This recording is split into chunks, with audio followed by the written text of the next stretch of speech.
weird side effects like death. But anyway, the thing is, berberine is really potent antibacterial. Okay, so a bacteria infects a berberine-containing plant. The plant releases berberine to attack the bacteria.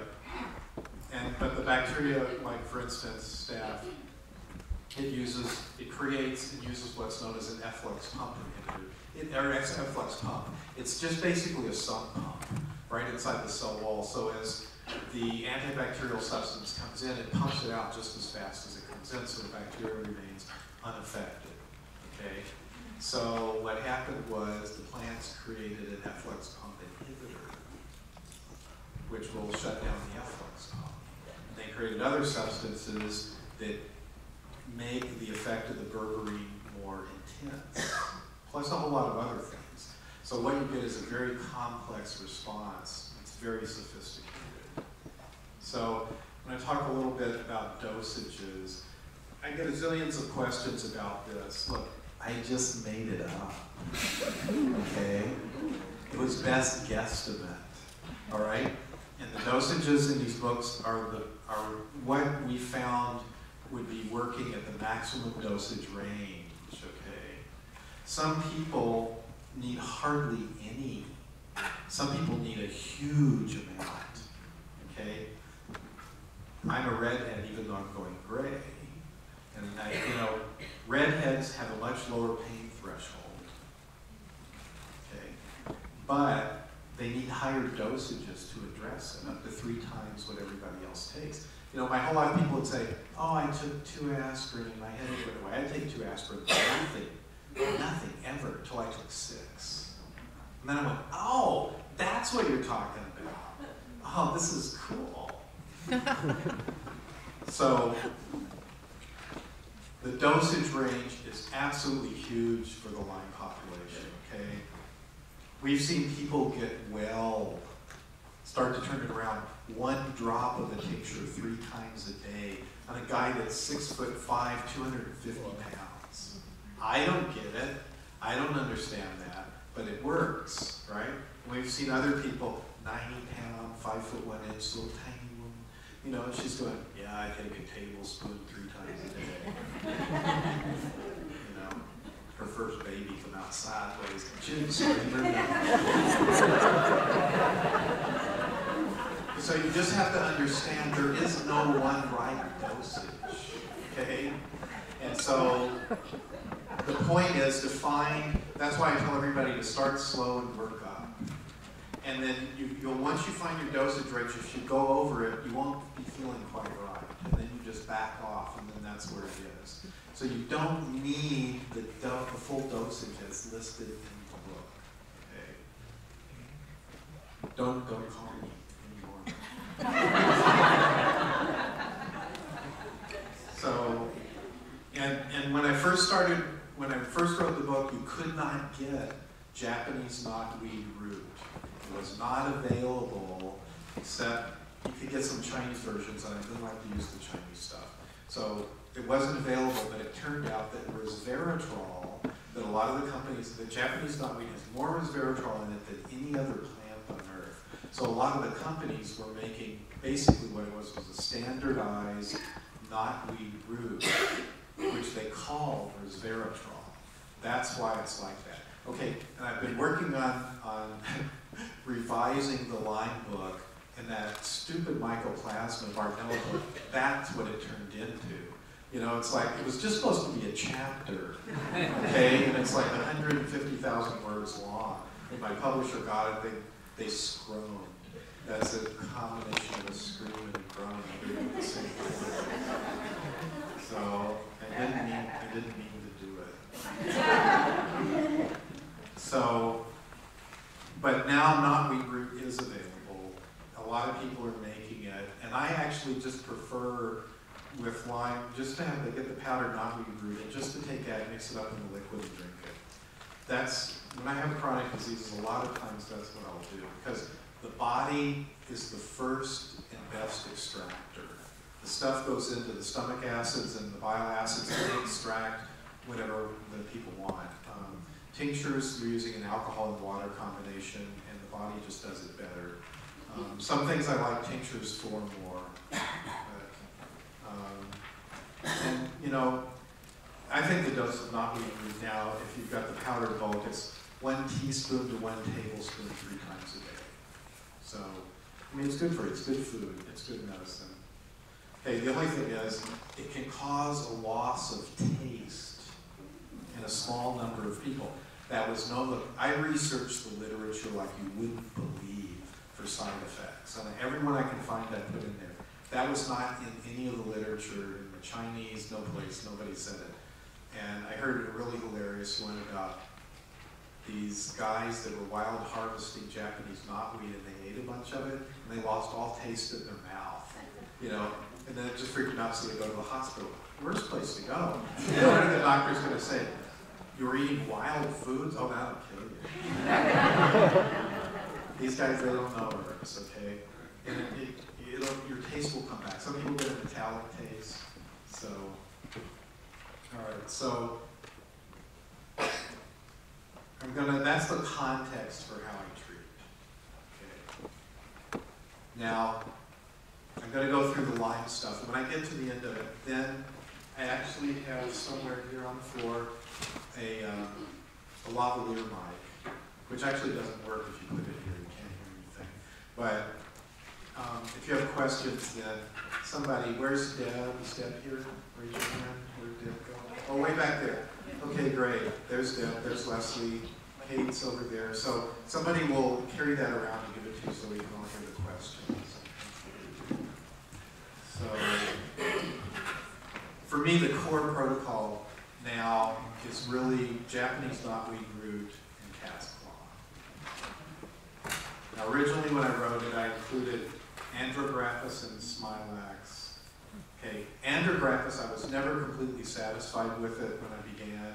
It is a fairly good antibacterial, but my experience is it only works for about 60% of the people who take it. Okay, as an antibacterial for Lyme. It's definitely worth it. Some people get really well on it. But I'll look at it in the future more as an adjunct than core. The other thing is, there was no place in the literature that ever mentioned this. About 1% of the people that take Andrographis get really bad hives. It takes a couple of weeks to resolve. They were unhappy with me. So, yeah, I would have been too. So, I mean, literally, there was no mention of it in the Chinese literature any place, or in the Ayurvedic literature, either one. But again, knotweed, I still consider knotweed the primary thing for Lyme.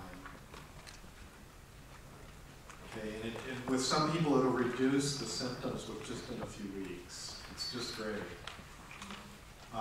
It's a cytokine inhibitor, it's anti-inflammatory, it's a central nervous system relaxant and protective. It's an angiogenesis modulator. Basically what it does, it stops the formation of new blood cells in place, or new blood vessels in places they're not supposed to be, or it generates them in places they need to be, like during burns or something like that. It's a really great antioxidant. It's a good herb all the way around. Crosses the blood-brain barrier, so it works in the brain really well. Cat's claw is pretty good for raising CD57 counts, which tend to be low in Lyme. It's a good anti-inflammatory, especially for Lyme arthritis. It's good for general immune stuff. And we've started to use something else for raising CD57, Fucoidan, F-U-C-O-I-D-A-N. It's an over-the-counter supplement, 75 milligrams twice a day. Fucoidan, F-U-C-O-I-D-A-N. It's probably pronounced Fucoidan or something, I don't know. It's definitely not pronounced penis.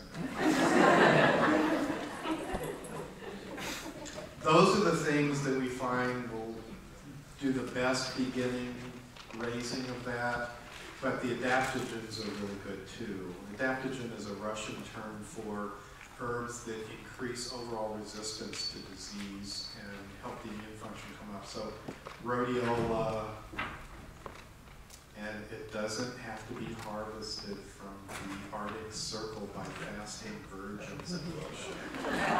Any rhodiola will do. Eleutherococcus. anyway, it's used to be called Siberian ginseng. That works, and I really prefer the one-to-one formulation of Herb Farm if somebody's really fatigued. If you're pretty good, but you get a little fatigued, a 1 to 5 is better, and it works over time. Ashwagandha, probably those 3. Now, I'll mention astragalus here. I pretty much said in the book, that astragalus in chronic Lyme isn't a good thing to use, and there are a number of people that have talked to me over the years that they tried astragalus and they got much worse. But some people actually, it does help them get better. So it's worth an experiment. It's really good if you don't have Lyme and you don't want to get it. Everybody that lives endemic, they should take 1,000 milligrams every day. And in Lyme, during the Lyme season, 3,000 milligrams. Could you repeat that, 3,000? Yeah, for astragalus, that 1,000 milligrams a day, just if you live in an endemic area. But during the season, 3,000 milligrams a day, I would highly recommend. Because that raises all of the exact immune parameters that interfere with Lyme getting a toehold in the body. What if you've already been infected? Is it okay to start taking if it doesn't enhance your symptoms? Yeah, I mean, that's why I'm saying now, I'm notifying you there's been a change in the flight plan. That if you have chronic Lyme, it's probably worthwhile to try astragalus. If you get worse, stop immediately. If you get better, that's great. You can continue to take it.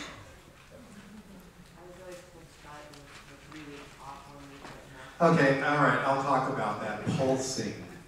Okay. Many people in this room that I know intimately well are in favor of pulsing. I'm going to disagree with them in general.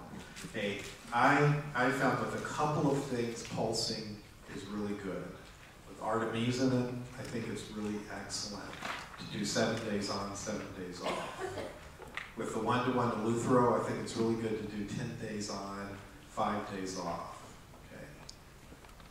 But in general, as a general rule, pulsing, we see bad outcomes.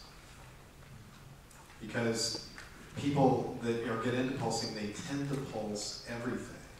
And the thing is, what you're doing, you've got a cytokine cascade, and the point is to bathe your body in these herbs that will reduce the cytokine cascade, and you don't want to let up.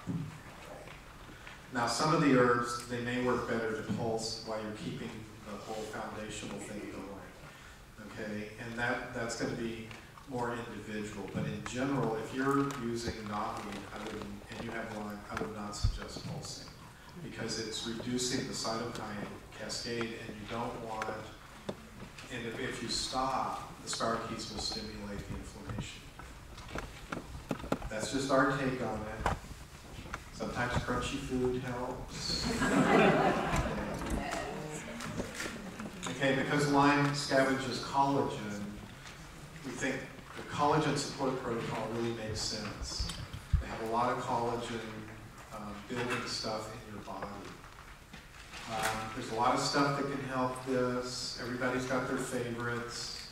My favorite right now happens to be glucosamine MSM blend that I get from Amazon.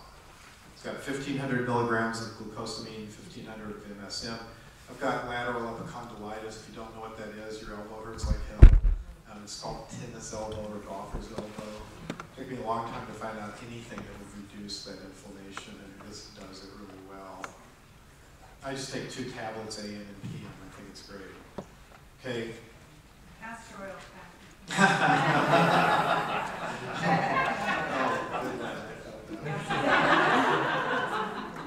Okay, homeopathic guaiacum is we're finding really good for this. Guaiacum. How'd you pronounce guaiacum? Okay, homeopathic guaiacum. All of the homeopathics we use 30C, so that's just the one we use. And we're using liquid homeopathic guaiacum, so 10 drops 3 times daily. It really seems to help the collagen stimulation. Guaiacum.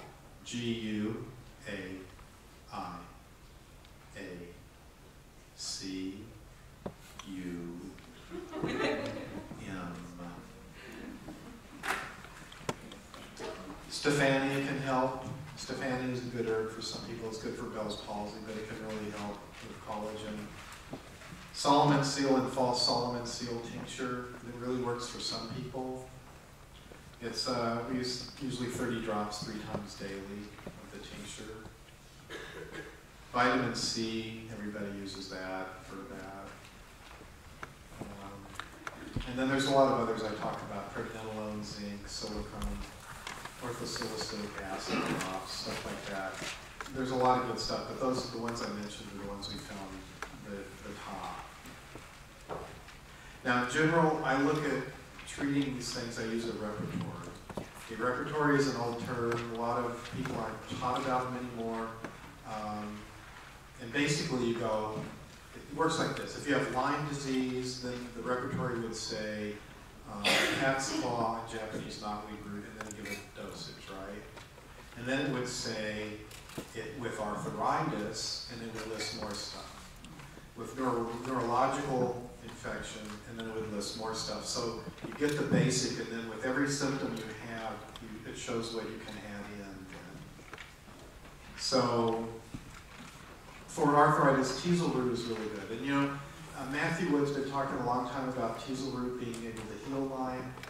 He can do it, but I can't. I've never met anybody else that can do what he does. And Matthew was a really interesting guy. And when he was born, right after he came out, his mother looked up and said, "There's an alien presence in the room," which I thought was hilarious.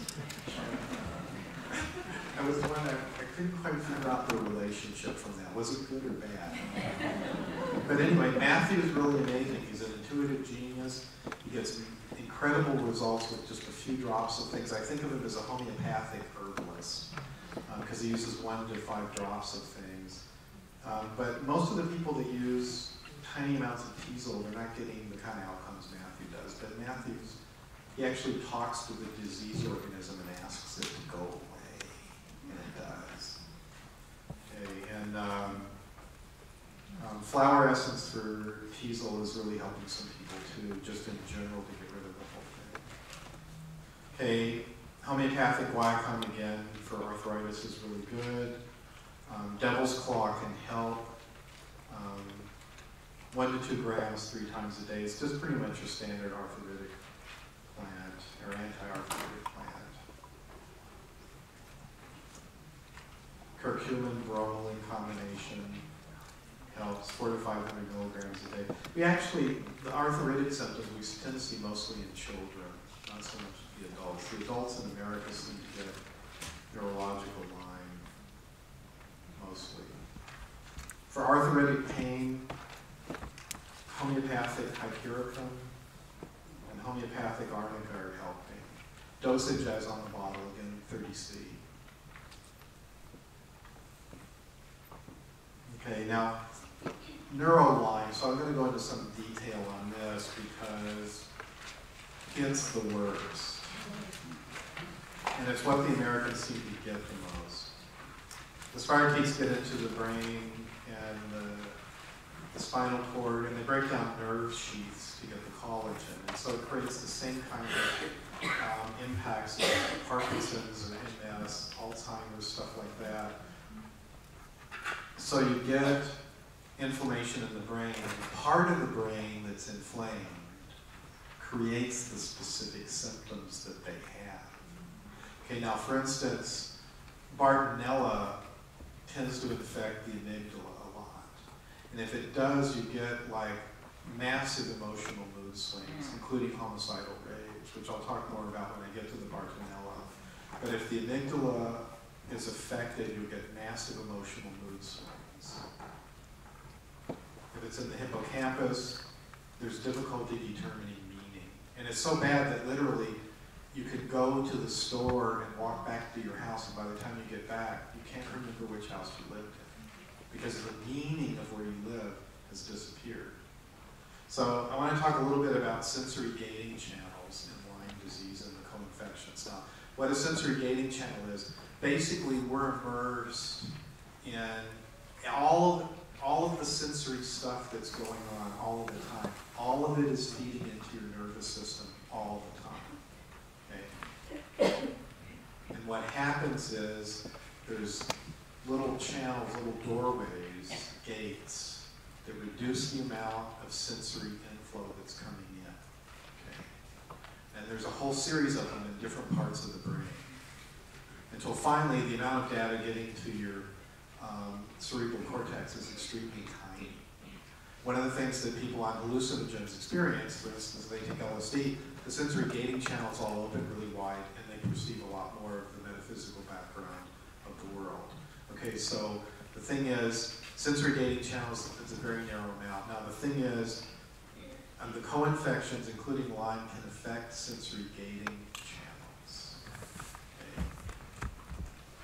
They screw them up.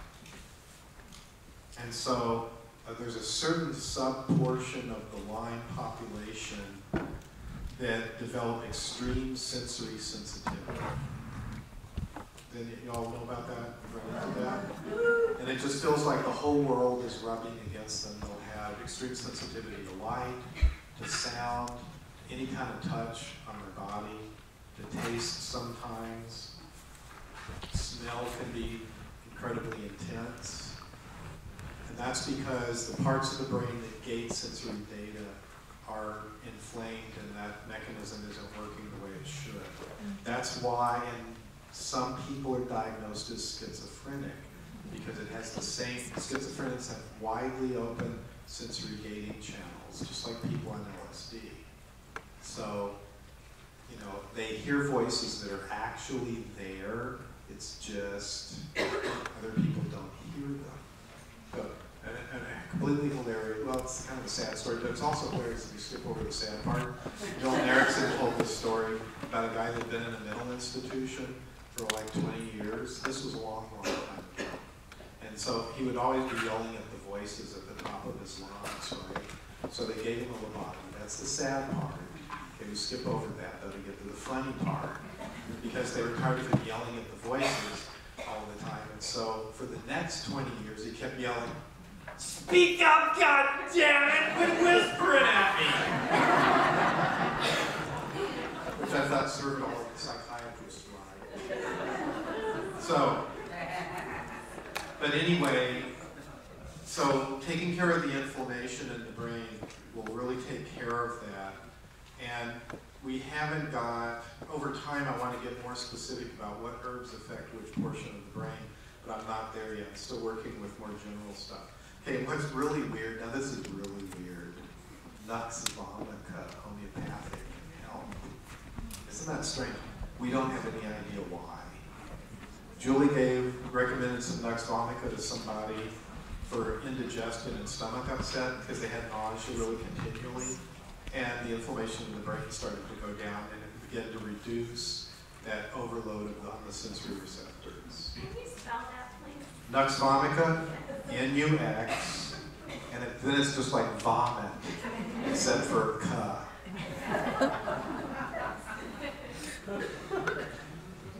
So there's a Japanese combo herb that I don't actually know how to pronounce. You're going to make me spell it, I know. It's like Sokekata Etsu. Something like that. S-O-K-E-I-K-K-E-T-S-U-T-O. They've had some good success in Japan with it for that, but I've never used it. You do that to me every time. Look, it's the hard one.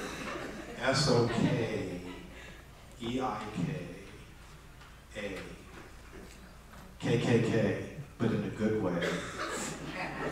E-T-S-U-T-O. Now, for neurological herbs for Lyme, there's two types, acute and more tonic. Okay, so if somebody comes in and they're really presenting with really acute neurological symptoms, the thing that works the fastest is Chinese Seneca root, S-E-N-E-G-A. It stimulates neural growth factor in the brain. It helps the the nerve system in the brain begin to regenerate really quickly. Often within 48 hours, you'll see a difference. Okay. 30 drops 3 times a day for 30 days. We don't tend to use it longer than that. It's a pretty strong herb. Okay. We started to see a lot of success with kudzu root. And use 1/4 teaspoon 3 to 4 times a day, but you can go a lot higher than that. 1/4 teaspoon 3 to 4 times a day. Kudzu's got a lot of impacts in the brain and the neurological system, and we're seeing some really good outcomes from that. And the other thing that's really cool is it'll shut down when you start to have a cytokine storm, and I'll talk about like massive cytokine influxes, it helps shut that down as well, so it's pretty good. And then greater celandine, CELANDINE. It's 1/4 teaspoon 3 times a day. It works really good. So if you've got somebody coming in acute, those are the 3 things that we use as the primary interventive right away. Greater celandine. Yes. Greater celandine is in the new book. That's great. You know, but this is, I'm talking about for Lyme neuro stuff on this one. And that's supposedly toxic. Everything's supposedly toxic, but no, we didn't, you know, we use 1/4 teaspoon 3 times a day. We haven't noticed anything weird from that yet. So if you do, email Deb.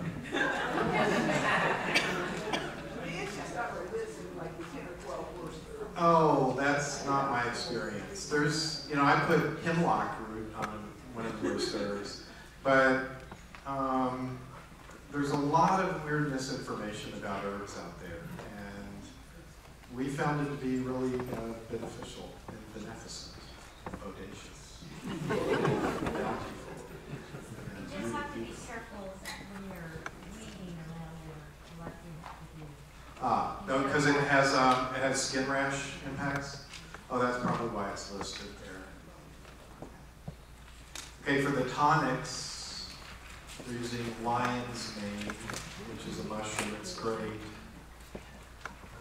Teaspoon of the tincture 2 times daily. It's extremely good. It's a neural growth stimulant as well. Cordyceps tincture. CORDYCEPS, that's really good. Can you spell slowly? SLOW. It's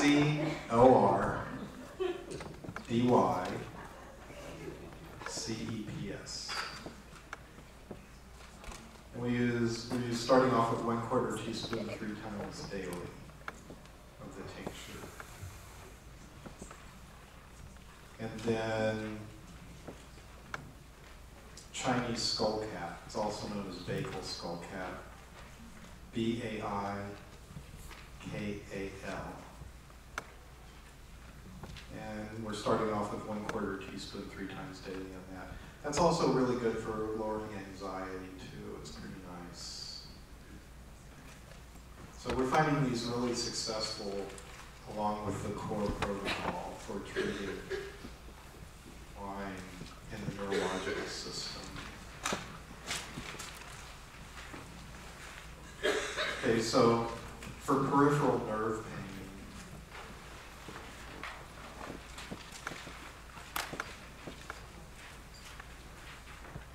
all of those same herbs are good. Tonic ones are good. All of them except for, let's see, except for the Chinese Seneca root.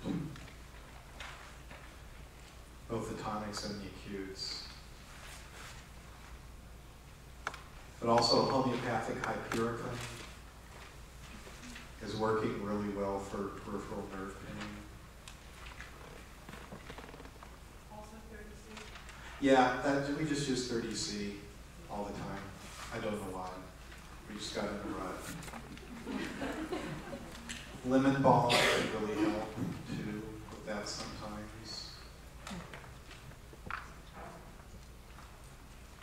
And there's a thing called theramine, THERAMINE.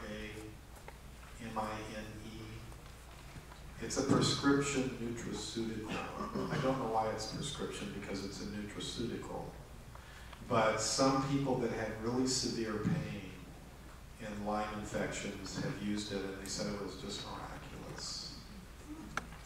The fat-soluble fiber? I don't know anything more about it than that. I was unable to get it because I don't go to doctors. So that's just reports from the field. So seizures, which sometimes happen.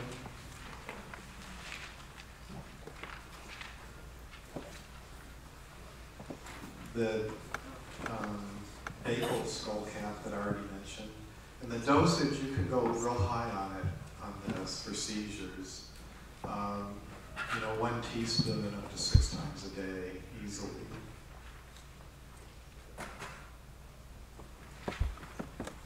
The Chinese Seneca root is also really good for that. And our beginning dose is 30 drops 3 times a day, but you can go a lot higher on that too. Because what you're trying to do is interrupt that seizure dynamic.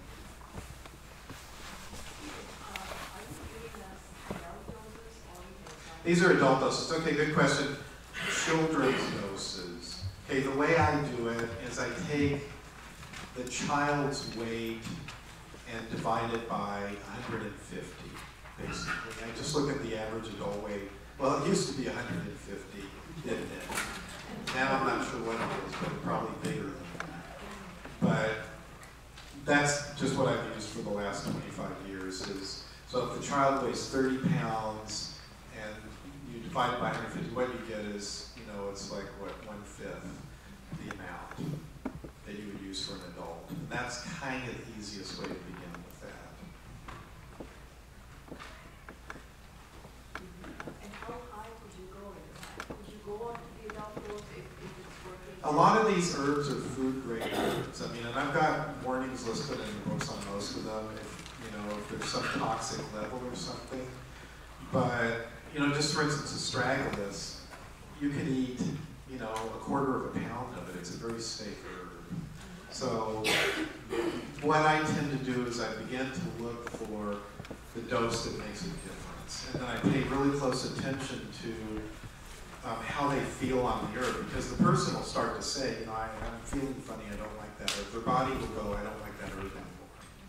And part of the dynamic of this that's important is people in America have really lost the ability to trust their bodies and know what their bodies want. They sort of just drag them around from place to place. And when I wrote the fasting book, I talked about that a lot because my mother could only cook 5 things all badly. Okay, so I never paid attention to food or anything, and then I started going out to, when I finally escaped, I started going to Sunday brunch every Sunday, and I would just eat whatever I wanted, and it took a long time for me to leave what I didn't like. But after a while, my body started to tell me what it liked. Okay. Now, there's a thing that's really important, I won't go into this much, but the GI tract has its own separate neurological system. It has more neurons than almost any other part of the body. It's massively huge. And it has a huge field that it produces. What that's for in every animal that has that is that field can actually determine edibility and amount that you need from any substance. It has 2 things that work. One, it can do it without ever tasting it, and the second one, it needs to taste it once to determine. That's one of the reasons babies go around putting stuff in their mouth. It's that neuron system calibrating foreign substances. So once you start, like Janine Roth was the one that turned me on to the way to think about it, because she was enormously obese, and she tried all these diets, and she couldn't get well, and she couldn't lose any weight, and so finally she just decided to eat whatever she wanted without restraint. Her friends go, oh, you'll weigh 1 million pounds and then you die. She goes, yeah, but that's what I'm going to do. And she gained weight for a while, and then she started to lose weight until she got down to the weight she wanted. And she just ate, and what she did was reclaim the wisdom of the body. So that's part of what's important in this over time, to reclaim that wisdom, because your body will tell you the stuff. If you're taking stuff and it doesn't want it anymore, it'll tell you. So And if I was giving stuff to somebody, I would watch really closely that dose. I would watch how their bodies respond. I mean, one of the things that I would do if I thought, well, one of these 3 tinctures is what I want to give, I'd just put a drop on the person's tongue of each of them and watch what their physiological response was. It's the ice cream man. So that's one way you can just tell whether or not. So it's just to pay attention to that. And again, dosage is really, really, really variable. So. Do you ever use applied kinesiology for dosing? I do. That's actually a question. So we have a question thing in a minute, and I'll answer that, but that I don't get much into muscle testing because I found after 40 years, 25 of which was spent in Boulder, Colorado, where everybody does that, the tool is only as good as its user. Okay. So it's possible for some people to be really good at it, but the tool itself, I've found really variable responses to its accuracy depending upon the quality of the person doing it. So if I'm, I pay attention to other things myself. So anyway, for seizures as well, pedicularis is really good. PEDICULARIS.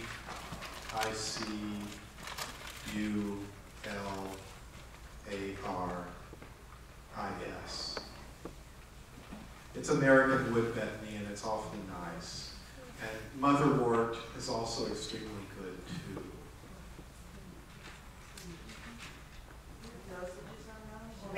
Oh, those things, pretty much as much as you want to take. I've taken an ounce of pedicularis tincture before. And I've taken an ounce of motherwort tincture before. They're extremely benevolent herbs. And I use them sometimes for sleep. If I can't sleep, I'll take a ½ ounce of each right before bed. You're talking about tincture. I am talking tincture. And I think motherwort needs to be made with the fresh herb to be good. I don't like the dried. And the pedicularis the same way. So, Bell's palsy, Stephania helps, and kudzu is also pretty good. Same dosage range as I already mentioned. You can go up to a teaspoon 3 to 4 times a day of the kudzu. Stephania. Anxiety and panic. That sucks. A lot of people with Lyme have that. Vervain is really proving quite helpful. VERVAIN, Vervain, for anxiety and panic. I pretty much put them together, anxiety/panic. Oh, which Vervain? Any Vervain. Blue Vervain is what most people are going to use, the standard one in practice. But in the Rocky Mountains where we pick, sometimes it's just a little tiny, low-growing kind of thing. Homeopathic pulsatilla is also really helpful. PULSATILLA.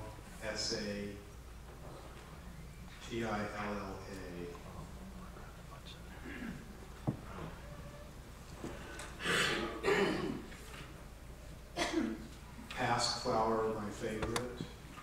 PASQUE flower tincture. 10 drops every hour is needed.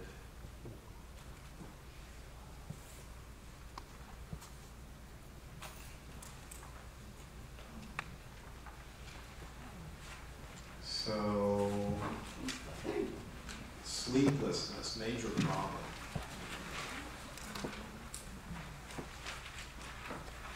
Homeopathic, sleep forte, FORTE.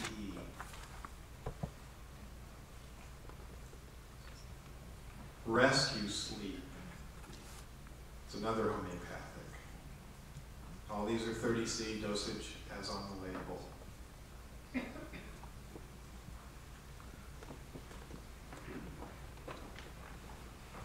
And there's homeopathic coffea, C-O-F-F, or what is it, cough, no, yeah, Why did I put the A on there? Homeopathic coffee A. It's really good when you have a racy mind and 3 a.m. where you have that committee meeting in your head that won't shut up.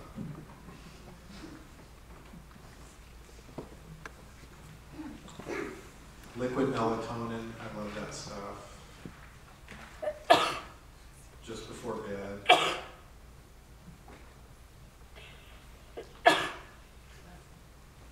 Ashwagandha is pretty good too for some people. ASH, WAG, AN, DHA. We're going to do 1,000 milligrams just before bed.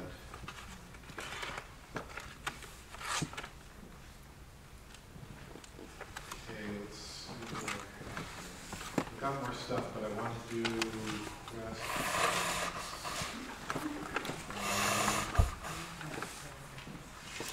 So I'll do a little bit. Kate, or somebody who would, when somebody comes to pass around the thing, so in case we can't hear the questions. Actually, they're shouting them out pretty good, but this is good. Brain fog, all of the stuff that I mentioned so far. Lion's mane, cordyceps, skullcap, Eleuthero, rhodiola, kudzu, Chinese cinnamon, all of those. Plus L-arginine, about 1,500 milligrams a day. Help.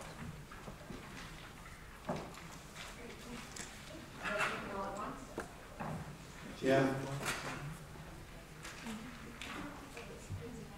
Oh, lion's mane, cordyceps, skullcap, Eleuthero, rhodiola, kudzu, Chinese cinnamon, which are basically the adaptogens in the neurological herbs that I mentioned. Phospholipids are helping.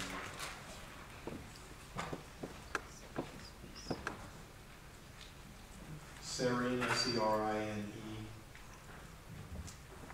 100 milligrams 3 times a day.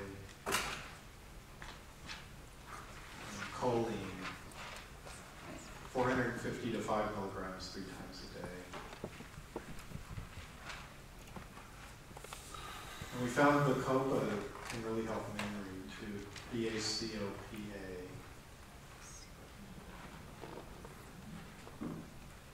200 milligrams 3 times a day for 30 days or so.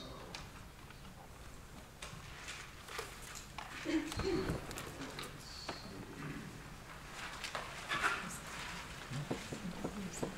you are. I don't know if this will be necessary, but if it is, it's done ready to go. It's now on.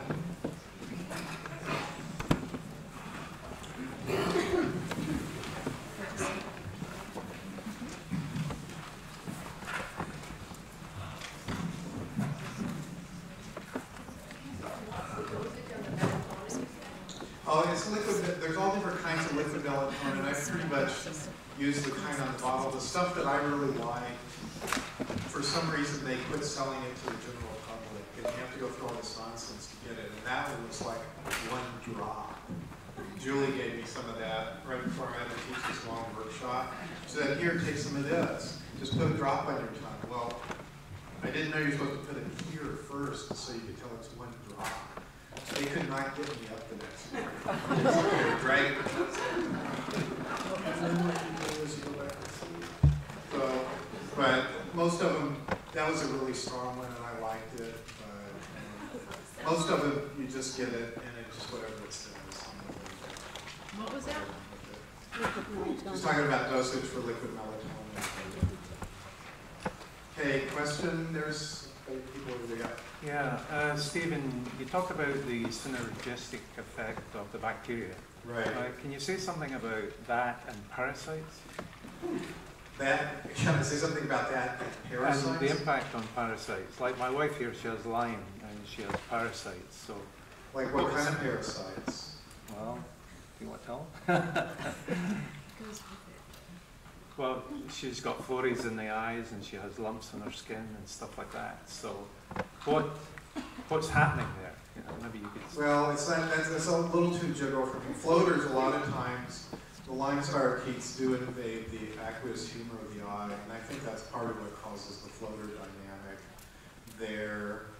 The thing about parasites, there's certain things that ever since I got involved in the human potential movement in 1969, and you hear a lot of stuff about parasites, and it's been a huge thing, but there's such a wide range. I mean, technically, most of these co-infections, all of these are parasites. So when most people say that, they're usually talking more about stuff in the bowel or something like that, or some generalized thing, but I can't really give a generalized response to it because it's too general for me.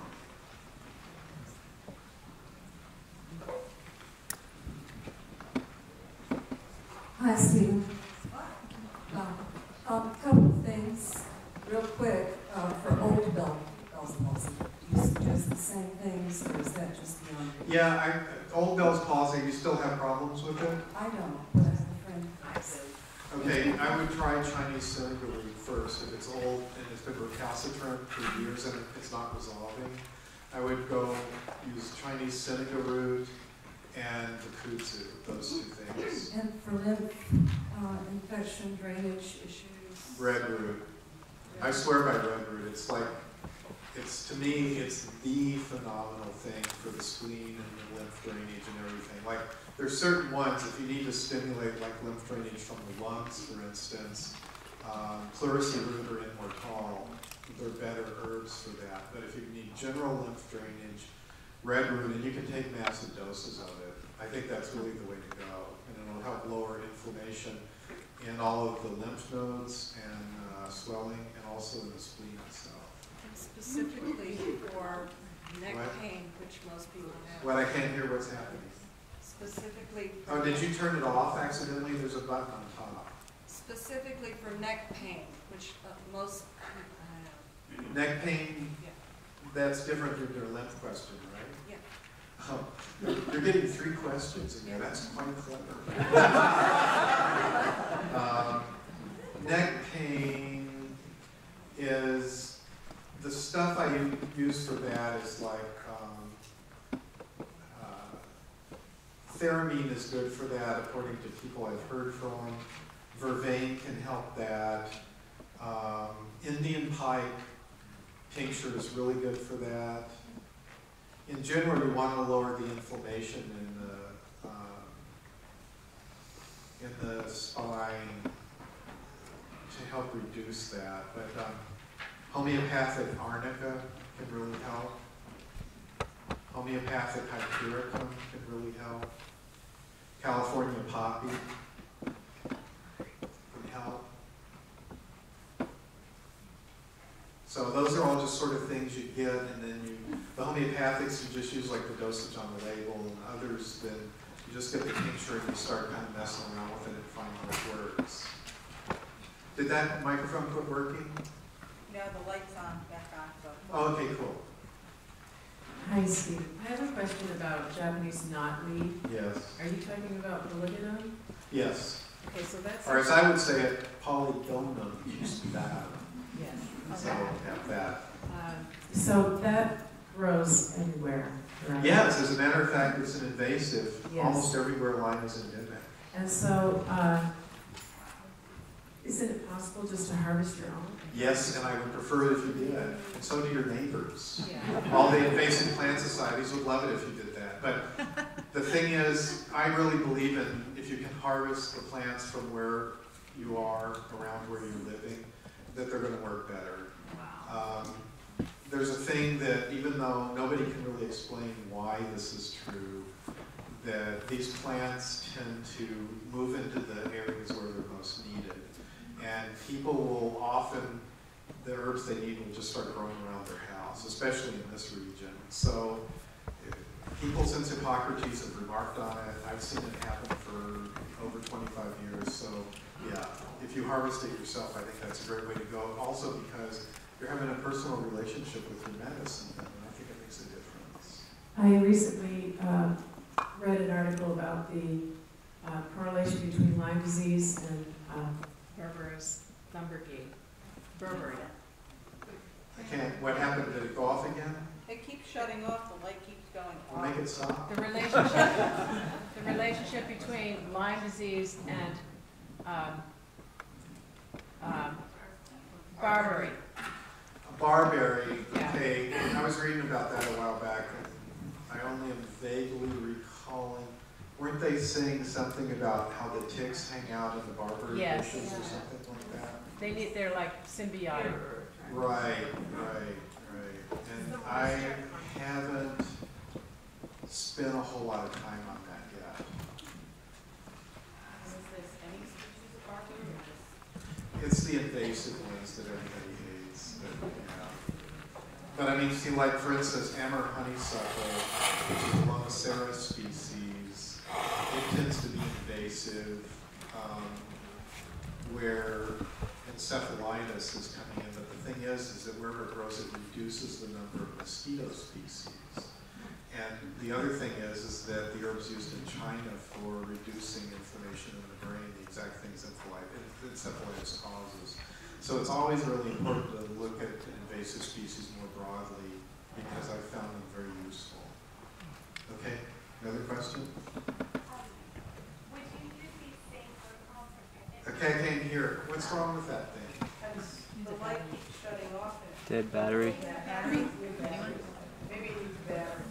I have many batteries. Would you use these same protocols for pregnant infants? A lot of these, and I can't remember which ones, in the books I do say which ones work for pregnancy and which ones don't. And unfortunately, as I found, a lot of them are contraindicated in pregnancy. Of course, all the homeopathics you can use, but that's a real problem.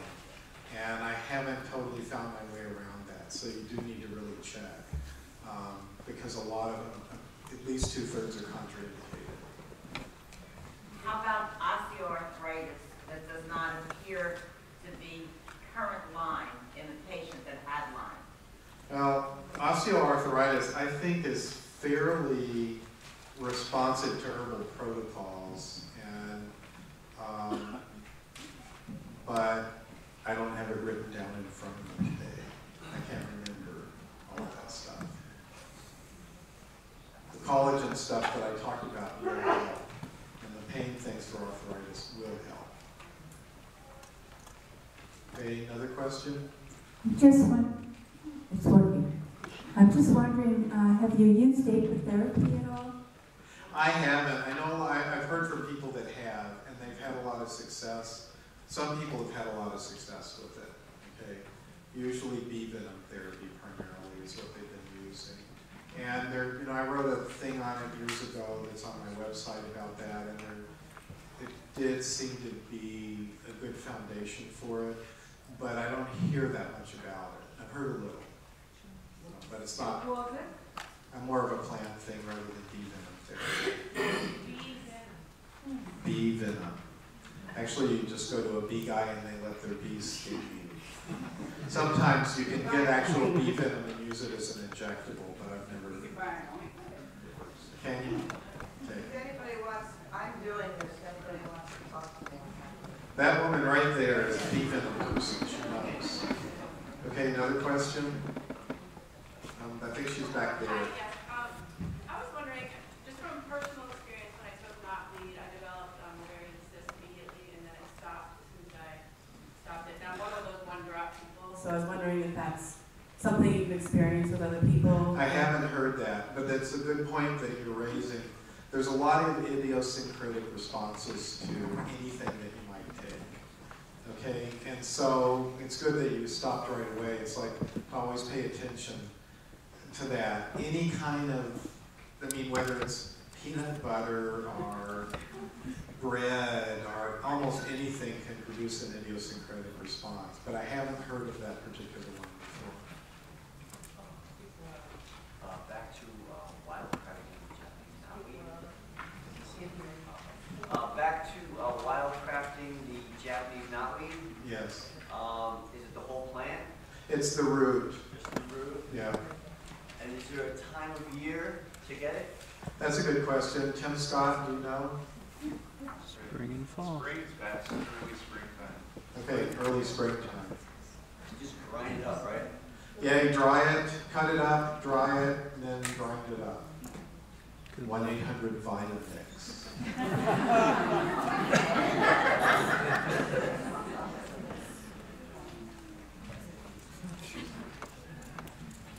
I have a question about cat's claw. What form do you recommend for cat's claw? And I guess I have a question for all herbs. Like a lot of them you're recommending tinctures made from fresh herbs, and for a whole family it's really, really expensive. So what Okay, just in terms of this stuff, here's what, especially people with a chronic disease that need to take a lot of stuff, like what I think the best approach to do is to get a resale license with your state. In Colorado, when I did that, it was like $5. Okay, and then you can buy wholesale from different herb companies, and you can get it sometimes very inexpensively by doing it that way, and you can buy it by the pound. Like when I had that Hep C chronic fatigue, I was using a blend of 12 herbs, and I was taking a half a cup of the powder morning and evening. Okay, that's a lot. And so, but that 12 pounds of it at wholesale was very inexpensive. So you just have to learn how to lie with a straight face. You get the resale certificate and you just call them up, like any of the big, like Stardust Botanicals, not who I recommend, but any of the herb companies you want to buy from, and you say, yes, I have a small herb business and I live in Rhode Island, and I would like to get wholesale. And they say, oh, what's your name? So you have to make up an herb name for your company. And then, you know, I want to get well.com. And then they'll say, what's your resale license? And you tell them, and they'll say, fax us a copy, or send us a copy, and then you're all set. And you can get, I mean, literally, sometimes the difference in price is 1/10 what it is at retail. Most people can order direct from Mountain Rose or Star West, and they don't have to have a resale. Yeah, but you're paying a higher price. A lot of, like I buy from Pacific Botanicals, and the wholesale price is a lot cheaper than retail. Okay. And I have found it more affordable to buy dry, but it seems like in a lot of them you're wanting not only tinctures, but tinctures made from fresh herbs. And that's like... Right, some of them, they do need to be made from fresh herbs, like past flower tincture, for instance, or stuff like that. Like for Lyme, I tend to prefer a lot of it, the whole dried herb. Cat's claw, for instance, and Japanese knotweed. And the herbs that you need them to be, you can buy in larger quantities tinctures from some people wholesale. But the thing is, they're just going to be expensive. I mean, it's a lot cheaper than going the medical route, in my experience. But still, the easiest way is to make them yourself if you can, and if not, you just have to bite the bullet. There was a gal who mentioned some ovarian cysts with resveratrol, and I just wanted to mention that I had recently seen an article that some people can turn on some estrogen receptors, so some people are just more sensitive to that, Right. and I've noticed that in myself, but in a lot of patients, it works wonderful. So again, but I wanted to speak to that recently. Yeah, and I get questions about the estrogen dynamics of the plant from time to time. I haven't actually seen that much stuff from it, but then when you're talking about ovarian cyst, it doesn't seem to be, you know, I've heard from maybe in the last 10 years, maybe 15,000 people that have used varieties of the protocol. I think I can recall like 1 or 2 people that brought up something estrogen related and never a cyst. So it's seemingly very uncommon. So yeah, thanks. Would you use the same protocol for somebody who's had Lyme for many years, 20 years? Oh, sure, yeah. Just starting at the beginning with them? Right. Okay. Right.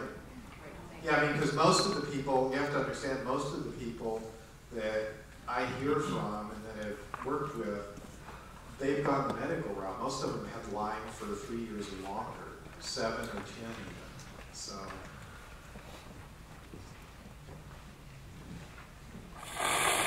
First of all, thank you very much for this opportunity. You're welcome. To meet you and ask questions. My daughter had a. I don't know why that thing keeps doing that. You know, and it's brand new, absolutely brand new. Last year, February. Okay, I can't hear. Since last February. Okay, she's had Lyme since last February. Yeah. We need a guarantee Yeah. for us. And when antibiotics failed, and I ordered your book and we followed, and what. Which had a great result for generally Lyme and symptoms. Yeah. But we took Stephania and all Peripheral remedy since September, and 1 teaspoon 3 times a day. This is over 6 months. And later, her eye has symptoms like I read the sixth nerve palsy. That Left eye was crossing towards the inward. So after taking Stephania, the left eye started to cross? All those things, yes. No kidding. I never heard of that. Yeah. I read the website. I read in Google. They Yeah. said some Lyme patient they had that kind of symptom and does not have any. Does that have any what? Vision problem. I was I get. So what's the question? Does My Stephania? question is, should she continue Oh. Stephania and all the Lyme things? I tried even Chinese gospel, the remedies you listed in your lab, except the kuchu, because the side effect of kuchu was hormone. Yeah, so I did not give a kuchu, but everything else I tried like too much, especially. Really, I'm not having a thought on how to respond to that one. I'm sorry. So should she continue? I don't see if it's not. I mean, I can't quite tell, like, because I couldn't hear everything. Is it, you know? She must know she should continue taking this device. Well, I know that, but if it's not helping, it doesn't. You don't necessarily need to. So in 6 months use of the. Almost all came back, but the residual, when smiling, when she doesn't smile, nobody notices. When smiling, it's not even. Okay, try Chinese seneca root. Chinese seneca. Try Chinese seneca root for 30 days. 30 days, 3 times a day, 1 teaspoon. Right, right. 30 drops 3 times a day. And I wish that thing worked. It doesn't make sense that because it comes back on. I don't know why it's going on. It's the wire. It's the wire? Yeah, I think so. The wire's bad?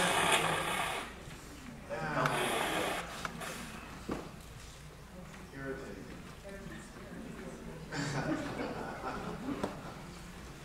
Okay. Okay, time to come back down in the audience. These people down here in the front are really, they're jumping up and down. They either have to go to the bathroom. So, okay, you in the front, I can hear you. Go ahead. Treatment for post-Lyme, muscle stiffness, and nighttime leg cramps. Nighttime leg cramps. Yeah, over and over again. That thing, the stuff I've found best for those nighttime leg cramps is calcium cal-mag combination. And it needs to be moderately high dosage. You know, who knew that magnesium would cause diarrhea? I found that out online. But you need to just back off a little bit from that. So, but basically, I like a cal-mag supplement. The only problem with them is those pills are huge. You seen those? It's like a horse could barely get them down. They're these giant things. So maybe like that. But anyway, you get like about 1,200 milligrams calcium, 500 magnesium, and after a while, it does start to relieve them, I have found. Not necessarily all the time, but what's that? In a case where calcium magnesium doesn't work, what do you do? That's I'd probably I'd try some of the homeopathics I mentioned. Homeopathic arnica and maybe homeopathic lycopodium. You could also try magnesium gel applied to the bottom of the feet. Okay, you could do what he said. Magnesium gel. I tried that. Somebody gave me some of that stuff to spray on my legs. My legs just got really sticky. Yeah, that's the liquid one. I'm talking about the gel. Okay, gel. It's easier to use the gel. Okay, well they didn't tell me I've seen that. it work. Okay, try the gel. There's a homeopathic Highlands mix specifically for leg cramps. Oh, what's it called? Highlands leg cramps. Highlands leg cramps, really? Get that. See, the Lyme people know everything. If you just had a Lyme thing and people go, what do you do for this? And everybody goes, He's tried all of those things? And it has muscle stiffness. Uh-huh. So when you walk, it's very hard for me to walk without. Really? Huh. I haven't run into that one before, I'm sorry. All right, you, gold shirt. Has anyone worked with any of the American polygalas? No, not that I know. I think this one's firmly naturalized here, even though it is invasive. Yeah, it is. And then, a little known fact, it's all came from a female clone. It's the largest female on Earth in biomass. Okay. The little known fact, along with the fact that what's the only mammal that can't jump? An elephant. I have all this stuff in my head. Wait, no, I'm talking about the the Seneca. Sorry, I forgot. Yeah, All right. okay. No, I don't know anybody that's tried those yet. Okay. Okay, thanks for clarifying that. What did he say? 8 American Senecas, the other polygala species that are native to America. And I haven't. Another thing just to throw out, most of the Americans, when they're working with skullcaps, they use the above ground plant, but the Chinese use the root. And the research that I've done shows that the American skullcap root is going to do the same thing as the Chinese, but nobody here uses it. So I'd highly recommend innovative responses. Okay, yes, you there with the incredibly nice hair. So I wanted to go back to this kind of protocol of inhibiting the cytokine cascade and then enhancing immune function. And as I understand, there's a correlation between the cytokine storm and immune response. And so you're talking now about suppressing the cytokine. Yeah, suppressing the cytokines that are causing inflammation. Cytokine storm is what you get. That's called septic shock. Okay, so what we're dealing with here is cytokine cascade. And what you're wanting to do with immune function is that you can look at the cytokines as part of the immune response that way, but what you're wanting is regulators or adaptogens that will normalize immune function rather than act as necessarily as immune stimulants. And like echinacea is an immune stimulant more. And I consider cordyceps more of a modulator or regulator that way. So eleuthero can be somewhat of a stimulant, but I generally recommend that in cases of extreme fatigue. Okay, like astragalus is more of a modulator, rhodiola is more of a modulator, so they shouldn't exacerbate that. But as I said before, astragalus, the reason why I didn't recommend it to begin with is it can stimulate exactly the parameters that the Lyme spirochetes do. And some people do experience that way, but I haven't heard it from the others yet. So, we still got time. Okay. Oh, did you have your hand up? Okay, it's yours. She's holding her hand up for you. No, I want next. Oh, you want next? Oh, you're going to give your turn away to her and then take your turn. Okay, go ahead. I see a few children with specific on MRI. I see that there is specific bone marrow Right. And these children, it seems to be in the large bones, like Right. the entire pelvic bone. Right, are you seeing that in Lyme, or because yeah, Bartonella, I'm going to talk about Bartonella after lunch. Okay, and I'll talk about just that. Yeah. Okay. What's your opinion on the value of something like transfer factor or Wholesale? Have you put it anywhere? I've heard it mentioned, I don't know very much about it, not enough to respond. What have I heard about transfer factor and what else? Lobe enzyme? My husband had it in 2000 and was given a protocol. I followed your protocol years later, but he followed one that had 5 different things, 2 of which were those 2. I feel like the transfer factor was really, I mean, like in 4 days. Oh, that's great. That's great. But I can't get it anymore. The lab that used to produce it doesn't answer the phone. I don't know it. Yeah. All right. Okay, you back there, you're very energetic with you. Is anyone doing any similar research for dogs? Actually, I hear from a lot of people that have used this protocol with dogs quite successfully. And they said it's just fine for dogs and horses. I hear from a lot of people, not so much cats. Do you have any names of anyone that's... There's a woman you can talk to. I don't know how much she's done with it. Her name's Mary Wolf. W-U-L-F-F. She and her ex-husband, Greg Tilford, wrote Herbs for Pets. She's really knowledgeable. She lives in Montana. If you Google Mary Wolf, W-U-L-F-F, you should get, with a tiny bit of work, you should get an email address and you can talk to her. But let's see, a veterinarian named, I think, that's it. He was using homeopathic lead-in with dogs with a lot of success. So, but I have heard from people that have used knotweed with both their horses and their dogs and turned it around. Okay, thank you. Okay, you're welcome. Yes? Can you speak briefly on the correlation between Epstein-Barr virus and Lyme disease? Oh, Epstein-Barr. Okay, the thing is, a lot of people, almost everybody has Epstein-Barr in their body anyway. And with a lot of these things, like with Bartonella, there's at least 25 million people in the U.S. with asymptomatic Bartonella. So what happens is they don't tend to bloom unless your immune function drops past a certain point. Epstein-Barr got known as being supposedly the cause of chronic fatigue, or it's mono. I mean, definitely when you get an Epstein-Barr bloom in the throat, it's the beginnings of mononucleosis. But in general, most of these diseases will cause a chronic fatigue anyway, just from the impacts on the body. So herpes, for instance, can sometimes exacerbate Lyme infections.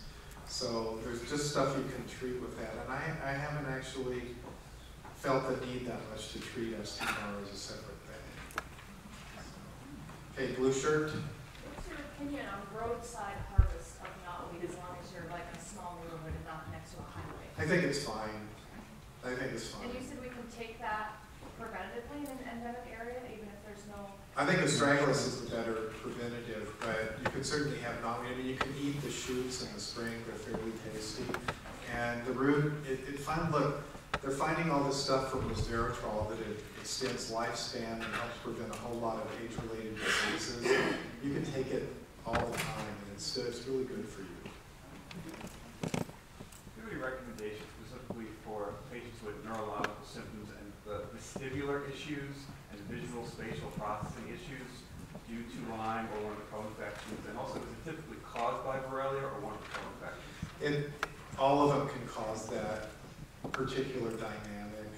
Mycoplasma can really do it. Bartonella can do it. Once they get into the neurological system, it can affect it in a whole lot of different ways. There are people that have balance problems that are really upsetting. Unintended on that. But anyway, really the best thing, I would love to be able to specify it down to like, because once you're getting one symptom, you know it's hitting a certain part of the neurological system like that. But I just haven't got quite that specific yet with it. So I would just go with the straight neurological stuff that I mentioned. And you can see across cross-correlation between those. There's a little variety with Bartonella or mycoplasma or some of the others that hit the neurological system, and it's more, what I find that I have to create over time is a symphonic response. And so I have sort of this basic thing, and then I start just adjusting it minutely to try to get that exact symptom to resolve. And that's one I haven't run into a whole lot, but I've heard about it from people. And I don't have a specific list for it, a specific response today. Thanks. I've got a few questions. I was wondering, since the spirochetes can live in the saliva, what about transmission from kissing, kissing another human being or kissing a cat? What's the possibility of that? Kiss cats?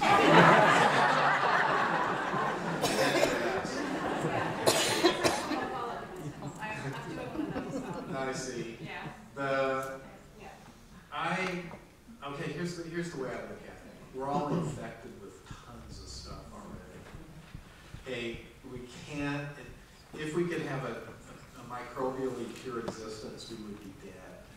Because we live in a microbial world, and we have coevolutionary bacteria of all kinds of sorts on our body. So instead of looking at it that way, I tend to look at how can I be healthy, because I don't want to live in fear all of the time. Like I can't do this or I can't do that stuff. And so it's a matter of finding a way to get yourself healthy and then to monitor that. Because once you've gotten unhealthy, you know kind of the symptoms and you become hyper alert to them. And keeping yourself really healthy and then living the life that you want. And then if you get sick, if you're really sick, then you do whatever you have to do to get well by focusing on it. But there's a lot of things that are transmitted a lot of ways. I mean, when you get into Bartonella, mycoplasma, they're transmitted by about 15 different biting kinds of insects. We can't avoid it, right, unless we live in a hermetically sealed room. So that's the way I look at it. Okay, you have others. Yeah, thanks. Thank you. So my Lyme disease pushed me into 10 allergies. It's totally screwed up my eating, and I was curious. Food allergies? Yeah, food allergies, hypersensitivities, so it's just, I'd love your wisdom on, will the protocol heal that so that my body doesn't have a hyper allergic? There's two parts to that. One is some foods we get used to and we can eat. Like, look, when I was 20, I could eat anything, and I did. Okay, and now my GI tract just can't. There's certain things I can take, I can eat for a little while. Like I love ice cream, but I can't eat it as much as I did when I was 20. And there's certain other things, like I can't eat as much bread as I used to. So part of it is just age-related GI tract aging and intolerance. Some of it can happen from being sick for some reason. The thing that I usually recommend is that you do some sort of a fast, a juice fast or something, so that you take your body down, let your body sort of normalize itself, and then you just start adding one food at a time and see what your body tells you about it. Sometimes it goes, I don't want to eat this anymore. And sometimes the Lyme or the disease, whatever it was, it sort of sparked that process in sort of a fast-forward dynamic. Other times, just that age-related dynamic. I mean, when I got the flu, there was a lot of stuff I just couldn't eat anymore for this pneumonia thing. It just wasn't very appealing, including alcohol. I love alcohol. I love it. But it's like I couldn't drink any hard liquor. I could drink a glass of wine or a couple of beers, that's it. And I'm a Scotch fan. I love drinking Scotch. It's like I can't do it. So I approach it like that. And then if you do that fast and start adding it in, you can just sort of figure out which ones your body can tolerate and which ones you can't. Sometimes it'll reset the system so you can just go back. But the other follow-up last one was this. I would love if you could talk about working shamanically with the spirochete. Okay, what I do is I imagine it sitting in front of me, and I talk to it. What the heck is that? Not too bad. It's not too bad. So, that's, you know, I studied.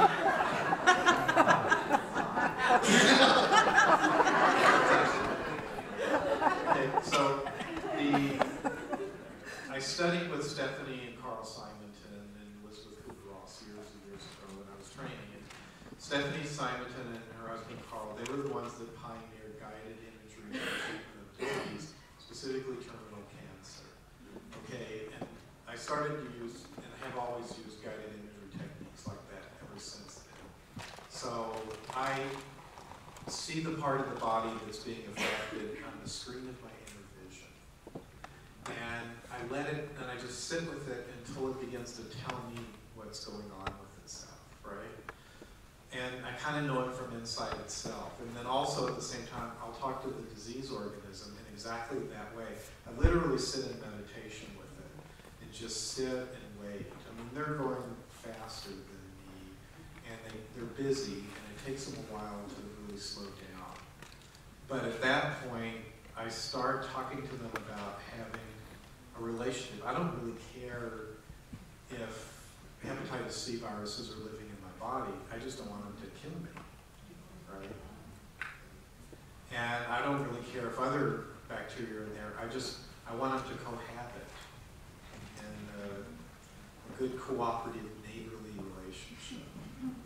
And a lot, you know, Michelle Small-Wright did a lot of work like that in her gardening and stuff. But doing that, one, it takes me out of being afraid, like that there's this alien thing that's going to kill me. And that does a huge amount for my quality of life. Secondly, I feel more empowered. And third, you know, really, I got to say, after 25 years of real focused work, even actually longer, because I used to be in the therapeutic realm, so it's about 33 years of doing that kind of focus now. It has a huge, huge impact. It really does make a difference. So, and guided imagery got over-popularized by Shakti Blaine and a lot of people, but the Simontons were working with terminal cancer patients, and the very first guy, they just made it up. He said, well, there must be something. They said, yeah, try this. And 6 weeks later, the guy was cancer-free. It didn't fit into their paradigm. So it does seem to affect the awareness of the spirochete, and if it knows that you're not hostile to it, then it starts to really reduce its damage. If you say, you know, it's fine if you live here, just don't do this.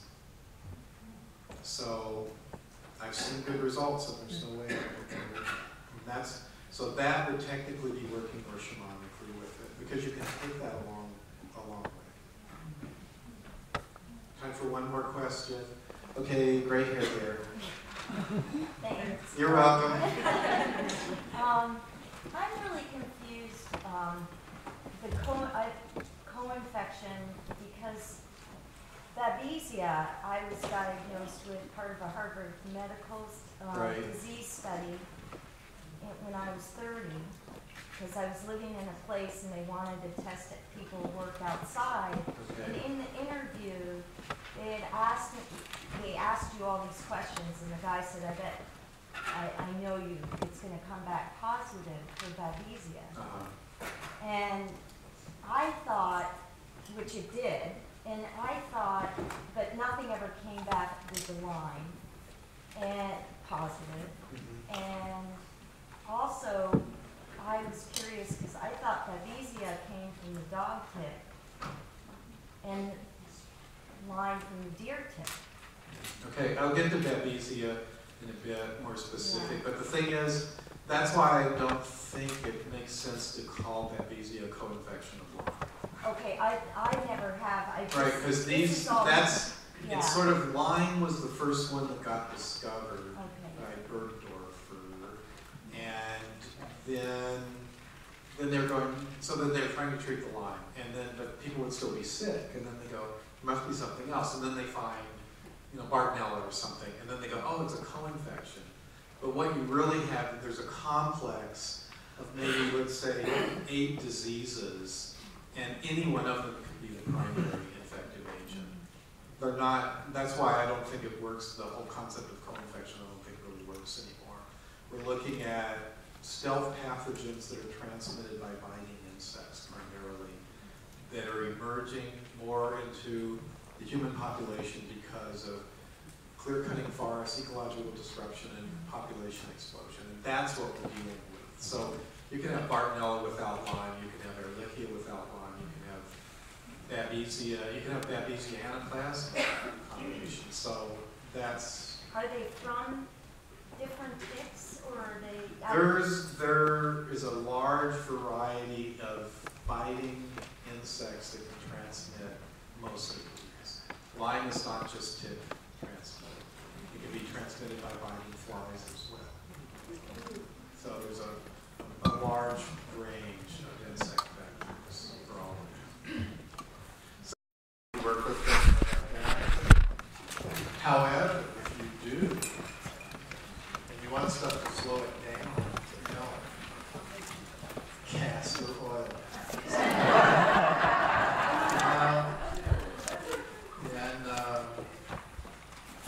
Sometimes just like milk, thistle seed, liver support stuff will help. However, there's some stuff we found that works fairly well. Powdered zeolite. Z-E-O-L-I-T-E. And Julie made sure she said, really tell them, don't inhale it. Even by accident, you won't enjoy it. But anyway, 1 teaspoon to 1 tablespoon 3 times a day. She finds that really effective. Yeah, and chlorella, that really helps often. Same dosage. Epsom salt baths seem to help people. I never like them, I just end up laying on grains of this stuff in the mouth that breaks my ass. And clay. Like green clay internally, the kind of clays that you eat.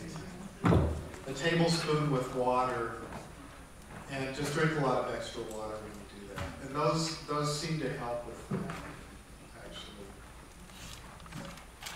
A couple of other things I wanted to touch on. If you've got low energy and you've had kind of fatigue and stuff, one of the reasons why is the mitochondria sometimes are affected. And motherwort actually protects and regenerates mitochondria. Again, the dosage range on the motherwort tincture is pretty much whatever you want. And I usually take a lot of that. L-arginine, which I already gave you a dosage for earlier, to help mitochondria as well.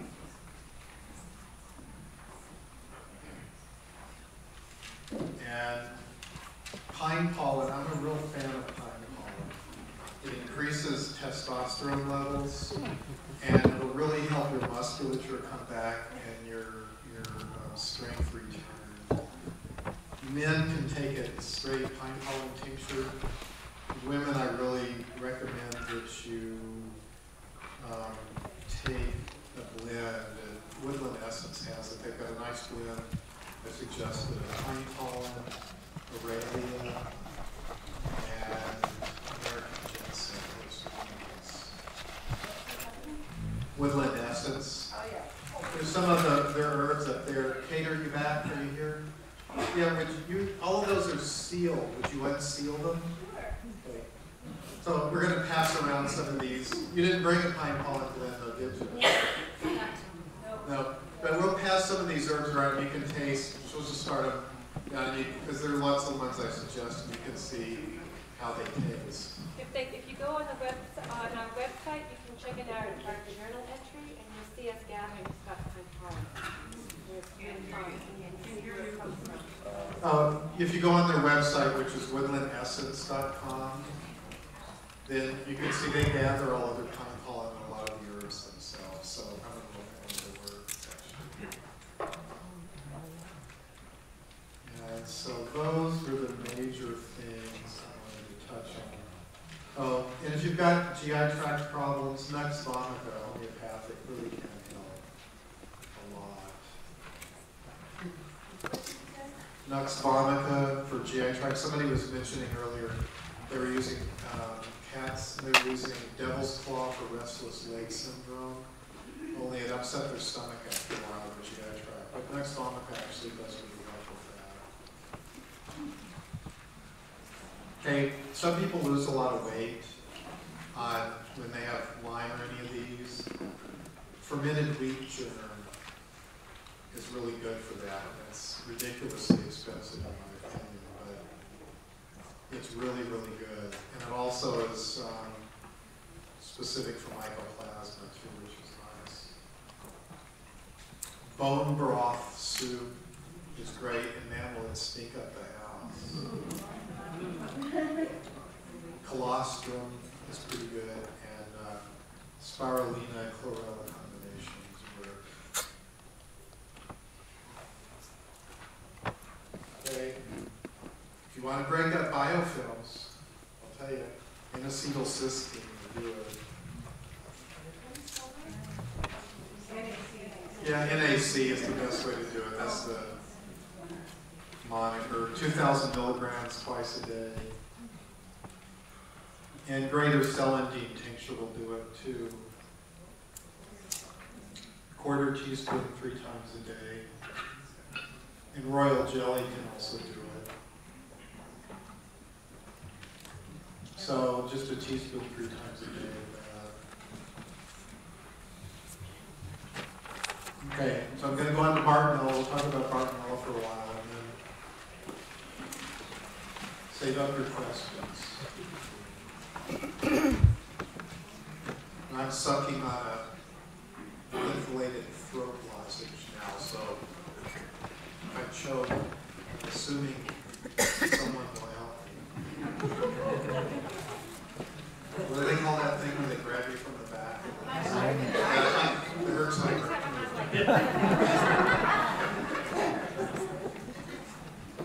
Anyway, we're finding that Bartonella is really pretty much the most intense. And they looked at them, earlier, they knew there's few of the Bartonella diseases like cat scratch in 1950 and trench fever from World War I and stuff, but there's 30 different species that have been found now. 19 infect people. It's way more common. And one of the things I run into over and over and over with the research is, these are mostly intelligent, but they say it's an incidental infection of human beings. And it's just not. Even just looking at straight peer-reviewed stuff in the research, it's exceptionally common. And again, at least 25 million people are asymptomatic carriers. And when their immune function drops, if they get under huge stress or something happens, it can bloom as an active infection. The tests, as usual, aren't very good. Most of the MDs, they only know about cat scratch fever. I've heard lots of stories about how they said, you have a cat? No, then you don't have it. So, I love that. Okay, I'm picking on people in my book a lot now. I've let my humor loose. It's out of the box. So they're saying only cats could transmit it to people. The problem is, cetaceans, whales and dolphins get it a lot, and I absolutely know it's not transmitted by cats. So fleas, sandflies, lice, ticks, mosquitoes, midges, chiggers, biting flies, scabies, and a variety of many kinds of mites can spread Bartonella. It's common in almost all dogs and cats, and almost all human-related animals, okay? Including rats and cetaceans. Okay? I consider rats, they kind of follow people around. Virtually every mammal harbors at least one Bartonella species. Okay? And they were considered to be host-specific. They're not. There's some that some species of Bartonella tend to like certain hosts more than others, but they jump with abandon. Dogs commonly carry 4 species. Cats carries at least 4. So, and the thing is, what's really interesting is a number of the ones that infect cats happen to specialize in infecting human beings. So it's like they use the cat as a reservoir to get to people. CDC sets the infection rates at 23,000 per year or something like that. It's got to be at least 10 times that. Some of the researchers are saying it's more than that by a factor of 1,000, 22 million infections a year. And what's really interesting is when I really got into it, like there's a common problem in hospitals admitting called fever of unknown origin, FUO, right? 20% of those are Bartonella. Infectious endocarditis, 30% of those are Bartonella. See, they just didn't know how to identify a lot of these organisms before. So they knew that there was something there, but they just never really could figure out what it was until lately they've been able to find these guys. But see, the interesting is, they ran some studies, like in Germany, they looked at 270 healthy adults, 30% had Bartonella. In Greece, 500 healthy adults, 20% had Bartonella. And you see this through all of the populations of the earth in healthy individuals. It's extremely common, really common in people that are giving blood, and they don't test for it. There's a lot of stuff spread by blood that they don't test for. Very few are accurately diagnosed when you have it. Animal bites, scratches, insects, feeding. You can eat Bartonella and get it that way if you really want to do that. They're undergoing rapid genetic alteration and entering the human population in increasing numbers. And you know, the weird thing is, in 2005, 2004, when I was working on the Lyme book, their Lyme was a constant thing, but now it's a constant thing. That I could just see that the numbers are increasing all of the time in all of this stuff. So it's not getting less. Whatever this process is, it's increasing. Okay, now, this is fascinating. The Bartonella, a simple rearrangement of its genome can produce 420,000 variants in an extremely short period of time. And the variants specialize in different niches: bone marrow, the lymph system, and the brain, and the endothelial tissue are the four areas. They tend to locate in the endothelial tissue as the reservoir and release out, but they like those other three parts. So the range of symptoms is extremely broad. Fever of unknown origin, liver and splenic abscess, spleen abscesses are really common. Eye problems, photophobia, severe fatigue, muscle pain, reactive arthritis, osteomyelitis. They can really negatively affect the reproductive system. Could be skin lesions, endocarditis, encephalopathies of various sorts, psychiatric systems including homicidal rage, anxiety, depression, brain fog, on and on. I think it's, you know, I used to be scared of Lyme. I'm not scared of Lyme anymore. I'm scared of this one. So the tests are not very good, but IFA plus PCR is probably the best. Okay, this is the thing. We found the symptoms that should suggest Bartonella: anemia, recurrent fever of unexplained origin, recurrent headaches up to and including migraine levels, photophobia, unexplained cough, bone pain, especially you know, after I read all of this stuff when I'm doing research, I'm absolutely positive I have everything. Never, just an FYI, never, ever, ever look at a textbook on diseases like this.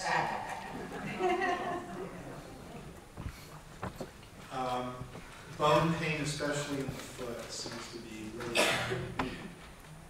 neurological homicidal rage or strong unexplainable incidences of anger seem really common. It seems to hit the amygdala more than any of the other in this group. Tingling, burning, itching, prickly sensations in the extremities, memory loss, and any kind of heart problems. That's sort of the collapse down from the larger list, and then even more collapse. The presence of bone pain, unexplained cough, photophobia, fatigue, and memory impairment almost always indicates Bartonella.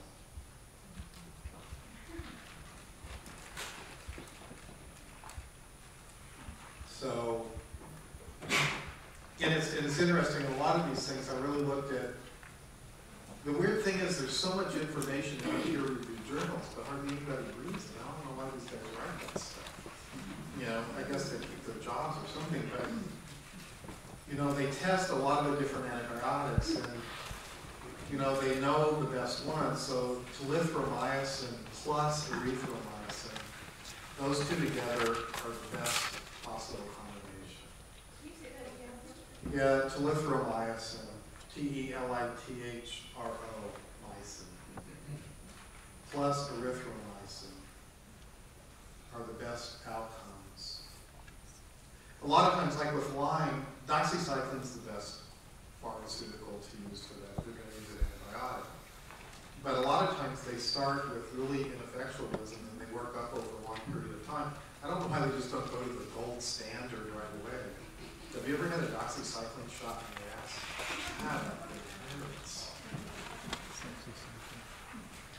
Okay, once it gets in the body, it infects the lymph system almost immediately. And in cat scratch fever, a lot of times there's enlargement of the lymph nodes. You don't always get it, but it's really strong in the lymph system, and then it gets into the red blood cells. It gets most of its nutrients from the red blood cells, so anemia is always a problem. And so, because it lives in the endothelia, and then it spreads, and then it reproduces, and then it releases new bacteria into the bloodstream that go around the body. So one of the reasons it causes overgrowth of the endothelial cells is just to make you more habitat. It's kind of like a suburb.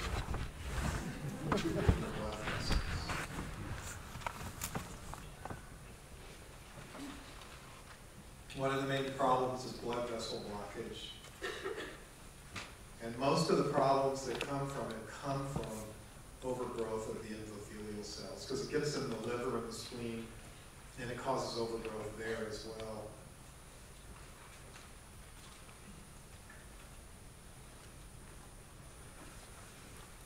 And that begins to damage all the organ function.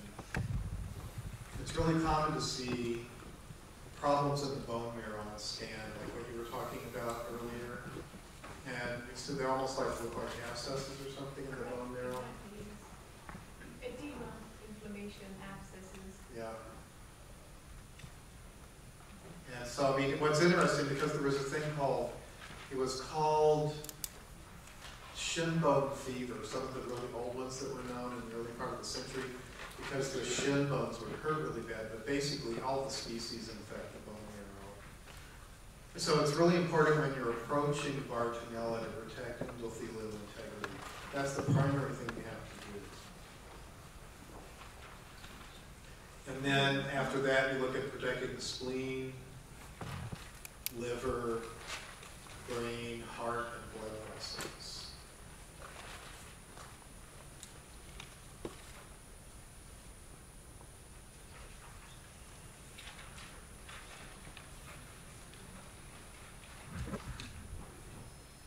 So I'll get into the exact specifics in a minute, but I just want to mention the primary thing to do, the primary herbs or substances that protect and interfere with the cytokine cascade in this are Japanese knotweed root, epigallocatechin gallate, basically that's green tea, EGCG. But in this instance, it needs to be with quercetin. Yeah, Quercetin. Does it have to be a decaf green tea? Basically, you can just get EGCG, which is, you know, an extract. It's an isolated constituent from the green tea. It's concentrated, but it works better in this instance with quercetin added, and you can find that combination. We have looked, we have not found it. We have looked. Yeah, you've looked, but you haven't found it? Huh. Okay. Okay, buy it separately and then take the pills together. All right. Cordyceps is pretty good for interfering with that.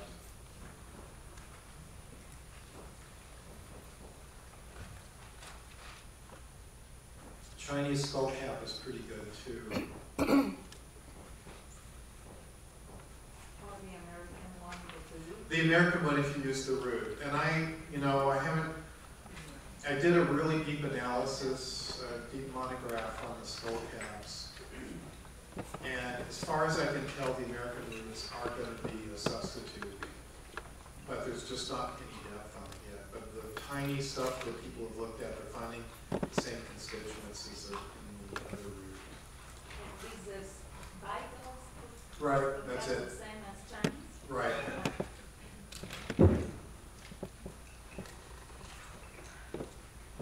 Okay, one thing to understand, L-arginine in many instances can reverse most of the effects of Bartonella.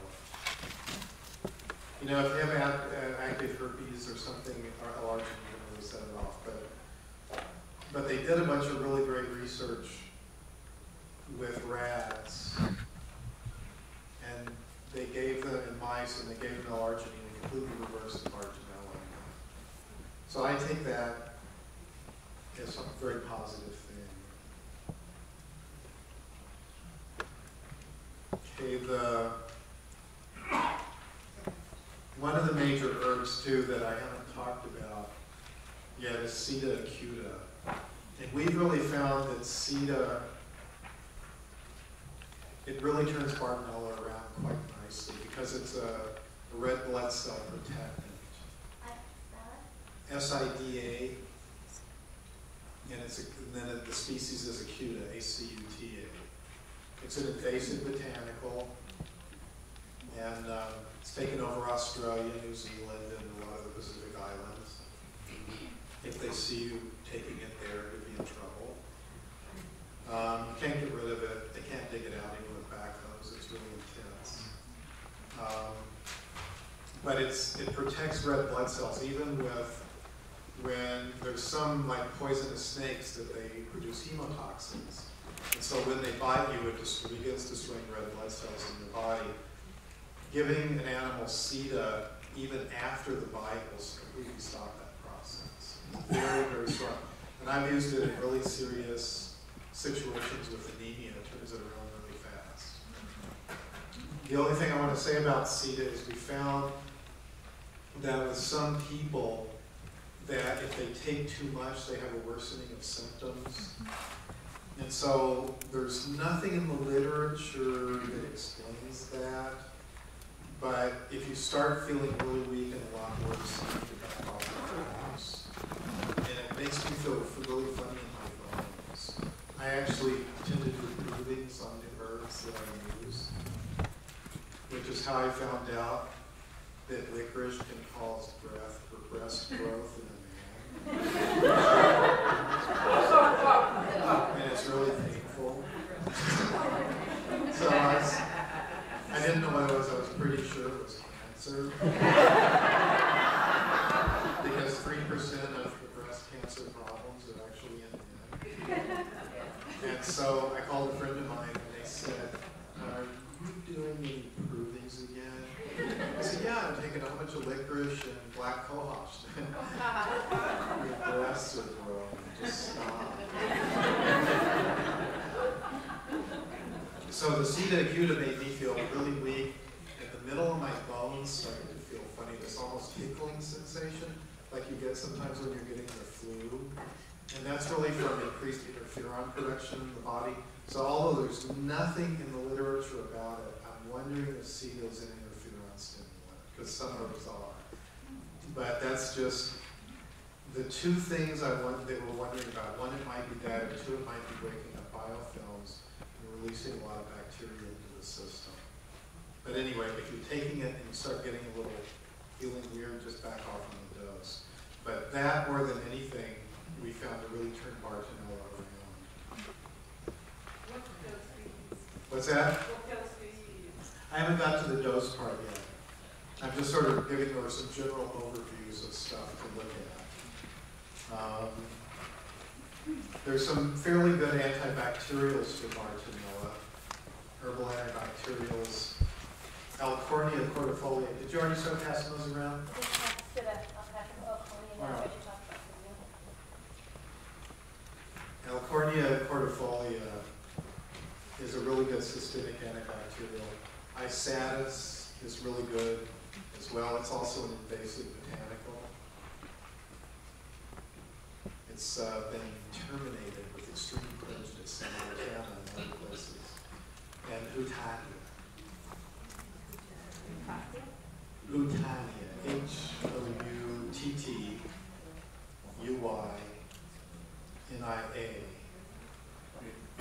It also has a habit of spreading and controlling. Isatis, I-S-A-T-I-S. And it does taste a little bit like spoiled cabbage. It's from that family. Hutania is also known in China as fishy tasting herb. So there weren't many places to get Hutania. I actually had to pay $35 for an ounce just to try it, which irritated me. I have to say, I don't like it when people make millions of dollars off people with Lyme. It bothers me. So, but we've got a lot of people growing it now, so it's starting to be a lot more available. Isatis as well. A really good place to look up. Cave Woodland Essence has great stuff. Jim Scott at Green Dragon Botanicals has great stuff. Sage Woman Herbs in Colorado Springs has great stuff. And Elk Mountain Herbs in Wyoming has great stuff. Those are the primary people I recommend for tinctures. Shirley, Woodland Essence, Green Dragon Botanicals. You know, I really hate it. You know, I love Tim dearly, but I hate it that that name is so long. I get tired of typing that stuff in, you know, and I always misspell something. What about seeds for growing? Horizon Herbs in Oregon. They have seeds for almost all this stuff, our plants. So Rich Ochek runs that, and he's really, really good. That's Horizon Herbs in Oregon. Sage Woman Herbs in Colorado Springs. She has most of these herbs as well. She doesn't. Every one of these people tend to have a different grouping of the herbs. Nobody has all of them, but between those four, you can find them. And Elk Mountain Herbs in Wyoming. They're really neat people. Let's see. Okay, with the absolute, just give you an idea of absolute worst case Bartonella stuff that we've had to deal with. A woman that was being involuntarily hospitalized about every month for homicidal rage. Okay. And she'd been diagnosed as bipolar and then schizophrenic and on and on and on and on and on. Her family was just tired of it. They kept hospitalizing her. Her body was really screwed up, and it took about 2 years to completely turn her around because her neurological system was so damaged. And oddly enough, what's really kind of neat, it was almost totally, she was almost totally fine except for a little tiny wobble. The very last thing that topped it off was teasel flower essence. So literally some of the people that have had this, a a lot of the times the problem isn't so much in the infection, it's the damage that it's done to the neurological system during the infection. So it takes a lot of work with neurological herbs to begin to turn it around. Okay. Now this protocol is all, most of the 90% of this protocol is in the book. But what's weird is it's always morphing all of the time as we work with stuff. And so this is, and also if you're going to put herbs in juice to drink them, I highly recommend pomegranate juice. Pomegranate's been showing up on my radar more and more the last 2 years. And what's weird is it's not used in many traditional practices, but it turns out it's an incredibly good synergist for enhancing action in the body. It's really good at deactivating a lot of the mechanisms bacteria have for avoiding antibiotics. There's just something about it. So that's what I would recommend that you use. So, okay, there's the basic protocol is Japanese knotweed root. And if you're going to use the tincture, like a half a teaspoon 3 times a day, or you can do the powdered root, a teaspoon to a tablespoon 3 times a day. Japanese knotweed, in this instance, it does help reduce the cytokine cascade. It's pretty good, not as specific as it is for Lyme, but it is incredibly good at normalizing endothelial function. It really keeps the endothelium from experiencing hyperplasia. The EGCG with quercetin, but basically we're looking at 800 milligrams of EGCG and 1200 of quercetin a day. L-arginine, just because they found it to reverse it in so many instances, and we actually found a really huge increase in improvement when people started using it. So that's 500 to 1,000 milligrams 3 times a day. And again, if you have any kind of active, anything in the herpes family, like, oh, she put something there. Shingles, thanks. Yeah, that's nasty stuff. If you have an active shingles outbreak, don't take it. You'll really regret it. Will it make an inactive? It shouldn't. It shouldn't. It's only if you've got an active. But if you do take it and it sets it off, then you know for you. And you can call Deb, her phone number. And you can take L-lysine. L-lysine? What do you think L-lysine? Okay, L-lysine is a substitute. No, what did I do wrong? You counteract it. Oh, L-lysine will counteract it. Okay. There you go.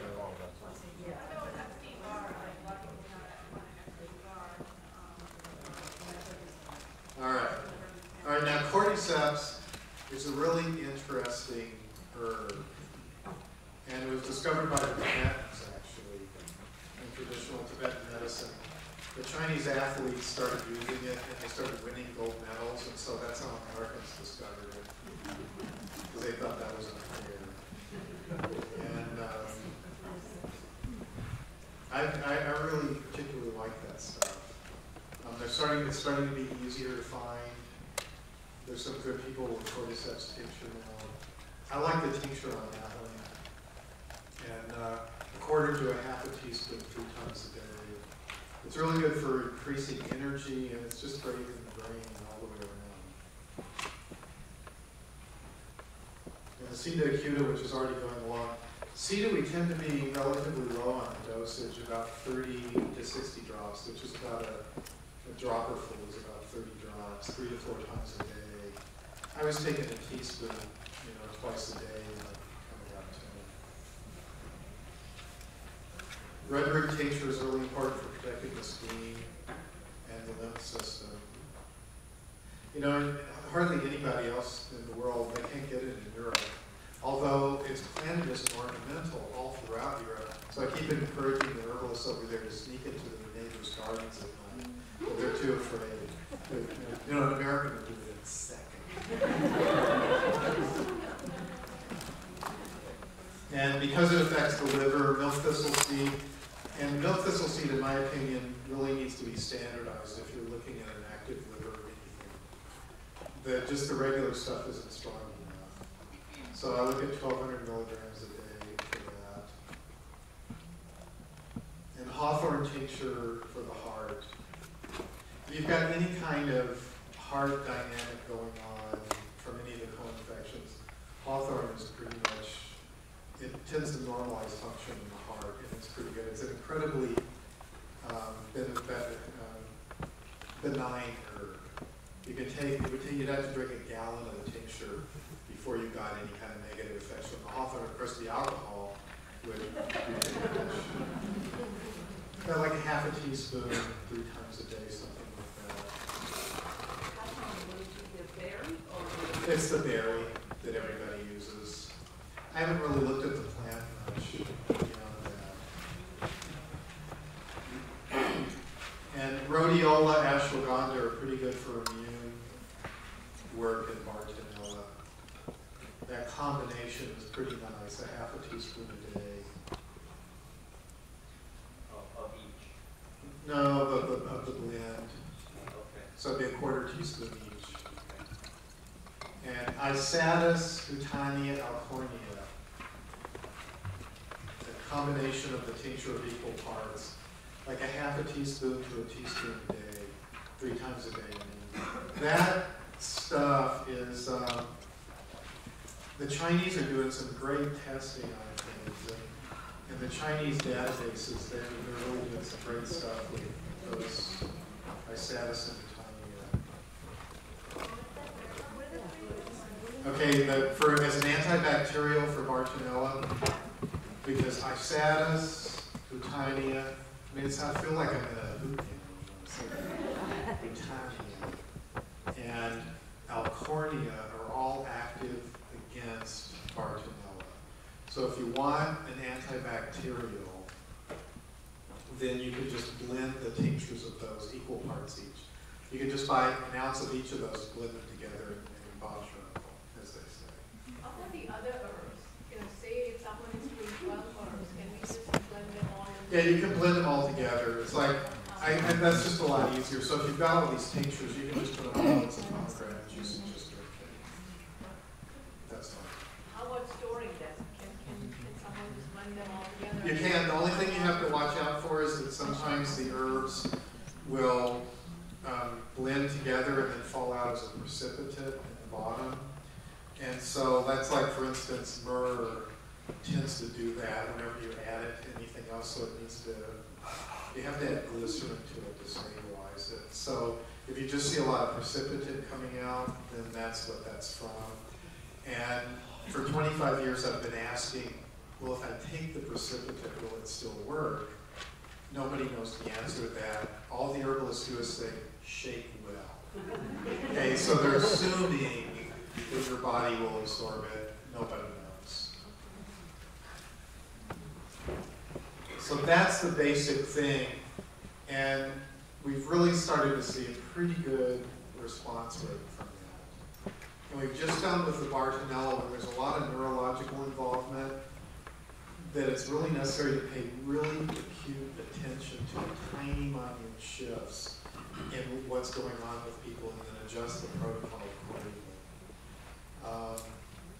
You know, with severe brain CNS involvement, and I've got a huge repertoire in the book about that, all the stuff to do. We've already gone through most of those with the Lyme protocol, you know, which is like the Chinese sort of Michael skullcap, greater celandine, kudzu, N-acetylcysteine, motherwort. So there's not a whole lot of different things. With neural pain,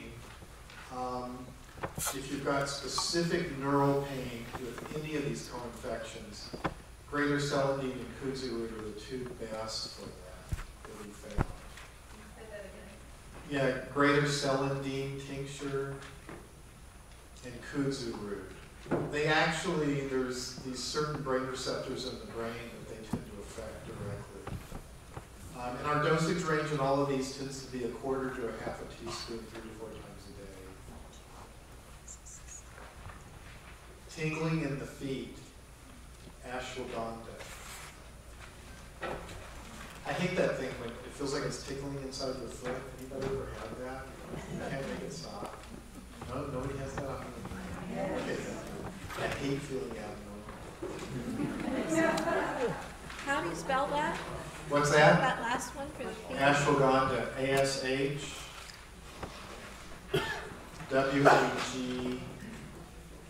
ASHWAGANDHA. This is ashwagandha is also for some people. If they take it at night before bed, like 1,000 milligrams, it really does help sleep in some people. So if you're going to try that for this, take it at night before bed so you're not driving your car when you fall asleep. There's that old joke. I want to die in my bed. Unlike the people in the car with my grandfather who screamed all the way down the cliff. I forget. I screwed up the joke, sorry. But it was a really funny joke, if I can remember it. Do you have to use southern kudzu, or can you harvest this wild, smaller variety? I don't know the smaller variety. I just know the one in the south. And because I like to make, I'm from Kentucky, so we weren't sure if we were part of the South or the North. We can kind of go either way. But I just came from Virginia and I was there a week, and pretty soon I was going, "Howdy, how y'all doing?" It was like really terrible experience, but I assume, that just for some reason, if there's all that kudzu growing down there and it has all those neurological impacts, I just assume it's the strongest kind because I've been in the South.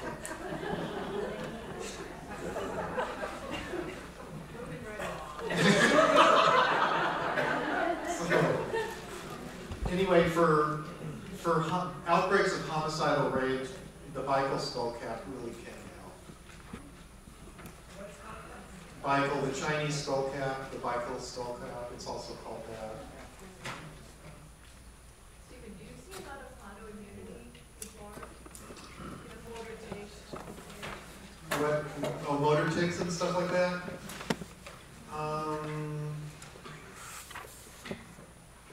I don't, we haven't really had a huge amount of reports of that. It's mostly what we get is huge emotional swings, pain in the bones, a lot of difficulty thinking and functioning that way.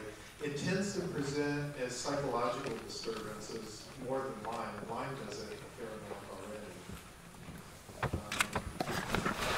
And they tend to be a lot weaker and it's harder for them to get well. I suppose that's probably the major things that we see. So, multiple chemical sensitivity tends to be fairly common with Bartonella. And again, nux vomica seems to help that. I don't know why. Another, an herb I haven't mentioned for fatigue is Schizandra. It can help in Lyme as well. I hate the way it tastes, but a lot of people don't mind it.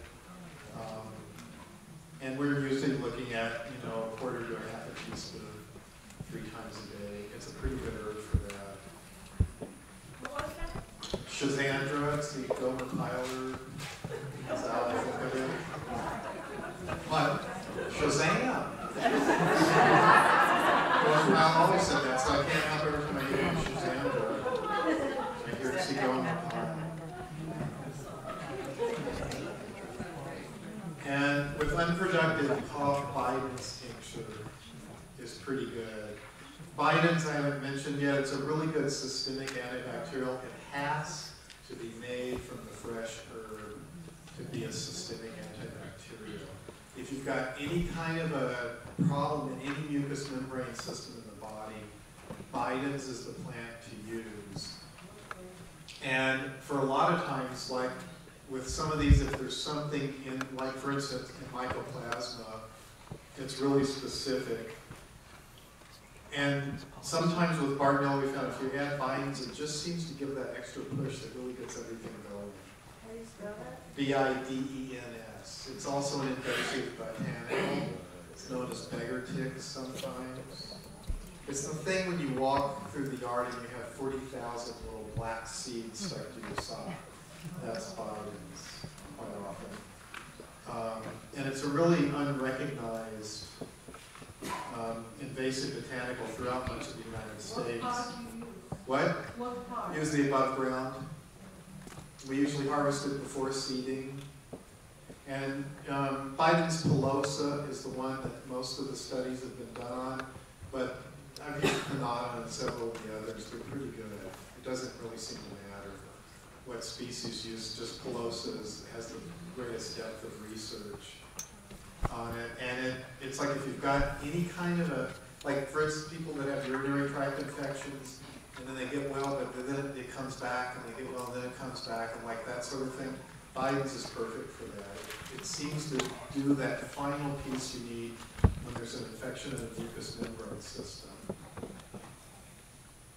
With anemia, Bidens is also really protective of the red blood cells, so it's really good for anemia as well. But really, Sida is the primary anemia herb. N-acetylcysteine can help for anemia. Really severe, we usually recommend chlorella. And if you add cacao powder to it, it really seems to help.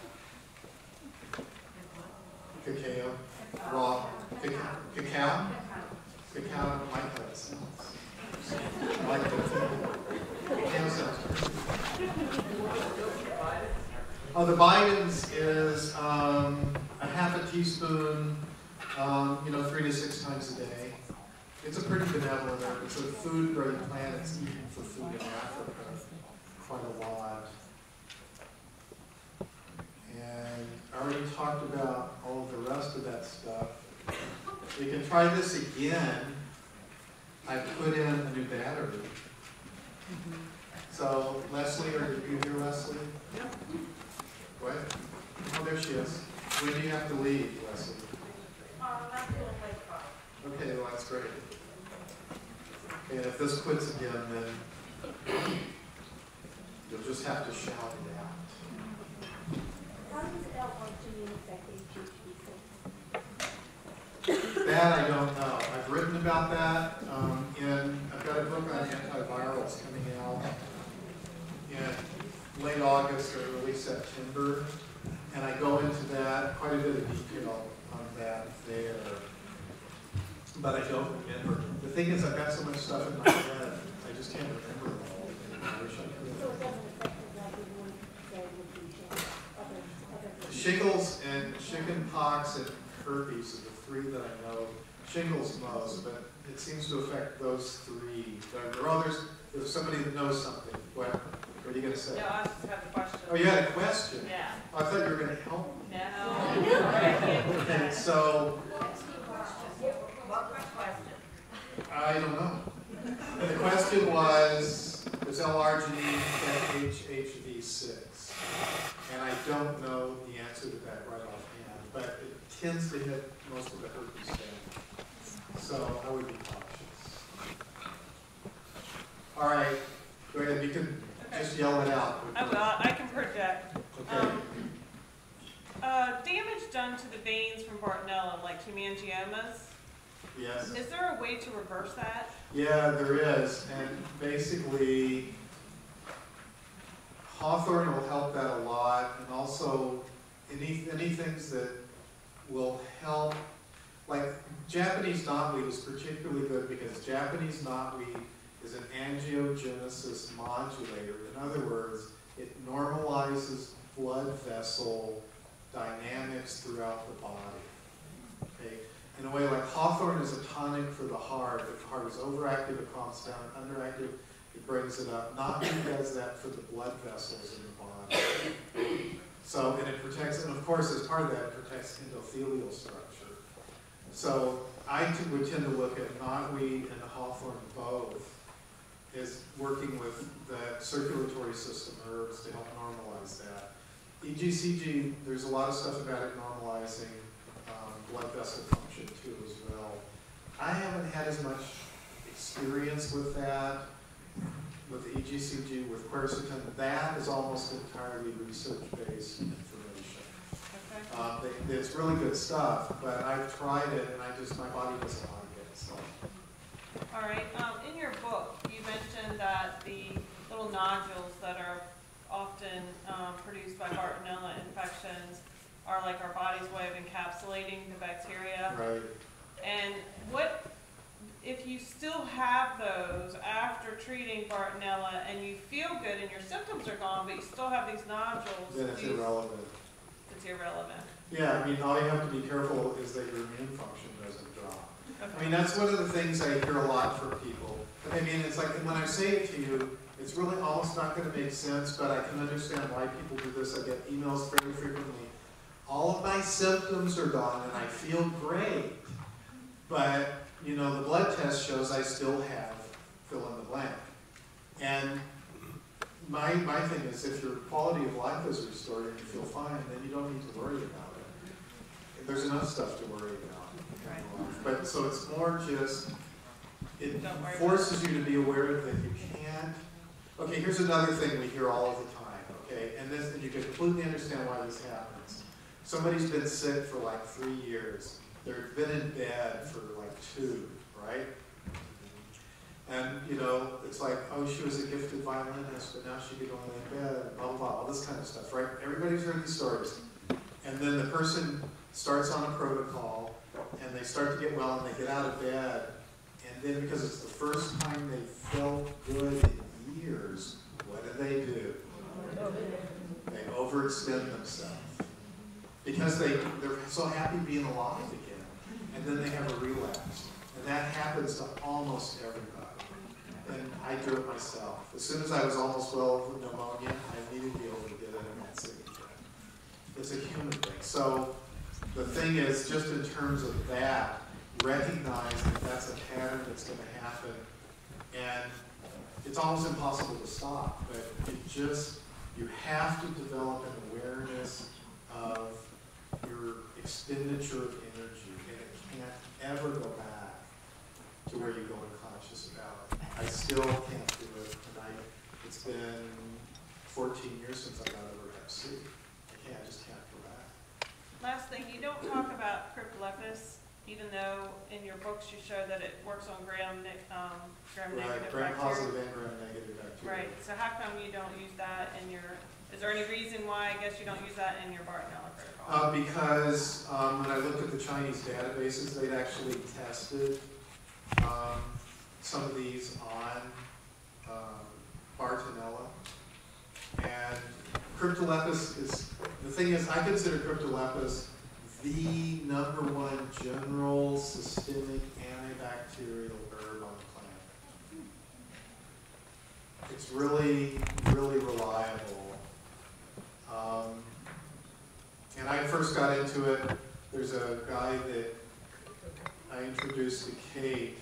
I'd written a small article on it that was published in this magazine distributed at Whole Food stores or something, and I got a phone call. Hello, is this Steven? Is this Steven? Yes, this is Nana. Nana, make a pop for Nana. I have that. Would you like some? I said, yes, and that's how it started back in, or 94, 95, 96, something like that. And so his whole village is now producing so much for Kate that they're building schools and all kinds of stuff. It's really nice. It's really nice. Huh? How do you spell it? Crypto, as in death. Like crypt.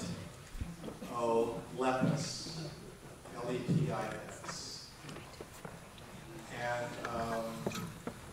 I started using it when I started running into people who had systemic staph, who had run through antibiotic after antibiotic, and then the very first one, this woman comes up to me and she goes, the workshop, and she goes, well, it didn't work from 5 antibiotic regimens, and the doctors just said, well, let's just watch it and see what happens. And she goes, I know what's going to happen, I'm going to lose my foot.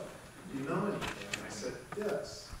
And she took it in fairly high doses People that are really have bad systemic resistant staph, a tablespoon 3 times a day, and that's a lot. But in general, a teaspoon 3 times a day is enough. 30 days to the blue. So I've never had it fail for systemic staph. And I'm broadening the range out of it. I talked about it in the herbal antibiotic book.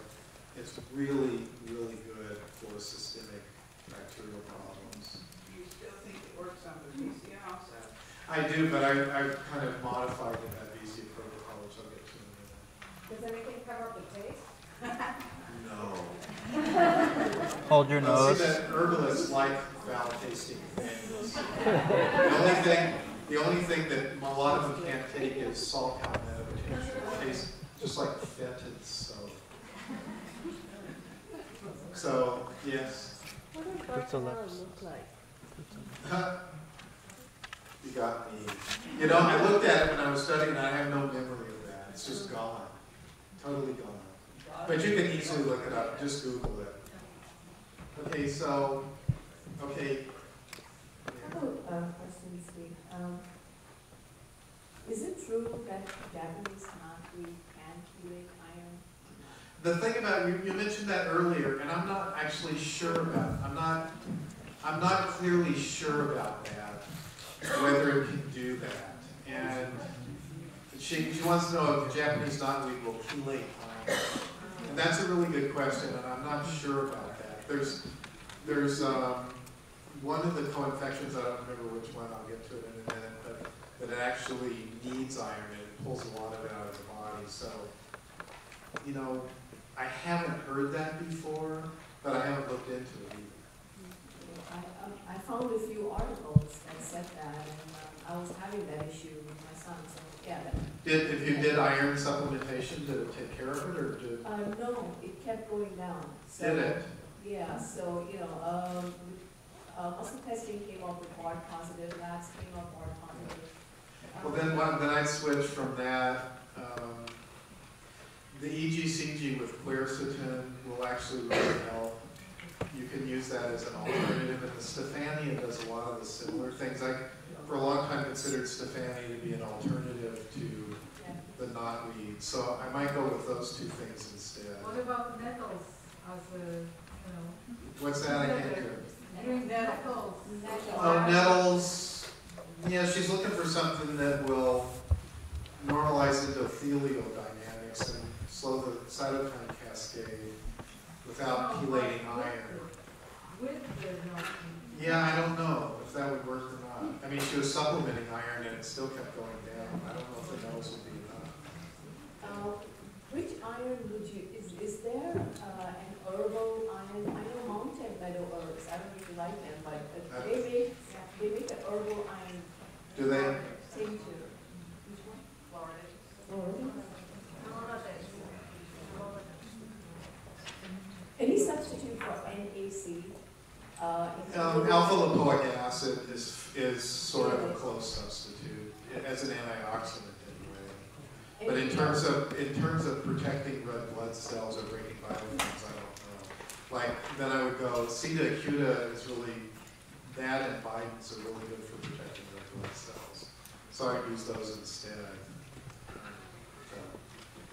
In patients with some genetic issues, the COMT genetic issues, the methylation defects, I find that NAC and ALA are both contraindicated. Okay, I actually was waiting for somebody to mention that. So let me go. No, you're not in trouble. Let me just find the page. Here it is. Okay. There's a thing, some people are kind of pronouncing the Merthyr gene or something. Anyway, that there's problems with methylation. And so basically, we've been using folic acid, 400 to 500 micrograms daily in B12, 1,000 micrograms daily for a month, and then dropping to 500 to help that problem. And they do seem to help. Some people need the folic acid. The what? Instead of folic acid, they need to activate it. And methylate. Okay, folinic acid. See, I told you I'll know a lot more than I do. And methyl B12. See, methyl B12. live it fully. Going back to the iron supplement herb, wouldn't yellow dock be?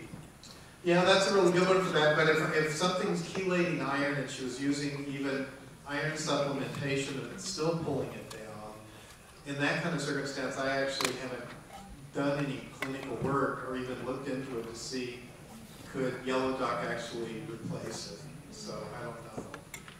Or would the low iron be beneficial to clearing the infection? Well, you got me. I don't know. Have you worked with children with pandas, you know, with the strep autoimmunity? Children with pandas? I immediately saw that in a different way. Who's Mr. Panda? No, I have not. It's brain autoimmunity. It's molecular mimicry. Are there any herbs that could help? It's the antibodies attacking the basal ganglia in the brain due to strep surface protein molecular mimicry. Oh, you should email me about that. Email me about that and say that you attended this workshop. And then you'll definitely get an answer. Because I get about 300 emails a month, and I can't keep up with all of them anymore. But if you do that, because it's bringing up a memory. I have done something about that, but I don't remember it. Okay. All right, there's that guy right there has a question. You mentioned homeopathic treatments today. Right. Could you mention some of the best sources to get them? How do they work? How do they work? That's always a big thing. You know, the amazing Randy just doesn't think they work at all. But the weird thing is, and I've run into this from a lot of different places on the internet, hypertrophy, reductionists with cerebral hypertrophy often write me things that I don't want to read, but one of the things they don't like about homeopathic stuff is they can't figure out how it works. But the weird thing is, if you have really an upset stomach and you take Nexvomica and it works, year after year after year, something is going on, you know. And that one I can't pronounce, oxysilicum or whatever it is. That one is really good for preventing the flu, but it's worked for 10 years for me. So I tend to think of them, I know what people say, but I tend to think of them as almost like a vaccine. That there's this tiny, tiny amount of the stuff in there, and the body just responds to it. Like a vaccine. Julie's really gotten into homeopathics. She's the one that sort of turned me on to them, and I'm afraid I was going through my normal, that doesn't work stuff. I mean, it's ridiculous that I do that, but I still do it. And she goes, oh, you're trying Nexvomica, and then my indigestion went away immediately.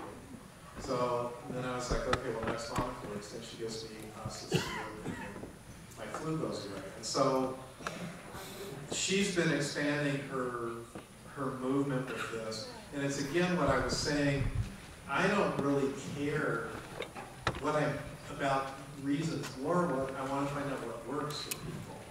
And if we get something that works, I mean, I can't really explain it. I haven't gotten into homeopathy in depth, although when I get weird emails about it, part of me wants to get into it and figure out how the whole thing works. But it's got a good history over time. I looked at a lot of the homeopathic case studies from the early 1900s and treating yellow fever and things. And they had some really good outcomes. So that's about all I can say about it is in practice, we found a number of them to really help. And then of course, others of them I haven't found any usefulness from at all.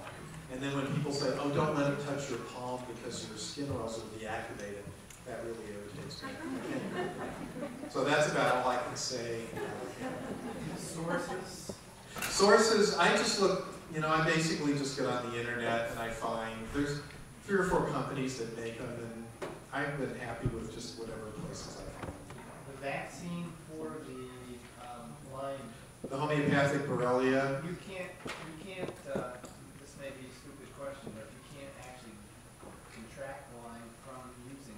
I haven't heard that you can. But normally the way they do those is if they left any live spirochetes in there, look, we live in America. They already would have been sued for $1 bazillion. Or so some of these people say $1 Brazilian, and those are dollars from the South. But they would be, I haven't heard anybody say they got it from that, but I've also heard mixed results from using it. For some people, the no-soap seems to work. Others, they don't really seem to notice much difference. But the plant, the Lycopodium. that worked pretty good from what your book says. Like Julie's had really good success with it. So what I do now is I look at all the emails people send me, and so I look on the internet a lot, and I consult with Julie on many of her patients, and mostly I'm a research guy. So Julie's like the practical in the world, and I'm doing all this research. So together we make a pretty good team. Is there a book that you could recommend on homeopathic? Kate, do you know one? A book, a decent book for homeopathy? The Science of Homeopathy. Thank you. The Science of Homeopathy. Okay. All right, find somebody else with it. Okay. Well, I'm afraid to use this thing.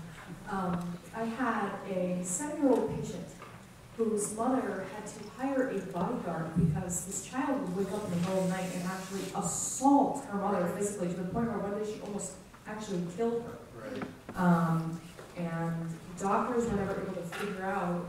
She ended up going to an eyelash doctor in Connecticut, and they said she either had Babesia or Bartonella, and I'm not sure, I haven't seen her in a while, so I'm not sure where she's at now. She's definitely better, but is there any kind of, let's say she's mostly functional, is there like a tonic or? Chinese seneca root is probably the major interventive to use immediately. With stuff like that, it's just, it takes a while to begin to correct the neurological damage and make it. And that report that you're giving, it's not super common, but it's not really uncommon either. That outbursts of homicidal rage that can't be controlled, and that complete personality change, once they get into that part of the brain, completely disrupts emotional processing.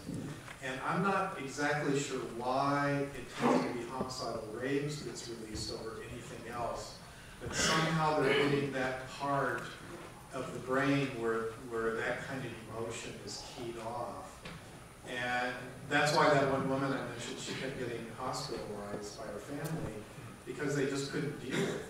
And so the important thing is to as fast as possible reduce the inflammation in the brain. As I mentioned before, Chinese seneca root, we found that in acute circumstances, with really almost any of these, it'll do it the fastest so far that we found.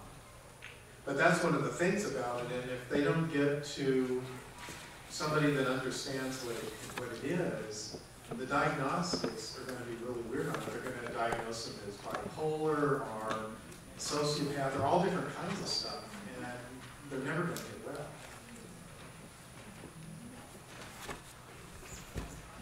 Hi, I have a question about the encapsulated Lyme in the brain.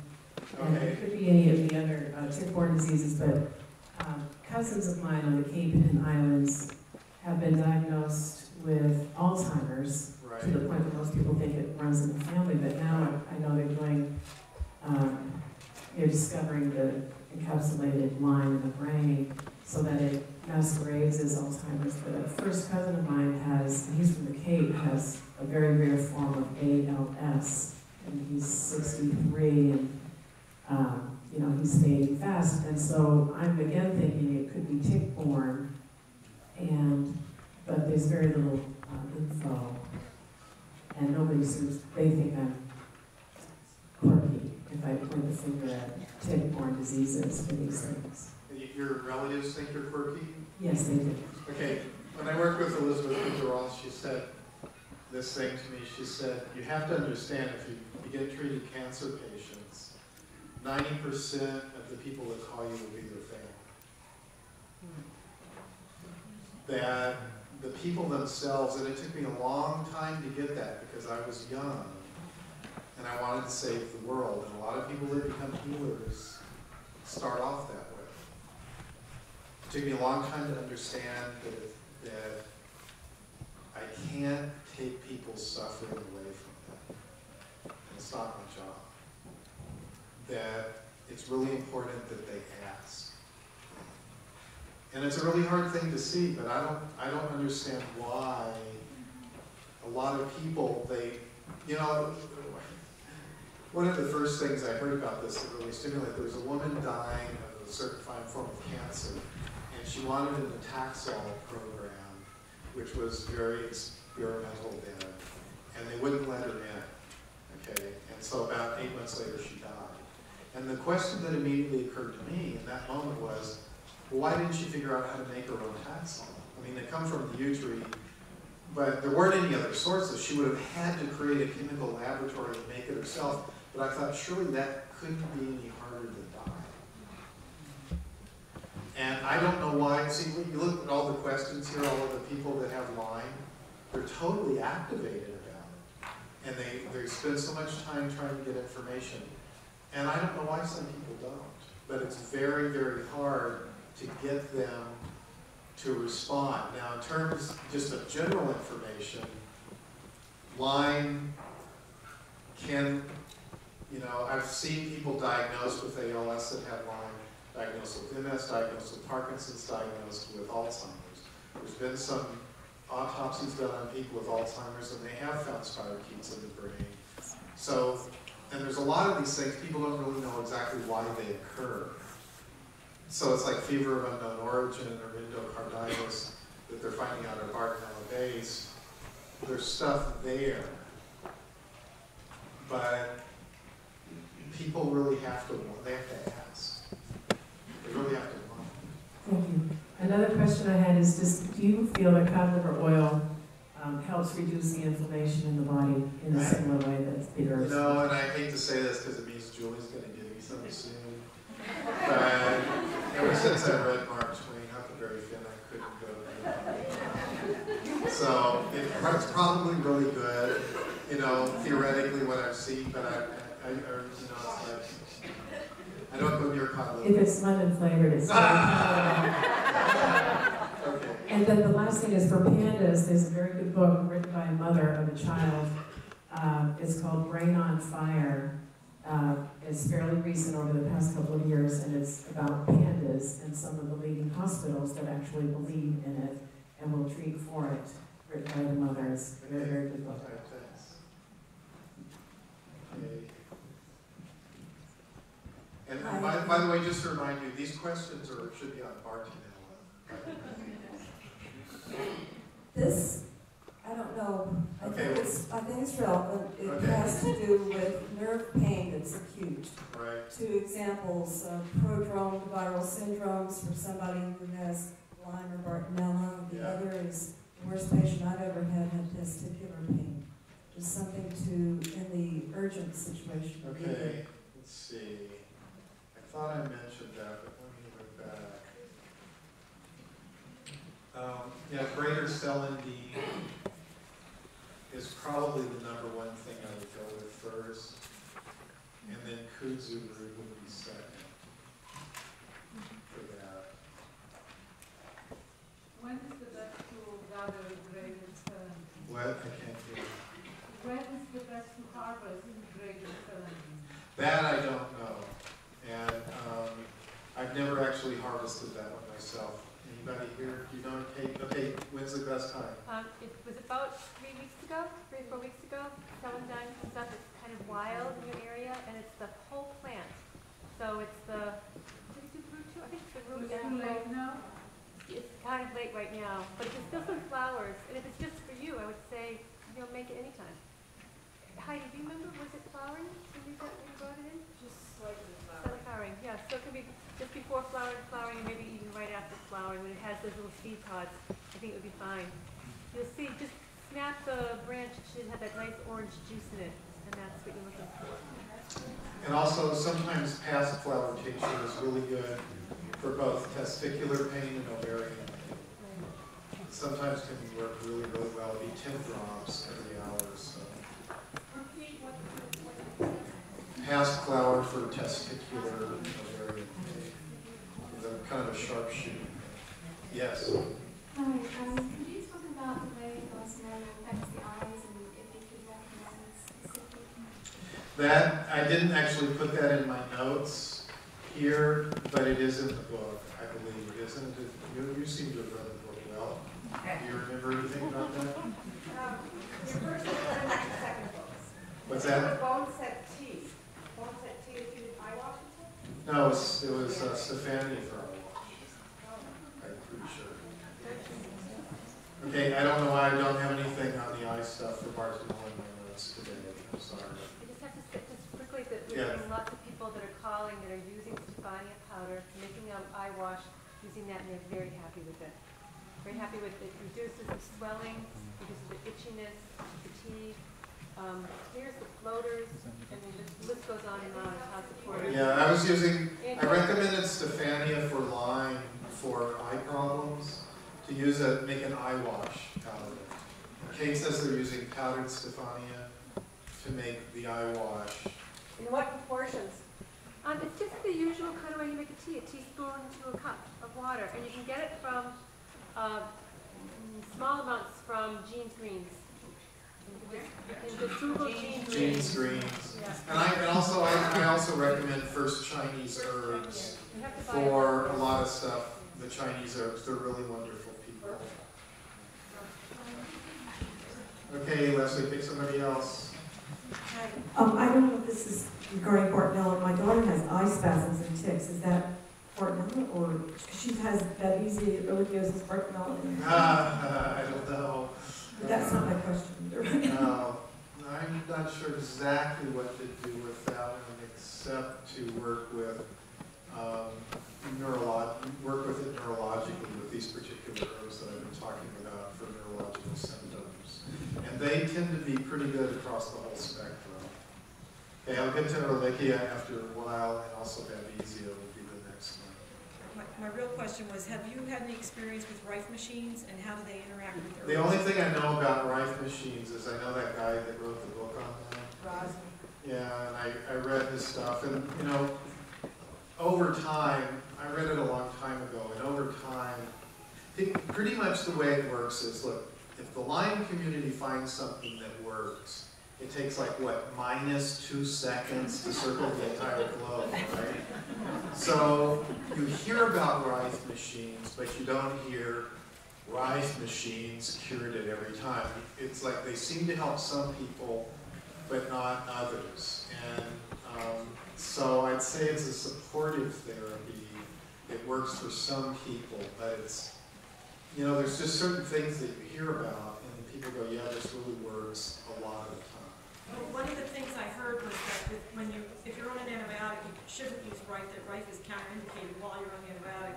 Yeah, but if you look at the theory of the Rife machine, that doesn't make any sense. Well, that was my... You know, because it's like, if it's vibrating at a certain thing, and it's affecting the spirochete or the bacteria, that blah, blah, blah, it's like, it wouldn't matter whether you're on antibiotics or not, it's still going to have the same effect.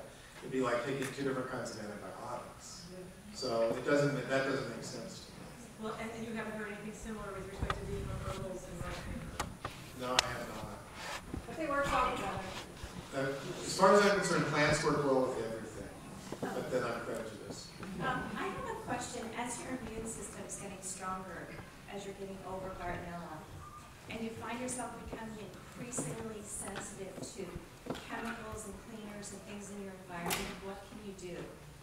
Well, the obvious one is get rid of all that stuff. And the weird thing is, sensorially, Americans are really shut down. And I don't know how true that is. You know, people that come from less industrialized societies aren't as shut down. And if your sensory channels are opening more and you're more aware of everything, then about the only thing you can do is change your life. to change what you surround yourself with. And in a way, I mean, I know people that diagnose using smell,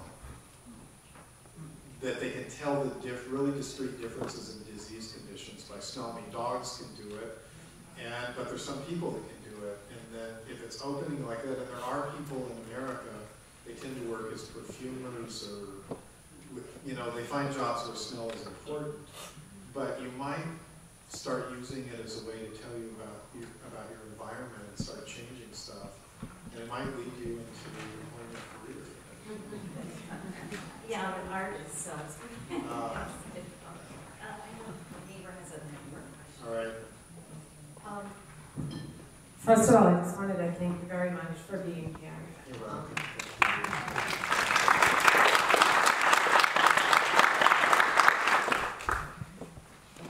I think there's an increasingly large group of people who previously thought they may have had Bartonella that are now realizing they may have this protozoa from the zoning mat. Right. And I'm wondering if you have insight on that. Well, basically, the little I know about that is you would treat it pretty much like you would treat Babesia. I mean, it's a protozoa that infects red blood cells, from what I remember. Isn't that correct? Yes.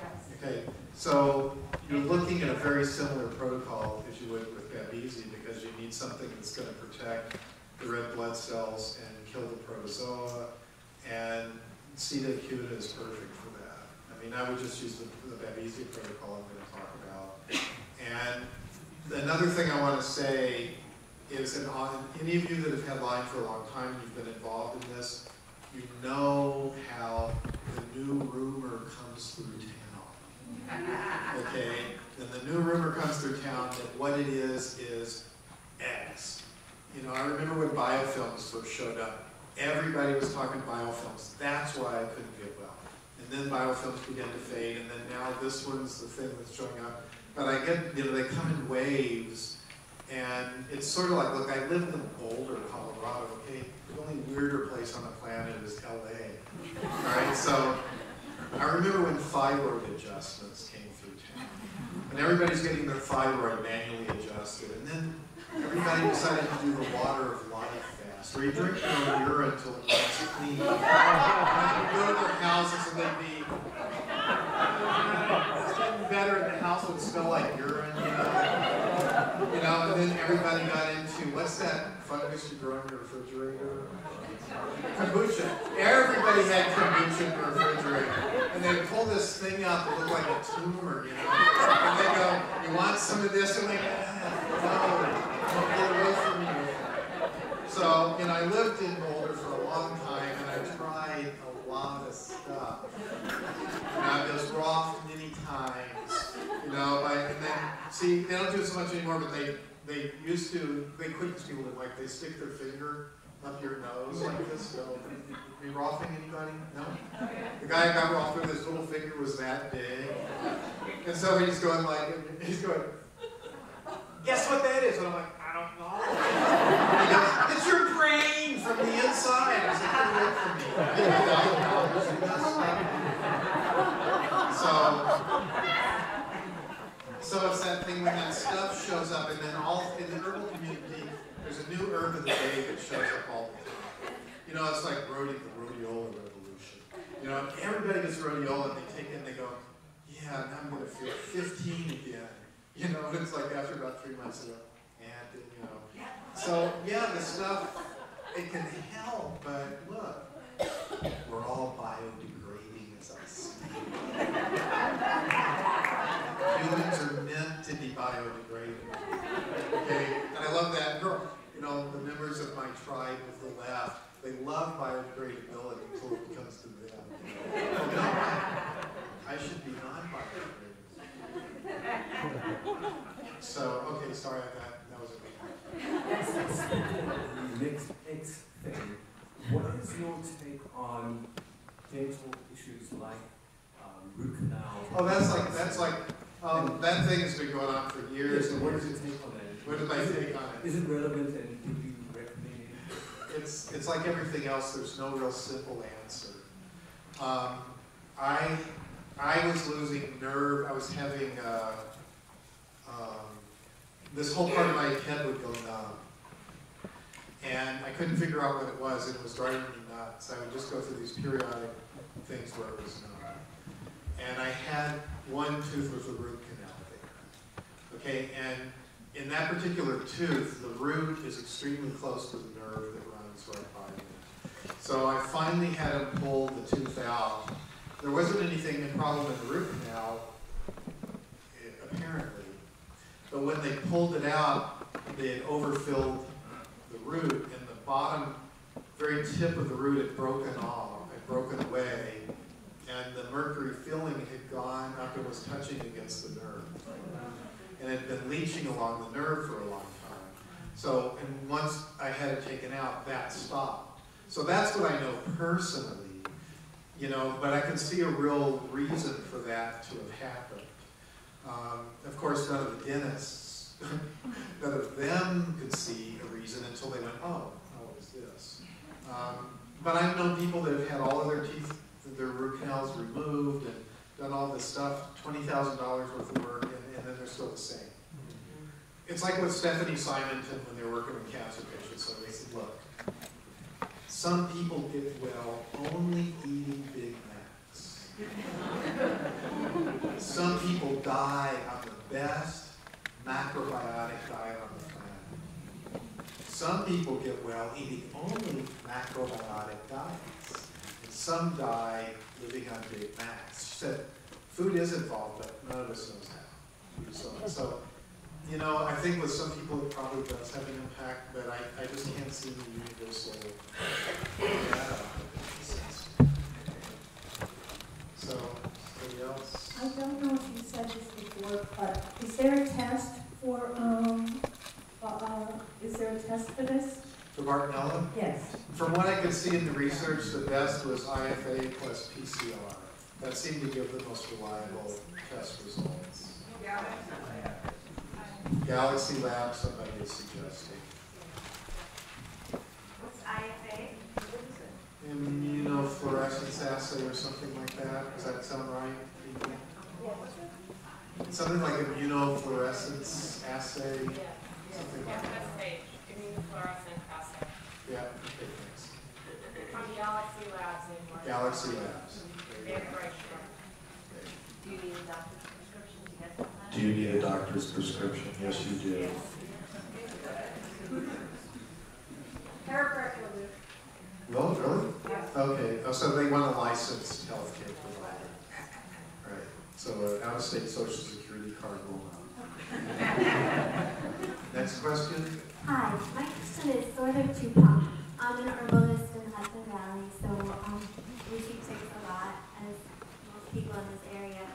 And, you know, about 6 weeks ago I had a tick bite, which isn't uncommon, but I did get the bullseye rash. And because I'm breastfeeding, my doctor had me take amoxicillin for 9 days, and I developed an allergic reaction. So during that same time, I was using some Japanese knotweed that I had tinctured and some astragalus. Right. And I've had a stiff neck for about the same amount of time. So I'm wondering if there could be a correlation. There could be. I mean, that's one of the early signs of the spirochetes moving into the spinal column as that kind of a stiff neck dynamic, and that's a possibility. If you're taking astragalus, I mean, I would really ramp up the dosage high. Like how high? 6,000 milligrams a day at least. And if you were going to take a tincture of it, I'd go a teaspoon 3 times a day at least, maybe 6. Okay. So, I mean, people in China routinely cook a lot of their food with astragalus. So they make really strong astragalus infusions, and then they cook the rice in that.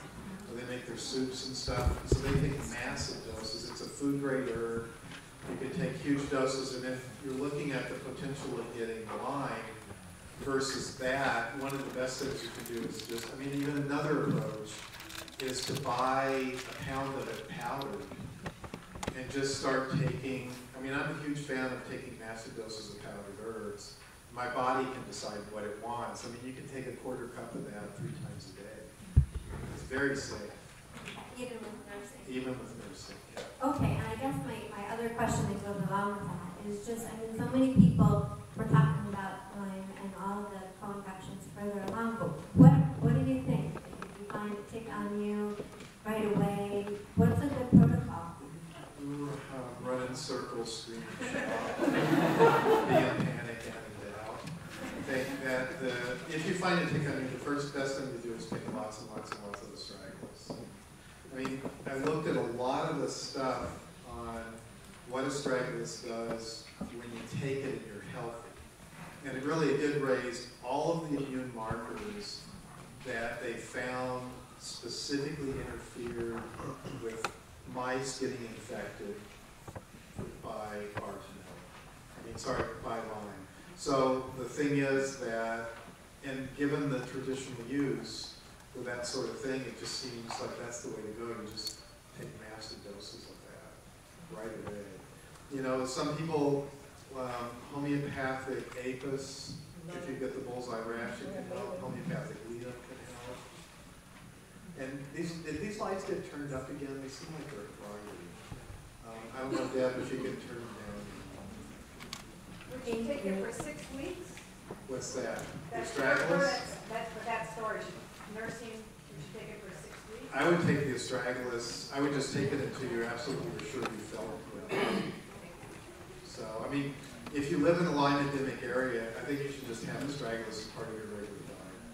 I wouldn't do without it. I have a question about Bartonella and a comment about Bartonella. The question is, do you find what some of the allied doctors call the Bartonella striae to be diagnostic? And the comment is, I want to encourage you to engage in pandas research because the Bartonella-pandas combination is horrendous. It causes horrendous behavioral problems in kids. I'm a psychotherapist and I work with kids and families. Okay, thanks. What do you mean by the Bartonella striae? It looks like stretch marks. Oh. And a number of the allied doctors find that indicative, if not fully diagnostic. Really? Okay, that's news to me. Thanks for mentioning that. Hi, my doctor's been encouraging me to follow the blood type diet, and I started reading some of the books on that, and then they talked a lot about different foods and different herbs reacting differently depending on your blood type. Right. Has any research been done with that in terms of the Lyme protocols and the herbs that you use? I don't know about research, but I've heard a number of people that have done that, and they said it really helped them. That's all I know about it. It's, I don't get the blood type diet stuff. I don't really know that much about. There is a doctor here who's one of the experts in it. I invited him, Dr. Medrick. He's over here. Raise your hand. Where are you? If you want someone to talk to, I mean, I don't know if he wants to be talked to, but since I brought it up. Okay, great, good. I have a question about the symptoms of Bartonella. You mentioned memory as one of the cognitive symptoms. What about symptoms like dyslexia or paraphasic errors? Yeah, that's part of it. I didn't read the whole spectrum. I just read a brief synopsis. So is that more Bartonella than Lyme? It's hard to, a lot of them have, there's just a lot of crossover. I mean, once they get into the neurological system, once they get into the brain, then the symptoms tend to be really similar. The major thing I've seen in Bartonella that's different than Lyme is those massive mood swings of rage. That seems to be mostly Bartonella related, at least from what we've seen. So, but I can't really tell the difference between looking at Lyme or Bartonella or Mycoplasma or anything once they get into that system. They're very, very similar.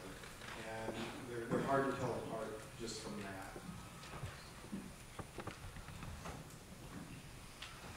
Oops. Okay, one more question and then have to go on. Hi, my daughter has, she has ganglion cysts and vascular anomaly type of cysts on her feet, on one foot. And do you think that's related to Bartonella? I don't know. I don't. I'm sorry, I don't. Okay, I'm going to try to get through this. I don't know if I can get through everything you did, but I'll try. So Babesia, we're actually finding Babesia fairly easy to treat.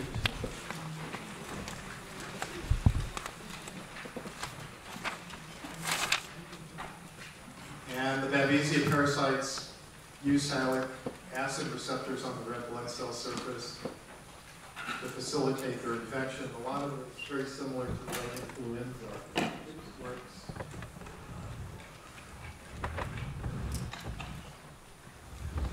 And it's mostly tick bite. It seems to be fairly limited ticks. There's 110 species of Babesia that I was able to find in my research. 10 of them infect people. It's pretty prevalent in the United States. Again, it's considered an incidental infection, but it's really not. It tended to specialize in ungulates, deer and things like that, but it's jumping into people quite rapidly and altering its genetic structure like all of these are doing. It tends to be really endemic in the Northeast, as many of you know, in Northern California as well. Wisconsin, you know, it's really weird. The three major places, the Northeast, around Wisconsin, and Northern California, seem to be most of the epicenters for these, but there's a lot of people in Virginia, for instance, that are getting it now. About 10% of the U.S. population is infected. Most of them are asymptomatic. It's a relapsing process, just like malaria. And Dr. Zhang was the first person that kind of got that it was sort of like so close to malaria and its dynamics that he started using artemisinin for it. And that was a really nice innovation he came up with. Oddly enough, you know, there's some hypertrophy of the lung endothelial cells, which tend to be really common with this. So a lot of the endothelial cells in a lot of these are affected. Same systems, lymph, spleen, liver, anemia is a problem. So the interesting thing is that people without a spleen tend to get extremely ill with it. And that showed me just how important the spleen was to support the spleen in treating it. People over 50 and those with low immune function are a lot more at risk. So relapsing babesiosis is extremely common. So, but anyway, we found it pretty easy to treat, and these are one of the ones where antimicrobials tend to work pretty well. We pretty much just go antimicrobials, protecting red blood cells, addressing the symptoms. And here's kind of what we're using now that we're finding the best combination for, which is an herb called Babesia javanica, which is really specific for Babesia, but it's a slow-acting herb. So that, combined with cryptolepis, really tends to work well. Can you repeat those? Yeah, Babesia is B-R-U-C-E-A. Babesia javanica, Javanica. And cryptolepis, Babesia was kind of the first one after Lyme I started to look at. We were recommending cryptolepis for it. And we were finding with some people it was really, really, really effective, and with other people it was only moderately effective. And I'm not really sure why. Kate, you've heard a lot about people using it for Babesia. Is that your experience? Yeah, I'd say that probably more than half of the people that use it are very happy with it. They find that their symptoms start to recede within just a few weeks. One woman was tested. She had 7 of the species at the same time, 7 Babesia species, and the cryptolepis cleared all but one. Okay. But there are some people that it doesn't seem to be. Yeah, for some people it just, so we're finding that the combination with Babesia and cryptolepis seems to be the better way to go. I think sage woman herbs in Colorado Springs is good for some. You don't have it yet, do you, Kate? No. Okay. No. And that's kind of a new one, but we're seeing some really good work with it. You know, artemisinin, it does work for some people. I mean, there's a lot of people in the Lyme community that have written me and they've been on artemisinin for like 2 or 3 years. I don't actually think that's a good idea. It can have neurological impacts if you use a lot of it for a long time. So,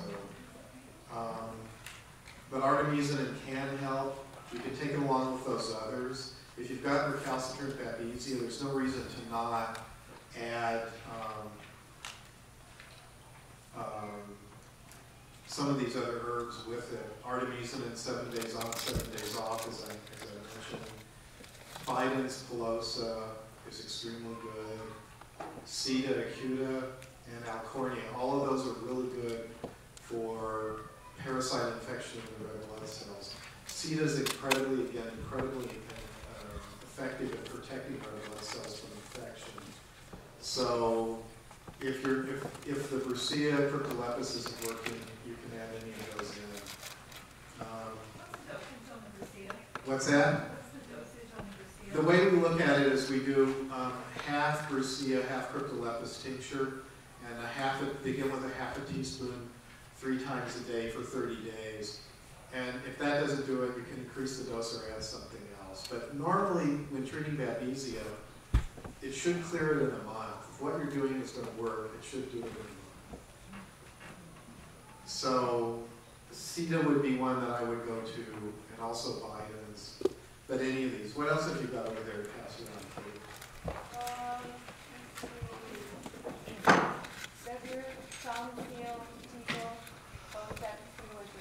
Do some red root. Yeah, I love red root. Now, Julie's finding that she adds homeopathic sepia to people with really recalcitrant Babesia that it helps. Homeopathic what? Sepia, S-E-P-I-A.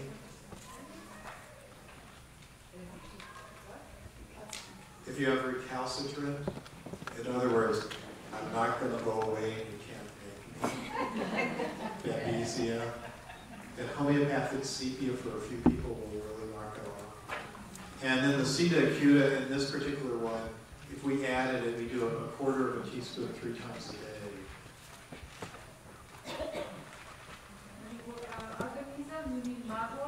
Artemisinin, yeah, Artemisia annua, but that's the isolated constituent artemisinin is. I actually feel fine about people doing Artemisia annua indefinitely, but not the artemisinin. In Artemisia annua, you would need to use like the top third of the plant and make a really strong infusion and just drink it daily. I have in the one of the books, I think it's the new herbal antibiotics. Yeah, I've got a way to prepare Artemisia annua that will be equivalent to artemisinin. Did you say that's mugwort?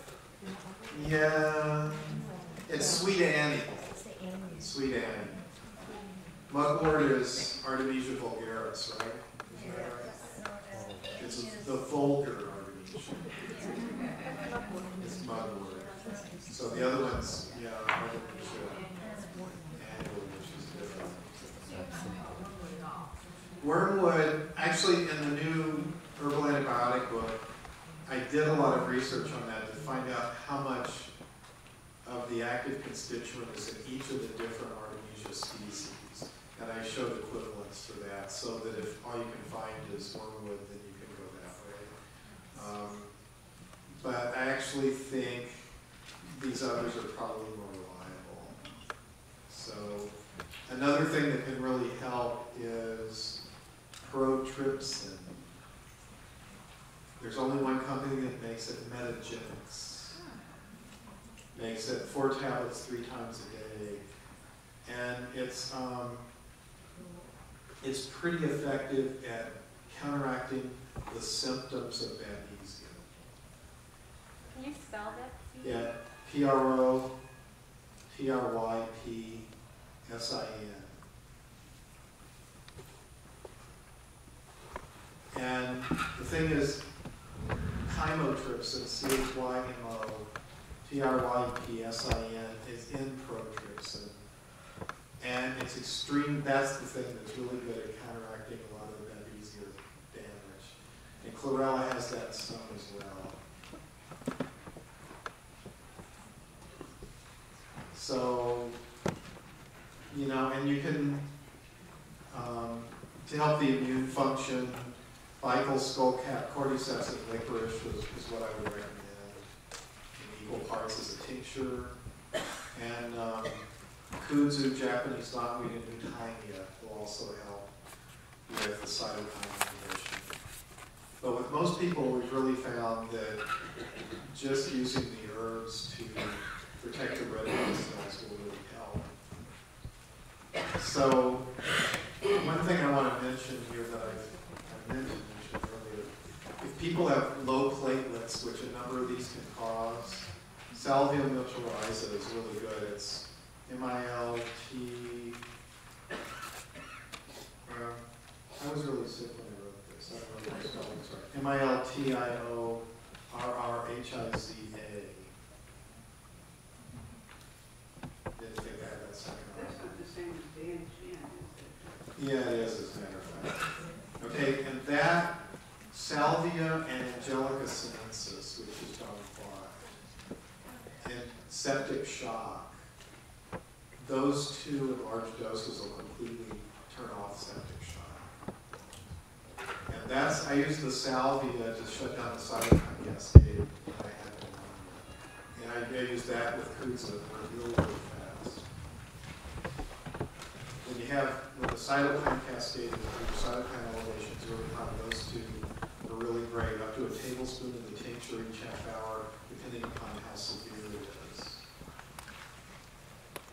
So, and again, bone set tea is really good for the relapsing symptoms of Babesia. Sometimes if you just have that, somebody mentioned about, they just have these massive sweats that come on from nowhere, bone set will really help that. And bone set's hardly bitter.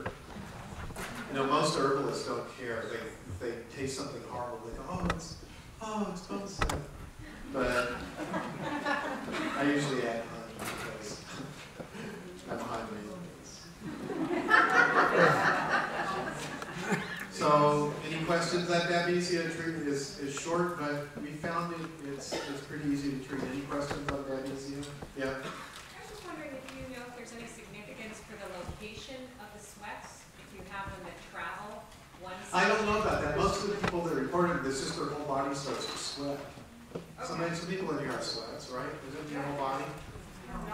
Or sometimes it's a week, it'll just be my neck, and then 2 weeks later. Really? No kidding. I have a theory on that, actually. Yeah, what's the theory? I sweated patches. It's both neurological, and I also believe that my body's releasing toxins. On occasion, I do feel toxic, like crystal type things being pushed through my skin in those patches where I'm sweating. From like pouring sweat, like on a shin, or on one side of my knee. No kidding. Yeah. Oh, that's fascinating. I've seen that on my daughter as well. No kidding. Oh, that's really interesting. Oh, thanks. I never heard that before. Thanks for telling me. Yes.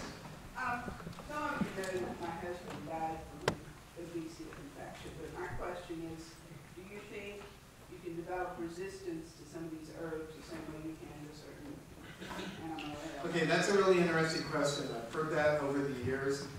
And I don't know that it's actually possible to develop, that they develop resistance, but I have noticed that the bacteria that I've been treating, some of them I'm having to use larger doses over the years. And some of the influenza viruses, I'm having to use much more intense doses than I had 10 years ago, for instance.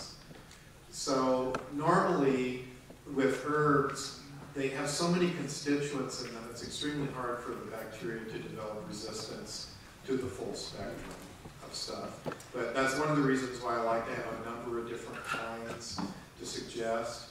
And interestingly enough, a lot of MDs are starting to mimic plant dynamics in their treatment. They're starting to blend multiple things together, and they're finding the outcomes a lot better, of course, because it's more complex and more synergistic.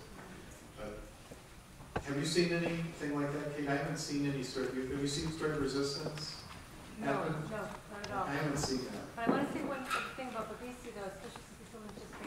Hey, speak louder. Okay, one of the symptoms that people would, oftentimes, I'd say more than half the people who had called with Babesia were saying that they had this incredible pressure in their chest and shortness of breath. And if you're experiencing that, I will say that I don't know about the new herb that you're speaking about, but the cryptolepis seems to help clear that, and people are able to breathe again. Oh, great. So the cryptolepis with the shortness of breath or that heavy feeling in the chest where you simply can't take even, it's hard to even take a small breath. We call it air hunger. Air hunger. So it relieves that air hunger. Can I follow up on a cryptolepis question? Sure. Have you ever used it, or know anyone who's tried using cryptolepis as a sinus wash for MRSA? Oh yeah, I do. It works.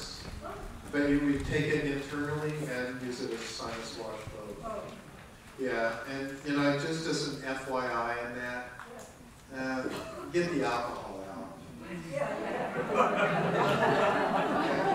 I did approving on that.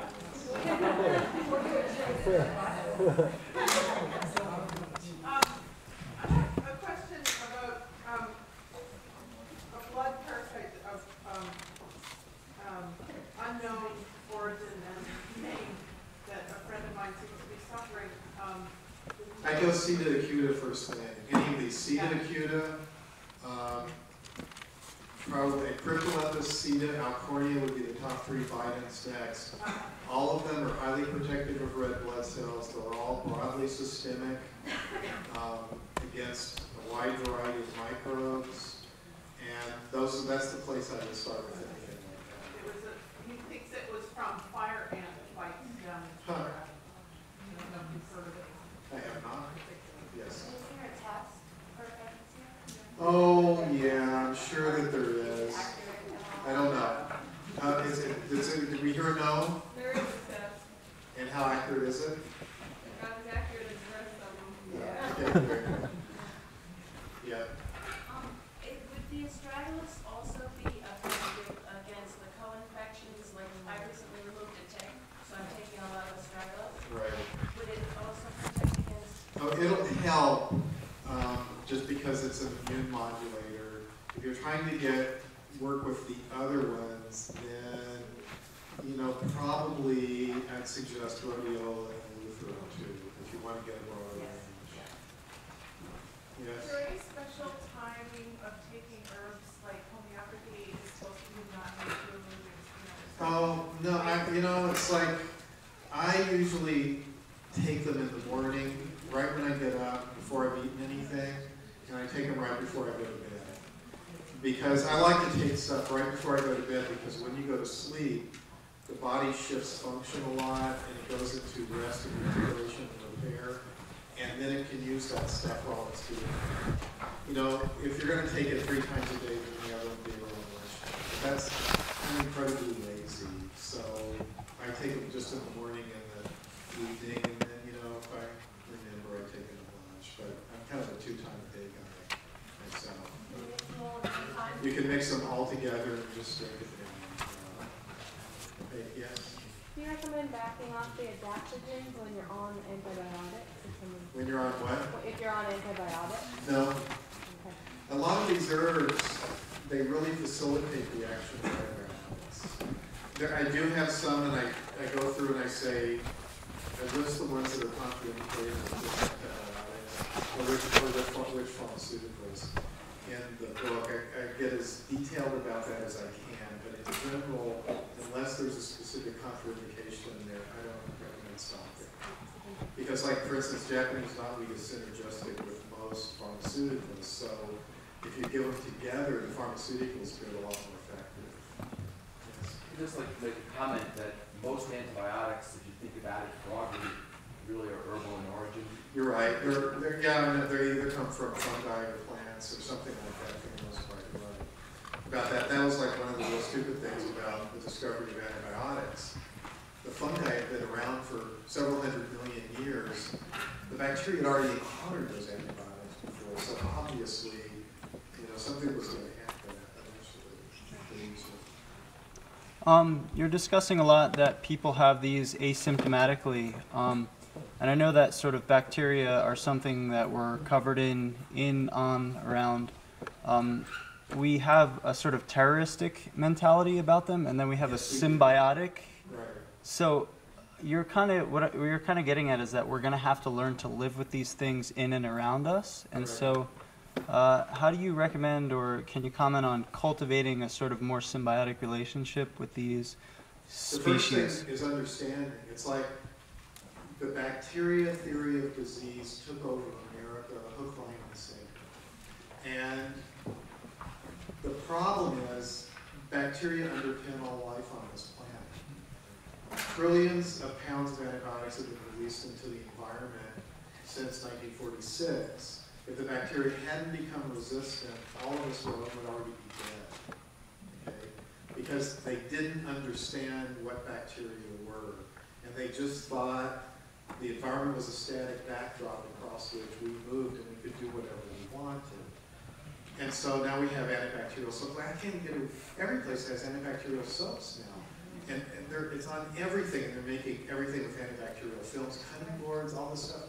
The problem is bacterial researchers around the world are extremely clear about it, that within 15 years there will be no antibiotics that were cured. Okay. We're looking at going back to about 1880, medically speaking, in that sense. And so, you know, in the herbal antibiotic book, I quoted all of these people, preeminent researchers in the world on this stuff. They know, and the information is percolating down, but you still see all the antibacterial ads on TV and everything else. So the very first thing to do is to start to understand what bacteria are, and to start to change your own internal framework about them. I mean, I grew up thinking they were my enemy. You know, but it's like we declared war on bacteria. These guys are like the worst Afghan guerrilla fighters in the entire world. And we've really pissed them off. So understanding that, shifting that dynamic, and part of it is, even though medical science doesn't say it, they imply that sooner or later they will cure all disease and will never die. Sometimes they even say it. Okay? We'll live to be like 1 billion. But the thing is, death is built into the system. And when my great-grandfather was working, he understood that. He had a look in his face. He understood that suffering was inevitable and dying was inevitable. And they had found a certain kind of peace with it. And America's become much more afraid of it since I was a boy. So it's beginning to shift that orientation. That's what makes the difference. And the bacteria are teaching us, I mean, fundamental things. So that's how I did it, by understanding them, coming to respect them, and coming to work with them, and understand I got limited time here. Yes, you've been so energetic and patient. I am curious about duration of time with cryptolepis, and also for folks struggling with aldosterone levels being low who can't tolerate pharmaceuticals. I'm wondering if you have some thoughts with herbals, probably mostly adaptogens, but I'm wondering if there's anything specific. Okay, and I can't remember that. I've worked with aldosterone levels, and I've written about it, but I just don't remember, my mind's a blank about it right now. Cryptolepis, some people have used it for a really long time, haven't they? Up to a year, anyway. Up to a year? Yeah, and the thing is, people in Africa, they use it prophylactically. They use it for about 2 days, right? For the malaria, right? No, more than that. Longer, but people in Africa, basically, they take it every day for their entire life to stop malarial infection. And there's cryptolepis teas that they have there now that people drink every day. So it's an incredibly safe herb that could be used long term. And I've taken really high doses of it myself just to see what would happen. Thank you. I've taken high doses of it just to see what would happen. And, you know, I didn't notice anything awry about it, or obvious, we would say. Thank you. Yes. Now, are these bacteria going to become resistant to the herbal medicine? I just don't see that. I don't see that. I think some of the bacteria are getting more intense, and you might have to use higher doses, but I'm not seeing resistance. Yeah. What would be considered a high dose of the cryptos that you would take? A tablespoon twice a day, that's 1 ounce a day. Okay. So I know a woman that took a tablespoon 3 times a day. The one that had really, really bad resistant staph. Yeah. You mentioned honey that you added to the bone set tea. Is that okay to add to a lot of these? You can add honey to anything. Yeah, honey's great. And just, I get wildflower honey because it's the most effective. I was wondering if I could jump on that and sneak back to the Lyme question that's related to this. Or maybe later if this isn't a good time, but I'm very confused about this whole idea about the Lyme diet and alkalinize and your body and don't have anything sweet, and it's like, it's... Yeah, that's a whole workshop. And as soon as you get into food, people go crazy. They really do. It's like, because Americans have a really weird relationship with food because most of us think food is love. And you start to mess with people's food, you start to mess with their primary nurture thing. And there's a lot of weird stuff about that, and it's just too involved. Can I just keeping a specific kind of question focus, which is just that, you know, if you get some person who did this diet, who had Lyme, said that, you know, by taking the sweets out and alkalizing, then that's an environment that's toxic to the spirochetes. But, you know, your book is beautifully explained. They have a defense for everything. They'll just sit and wait. So what's the point of depriving? I mean, not what I'm What's the point of depriving? Well, yeah, I mean, like, I don't think that's well, as our Puritan ancestors would say, because God wants it that way, all right? But no, I kind of agree. It's like if your quality of life sucks, but you're healthy, I mean, yeah. The thing is, I just think of it as setting limits on their behavior, okay, and finding a way to cohabitate, okay. So I want to go on now because I want to get through Ehrlichia, Anaplasma. I don't know that I'll get all the way through Mycoplasma, but it's in the book in depth, and I want to leave time for the final questions. Okay, Ehrlichia and Anaplasma, they're kind of, we don't run into them that often. They're really closely related organisms. I mean, really treating Ehrlichia Anaplasma, you can kind of look at it as all pretty much the identical thing. The natural protocols are very, very similar. These tend to infect white blood cells. Anaplasma can sometimes infect red blood cells. That usually is not in people, but it can happen. But the thing is, if you've got Ehrlichia Anaplasma infecting white blood cells, and you've got Babesia Bartonella infecting red blood cells, you're kind of in a mess at that point. The Anaplasma tends to infect neutrophils. Ehrlichia infects monocytes and macrophages. Mostly mammals and ticks is where they're located. They present similar to the flu with accompanying low white blood cell count, leukopenia.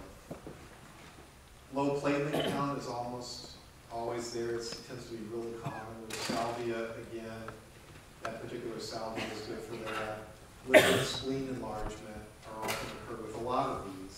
It's very common.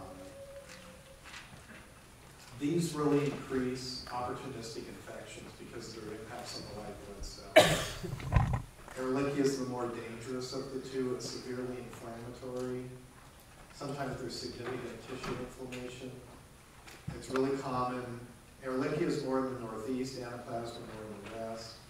In Lyme endemic areas,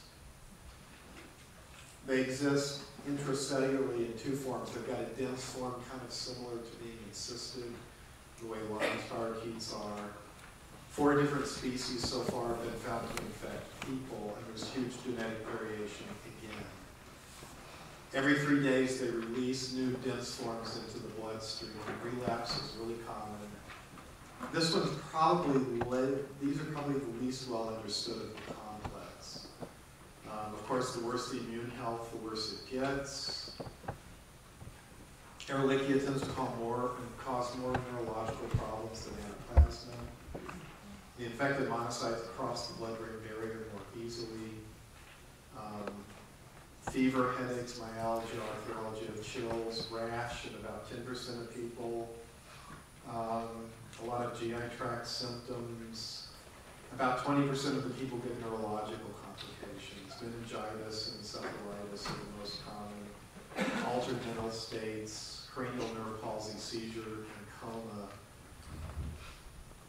So, and they can have sepsis and septic shock can occur with it more easily than a lot of the others. With these, liver protection is really essential. The spleen can really be affected as well. The bone marrow is sometimes heavily affected, and the heart and kidney. So like all of these, you can get a whole full body kind of thing. Ehrlichia strongly scavenges iron. It needs it to survive, and that's one of the primary nutrients it goes after. So if you've got it, you've got to supplement iron, 50 to 100 milligrams a day. About 15 to 20% of people in endemic areas show antibodies to Ehrlichia. I mean, a lot of times the flu we get, it's one of these things. We just heal from it. PCR is about 60 to 80% effective for Ehrlichia, 70 to 90% accurate for anaplasma. Doxycycline is the most effective antibacterial. If you can't use that, then rifampin is the best. Rifampin. And Ehrlichia is developing resistance to a lot of the antibiotics fairly quickly. And cranial nerve palsy has been reported following the initiation of any pharmaceutical antimicrobial therapy. Cranial nerve palsy, they give people with Ehrlichia antibacterial pharmaceuticals, and they get cranial nerve palsy almost immediately. That happens at a certain percentage. What is that?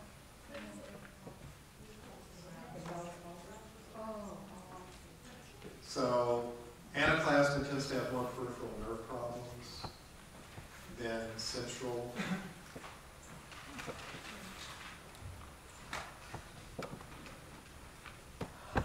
Let's see. Usually spread by ticks, biting flies can do it. Breathing in coughed respiratory secretions will do it as well, unfortunately. Okay, so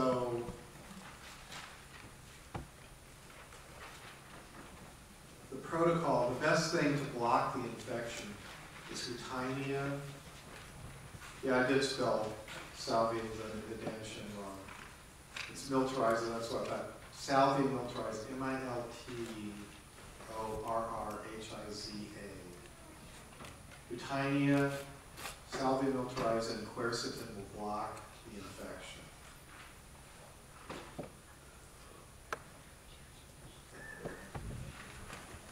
Biden's pilosa is fairly protective of white blood cells. It works pretty well for that. Salvia miltarized and Hutinia also protect white blood cells. Biden's pilosa, salvia, and Hutinia protect the white blood cells.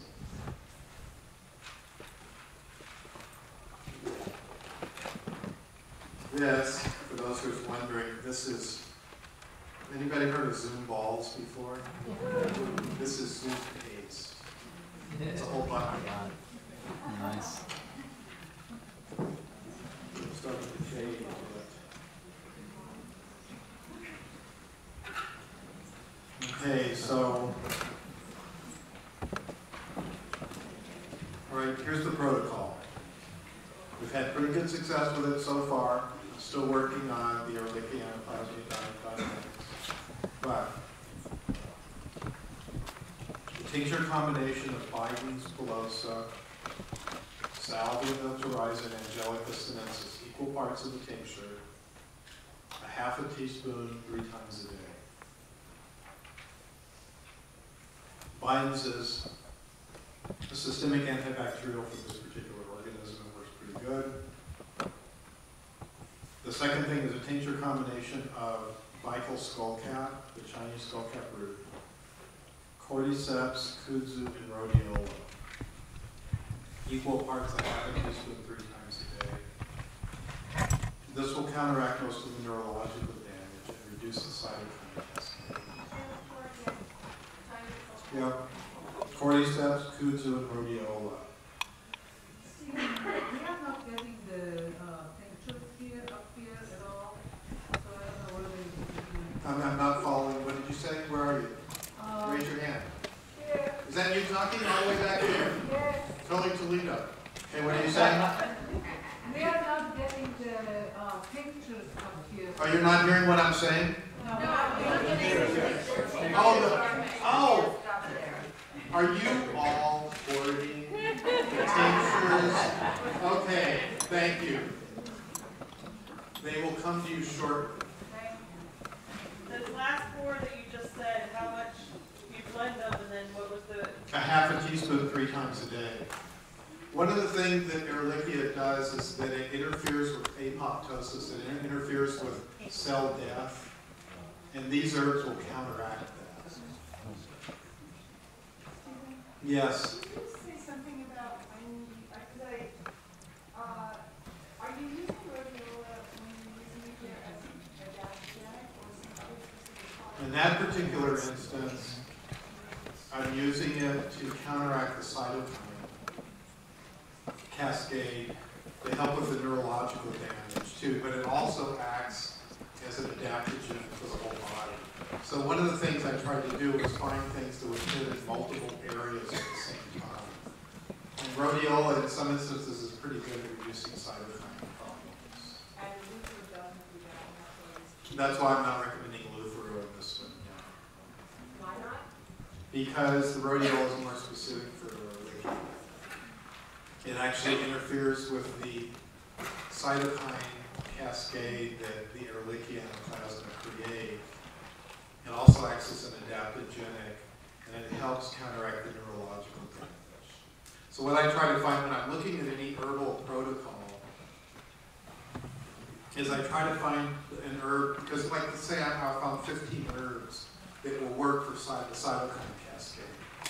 And then I'll find 8 herbs that work for the neurological damage. And I'll find 6 herbs that work for immune function. But I try to find the same herb showing up in 3 in each of those categories, because then you just have a lot more elegant dynamic going on. Okay, then the third part of the protocol is a tincture combination of Rutinia, Isatis, and licorice. Equal parts, a half a teaspoon 3 times a day. Now, one of the things that you can do, I talk about this in the herbal antibiotic book, I talk about the use of synergists. Okay, really briefly. Now, vital skullcap is starting to show up on my radar as a synergist as well. In other words, that it facilitates the activity of other herbs. Okay? Ginger, fresh ginger root juice is a very good synergist. But it has to be the fresh juice. And black pepper, but I was using piperine, the isolated constituent, is an extremely good synergist. So it helps stuff cross the GI tract membrane and get more powerfully in the bloodstream. So you can work with that stuff to try to stimulate more powerful action in the body. And licorice is probably the easiest one to use because it sweetens the taste of things. You just have to be careful because of breast growth in men, for one thing. But also, licorice has a lot of side effects. And if you take a whole lot of it, you'll start to get those, which I've done that too. What's the genus and species on licorice? The licorice, it's usually either the European or the Chinese variety. Glycyrrhiza glabra, or what's the other one? Urulensis, thanks. Those are the 2 that are most commonly used. What about diabetes with licorice? I heard some things about I don't remember a contraindication. There is one at the end of the book, but it's not leaping out in my brain. I think what it does is lower blood sugar, so if you're on medication for diabetes. Oh, it affects the amount of blood sugar of the medication. Okay, thanks. Could you repeat that? It's pepperine, I believe, is what it's called. Yeah, and you can get it. Source Naturals, I think, makes it. The thing is, you don't want to take it. There's certain limits on when you don't take it, which I talk about in that book. But it actually really is a pretty good facilitator. And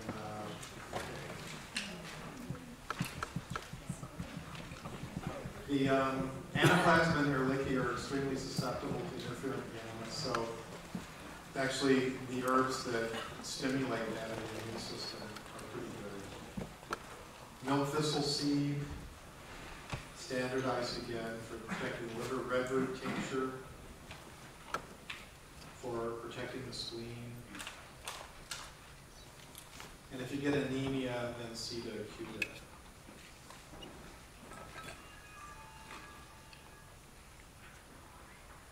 Well, that went pretty fast. When you have 1, 2, 3 protocols, do you mean all at once? Yeah, I mean all at once. Thanks for clarifying that. And the third one was, I think the first 2 herbs of the third. What's that? The third grouping, I missed the first 2 herbs of the third grouping. Okay. I think it was Botania, Isatis, and licorice. yeah. That's a really nice antibacterial combination for these particular What's bacteria. the Can you spell those things? A half a teaspoon 3 times a day. What is that? Can you spell those three? Isatis is I-S-A-T-I-S.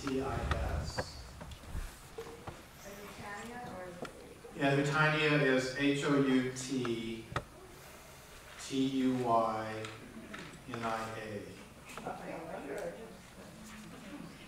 Yeah, I had to look up how to pronounce that.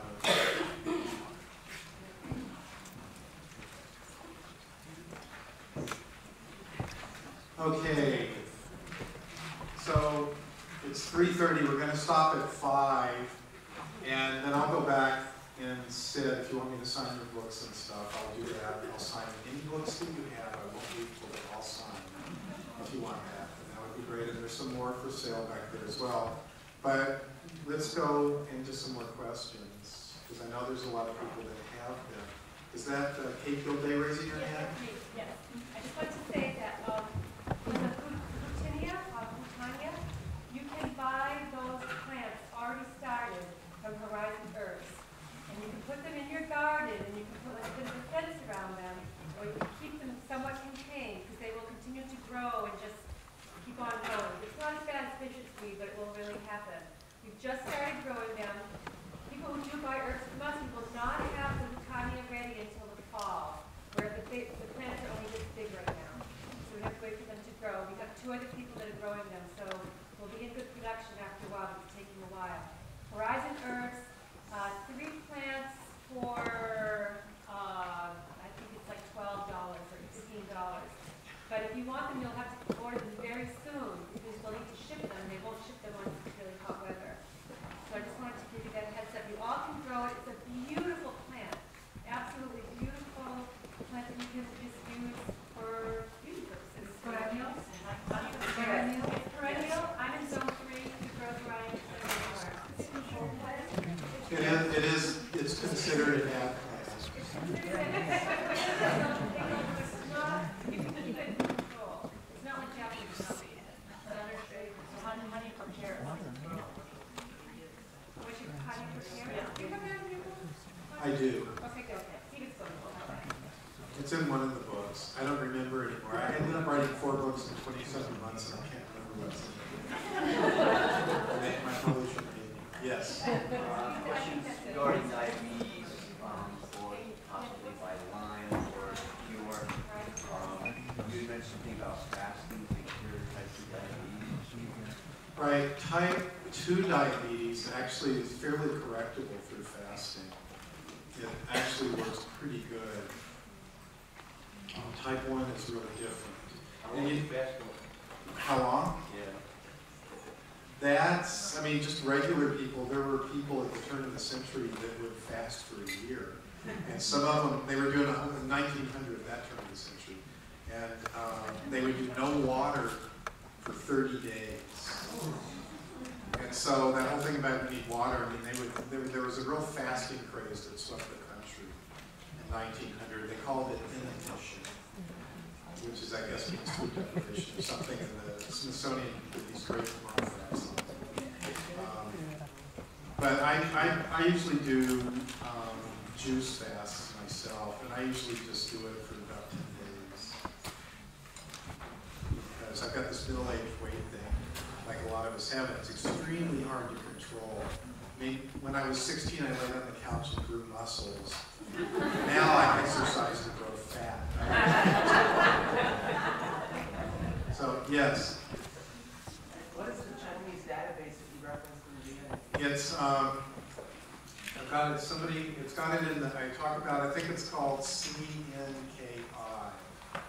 And I've got it, I talk about it in the back, I believe, of either the second herbal antibiotics that just came out or the back of the plasma book. In the bibliography section, you can just look in there, and it says how to get there. The best way to get there is to get on Google Scholar, and then you type in whatever you want to find out, something like, you might type in istatus, and then you just type in CNKI. I think that's the acronym they're using, but I'm not sure right offhand. And then Google Scholar will bring up all of those listings for you.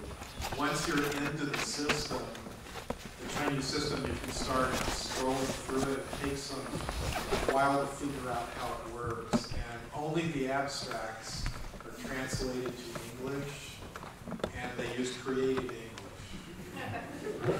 So it's just barely beginning, but you can find research data in there that just is virtually not findable anywhere else. They're doing some great stuff. And we're basically still making better buggy whip handles, you know, better buggy whips, and they're way, way on down the road. Yeah. And we're trying to grow and wildcraft as many of these herbs as possible. That's great. And I want to know a little bit more about specifically how to use them. It sounds like the roots, you mostly dry them and powder them, and then you think it's best to just take them in water. Yeah, I like, you know, you can do them either as tinctures or, it's kind of more when I'm sitting with the plant what I come up with in that moment. Knotweed, I think, is better to take whole that way. A number of the others, like the Chinese skullcap root, I think that's fine as a tincture. I don't know why, it's just my sense of the things. What about ashwagandha? Ashwagandha, I usually take that whole. And what, can you tell me about straggles? Just how what do you think is the best way to prepare it? Well, I see with chronic fatigue, if you make a blend of astragalus, Siberian ginseng, aka Eleuthero, dandelion root, burdock root, licorice root,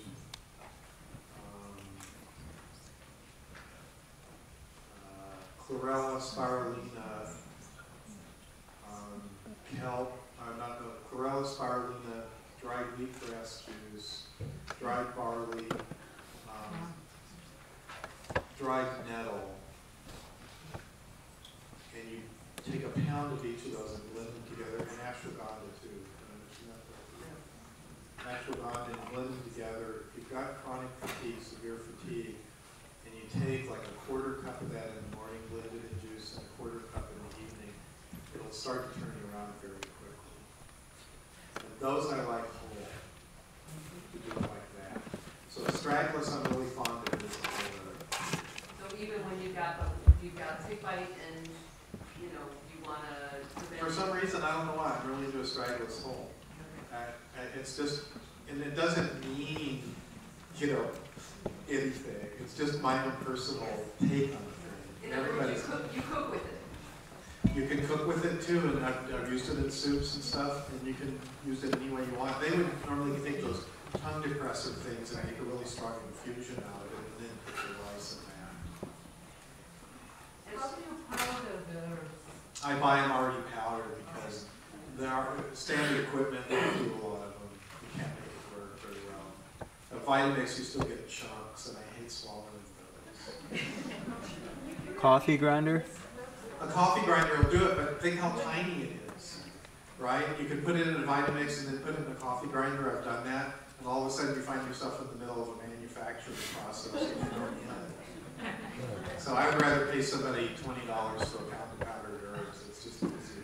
Can you repeat that mixture for the I couldn't do that the first time. Astragalus, ashwagandha, Siberian ginseng, and eleuthero. Dandelion root. Dandelion root. Burdock. Root. Nettles. Licorice root. Chlorella and spirulina. And the reason the chlorella, the spirulina, the nettle, and the wheatgrass juice are added is because a lot of people with chronic fatigue are not assimilating nutrients easily. And those will produce massive nutrient influx across the GI tract and the brain, and helps build up their energy really quick. And then the other stuff. barley and barley? The barley. I put barley in the last one because it was awfully green looking. Can you finish the recipe? Like, was a pound of all those things combined? Yeah, and I just combine it and then put them in a big bag, shake it all up, and then I just take a quarter cup of it morning and afternoon. And I had severe chronic fatigue after the pneumonia. 4 days after I started that, my energy was coming back. I mean, you wouldn't know that I was bedridden 2 weeks ago, would you? No, not at all. So when you say quarter cup, you're talking about the dried herbs, not making a decoction or infusion? No, a quarter cup of the dried herbs in 12 to 16 ounces of liquid. And I just swallow it down. Well, like pills, you just swallow it. Well, it's more like a sludge. Okay, but you're not steeping it, you're not... No. Okay. Right. Yes? Can you speak to mold and nettles in relationship to the infections? Did you say mold? Mold and nettles, yes. Mold, like mold? The presence of mold. The presence of mold, thanks. And nettles, you know, in the system. Oh, nettles! Oh, okay, I got And you. mold, in the system and in the environment. Yeah, I mean, I've heard a lot of stuff about that, and there's a lot of stuff about heavy metals that people are dealing with. It's not stuff that we've found in general, unless somebody's living in a household with black mold. We haven't found it to interfere that much with the protocols. I mean, Julie's been more focused on that than I have, and we talk a lot, but she works with people around it mostly because people get concerned about it to try to help. I think that they're rarer than they're made out to be, actually. And, you know, black mold is fairly prominent, it can do stuff. And the heavy metal stuff, it shows up, but it's not very prominent, at least in our experience. I know for some people there are real problems, but they haven't been so much for us. Genetics plays a key role. Yeah, it's like, you know, anybody know who Adele Davis was? Oh, yeah. Okay, you know what her first book was? But you don't? Everybody says that. Her first book she wrote under a pseudonym. It was about the year she spent taking LSD. Said it changed her whole life. That's how she got into food, right? And she was friends with Rosemary Gladstar. And Rosemary asked her one time, "What's the secret of a long life?" She said, "Good genes. You just have to win the gene sweepstakes. And the eating right helps, but it's really good genes." So yeah, way back there. I had two questions. One was, you didn't really, how do you feel about probiotic use during the I think probiotics are really important. I like them a lot, mostly because everybody that emails us has been on antibiotics for one thing. And bowel disturbances are common. I have a friend of mine that I worked with herbs with for about 15 years. He had cystic fibrosis. He got it as a teenager. Very few of them live past 30. He's 58 or 59 now. And he's the second or third oldest, I think. But he he has to take antibiotics every day, and he has for the last 40 years or something. And he has to take fairly rare antibiotics because of the resistance problems. But he started using PB8, and it completely cleared up all of his bowel problems. And after that, I was completely sold on that particular product. If it works for him, it's going to work for everybody else. And I took it for PB8 means probiotic 8 or whatever things they have in there. I found it really effective. I've used it too. I like it. So yes. Just a second. Okay. Okay. Go ahead. What's your second question? The other question was about candida. Yeah. Because it's such a side effect of being on antibiotics, and I've read that it can interfere with that you have to address these before you can address all these other infections. Yeah, I mean, that's a common thing amongst the Lyme community. I'm sure you all have heard that. Some people say, you have to deal with the Bartonella before you deal with the Lyme, or you have to deal with the fill-in-the-blank before you deal with the fill-in-the-blank, right? You all have heard that? Is there a priority? Okay, so that I haven't seen necessarily priority. Here's the way we address it. Look, when most people that come to an herbalist do so because everything else has failed. Right? And they're usually in a really difficult place. And they're really afraid. And they don't know what else to do. So the very first thing we always do is address the most acute symptom and try to reduce it as fast as we can. Because if we do that, then they believe, right? And then they can start to really work with the process to get well. So just in terms of, you know, our focus is, even though, you know, it's getting real mental on this stuff, and that's fine to do that. But the most important thing is to realize these people are coming that are very afraid, that have been sick for a long time, and they're not functioning well. And so all we do is we look for the most acute symptom up front. Okay. So yeah, I mean, we have all this other protocol base to like help them along. But whatever that thing is, and the very first thing we do is listen and talk. And we tell them exactly what I'm going to tell you right now. You can get well. It just takes some work. There is another side, you know. And a lot of people have been in the place you're in now and have found their way. Whenever I'm in a dark place and I can't seem to find my way, that's one of the things I remember. Of all of the billions of people that ever lived, there's been at least one who is in exactly the same place I'm in now and found their way. And if they did it, I can do it. And that's always important to remember. So whatever the acute thing is, that's what we go to first. Okay. Now, sometimes it's really clear people have a huge candida overgrowth problem. And candida is resistant to a lot of antifungals now. That's why I included it in the new herbal antibiotic book. It's fairly treatable. Okay. So sometimes the candida might be the presenting thing that's the most acute. Usually the most acute thing is fear. And the way we address it is by establishing rapport and really listening until they become aware that we genuinely care. That'll reduce the fear 50% easy right there. They start to get better right in that minute. And then whatever the thing is, whether it's they can't sleep or they have GI tract disturbance or whatever it is, we try to reduce whatever that is right away. So then they start to feel, because as soon as their quality of life begins to improve, they start to feel more hope. I mean, you know, when I was sick with that pneumonia, they frankly, when I was in the depths of it, I didn't really care about dying. You know, it's like, you know, it's just, after a while, it's really a struggle to do anything. And at that point, I just said, okay, if it's my time, it's my time.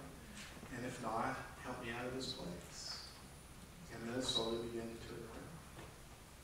So that's the way we think of it. And we really haven't, you know, sometimes the acute thing they're presenting with, when we work with it and go deeper, it attaches to a particular infectious microbe, like Bartonella, let's say, okay?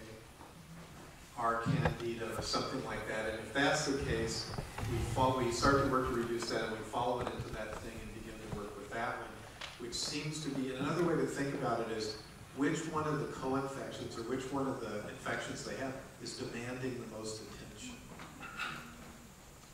It's a funny thing, like speaking like this, there'll be certain people in the workshop that'll pull my attention somehow, and I'll end up looking at a certain part of the room most of the time, just because there's a few people over there that are pulling my attention most. It's just kind of an odd thing, but whatever infection calls your attention most, that's generally where we go. And it usually tends to be related to the most acute symptom, too.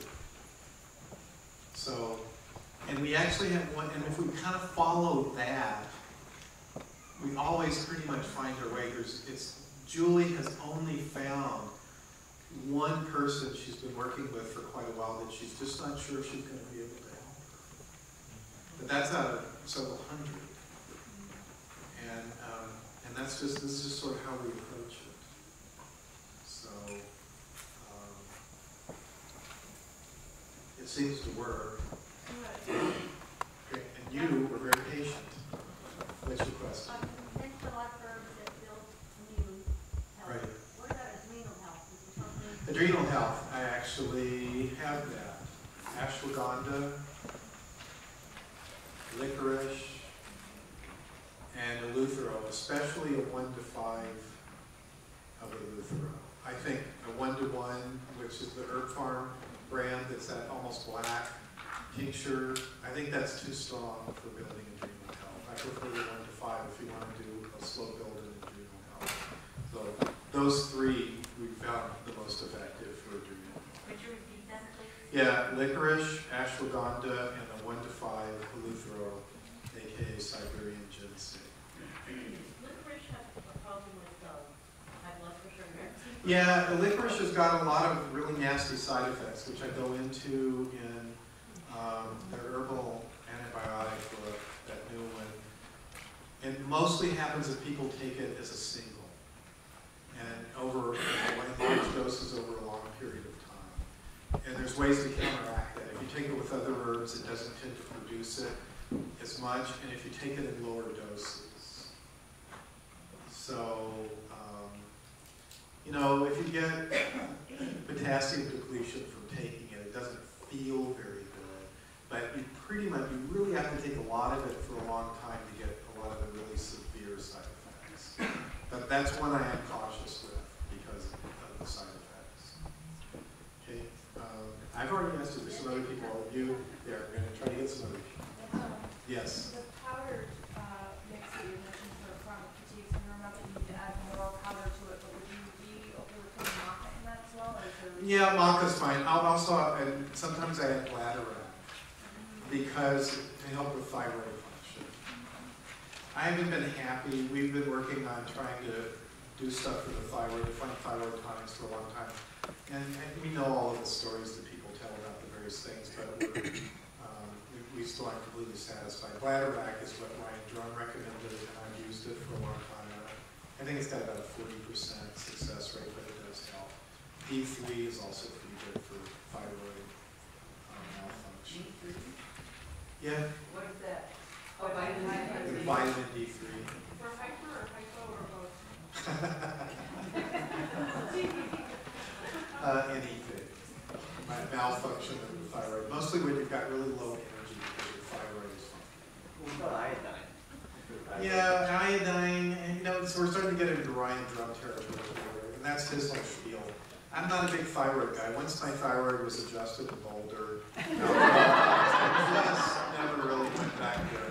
I just added the bladderwrack because I thought it would be good for me. Chaga is, Kate and Don are really into chaga. I don't know that much about it.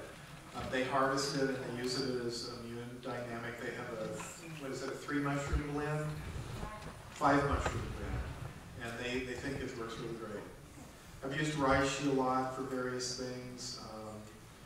For liver pain, and also when there's that kind of liver pain and sweating that comes from that, I would make a reishi infusion, not a infusion, a concentrated decoction, and it really helped with that.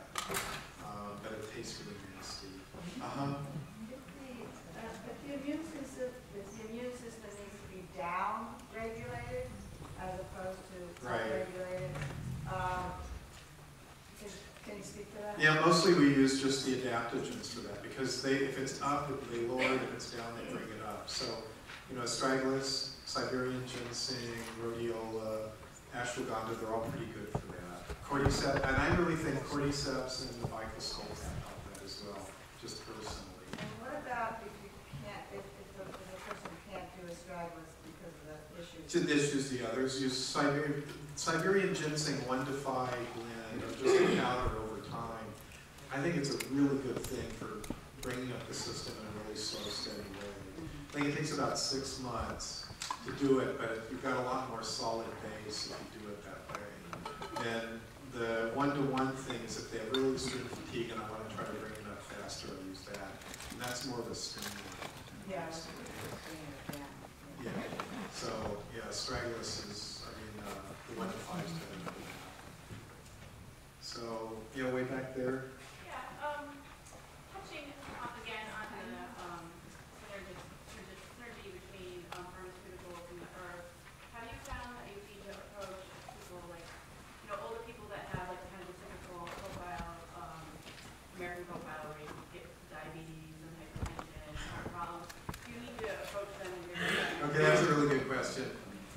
Okay, look, I've always taken a really here's how I do it. If somebody was coming to me, I would say, write down every symptom you have, even if you think it's unrelated. Physical, mental, spiritual. Okay? And then write down every pharmaceutical you're taking, every herb and every supplement, right? But the important thing was the pharmaceuticals, and we cross-correlate the pharmaceuticals with their symptoms. 75, 80, 90% of the time, sometimes, their symptoms were caused by the pharmaceuticals. I had a friend of mine who, he had hypertension. That was the saddest story. He had hypertension, so he goes to the doctor. And the doctor gives him something that lowers blood pressure. Well, then he couldn't get an erection. So then he started taking Viagra, right? And then there was a side effect from that, and then he started taking something else, and then he started taking something else, and then finally he's on like 15 things. And he was just getting sicker and sicker and sicker and sicker. And it's very uncommon for most physicians to cross-correlate symptoms with the pharmaceuticals that people are taking. I don't know why, but a lot of the time we look and we go, here it is right here, quit taking that. And this symptom will go away. So some pharmaceuticals can't be discontinued, okay? But many of them are not that important. I mean, if somebody's got suicidal depression all the time, whether or not they have mild hypertension is irrelevant. See? And the other thing to understand about, there's standards of normalcy that have been created, but there's people with really seriously high hypertension who've lived really long lives, and people with low that have died of stroke. So it's not the, there's constitutional issues that you have to pay attention to as well. But that's a good point. And people that are older, like I don't take any pharmaceuticals, and that's rare. In Silver City, I turn 61 next month. In Silver City, all the people in my age group, everybody's on it. I mean, everybody. But if someone has Lyme, they're holding on to their prescriptions and not going to give them up, how do you have to be careful about... Well, which prescription? Like, you mean the antibiotics? I mean, as you give them herbs and say, this herb affects, can potentially affect your blood pressure, how do you go about... Oh, I just look, I figure a way to moderate that. I just look at the pharmaceutical interaction with the herbal dynamics. And a lot of people aren't going to want to give up pharmaceuticals, so I have to adjust the protocol to take that into account. You start off with like one drop? Mostly I check for interactions. And if there is, then I try to find another herb I can use that won't have an interaction with it. So, but mostly in that particular instance, I really go for reducing the most acute symptom really quick. So, yes? Is there a reference book that talks about pharmaceutical herbal interactions? Yeah, there's a bunch of them out there. You know, it's not, the PDR for herbal medicines has side effects. God, there's a couple of them that I reference and I don't remember the names. Yeah, Jonathan Treasure did one. Carrie Bone has some. Who? Francis Brinker did some? Oh, cool. And there's several out there that will go into that. I mean, if you just get on Amazon and you type in pharmaceutical herb interaction or something, there should be some book, because there's a couple that are specific for that. You know, and they're a good place to start.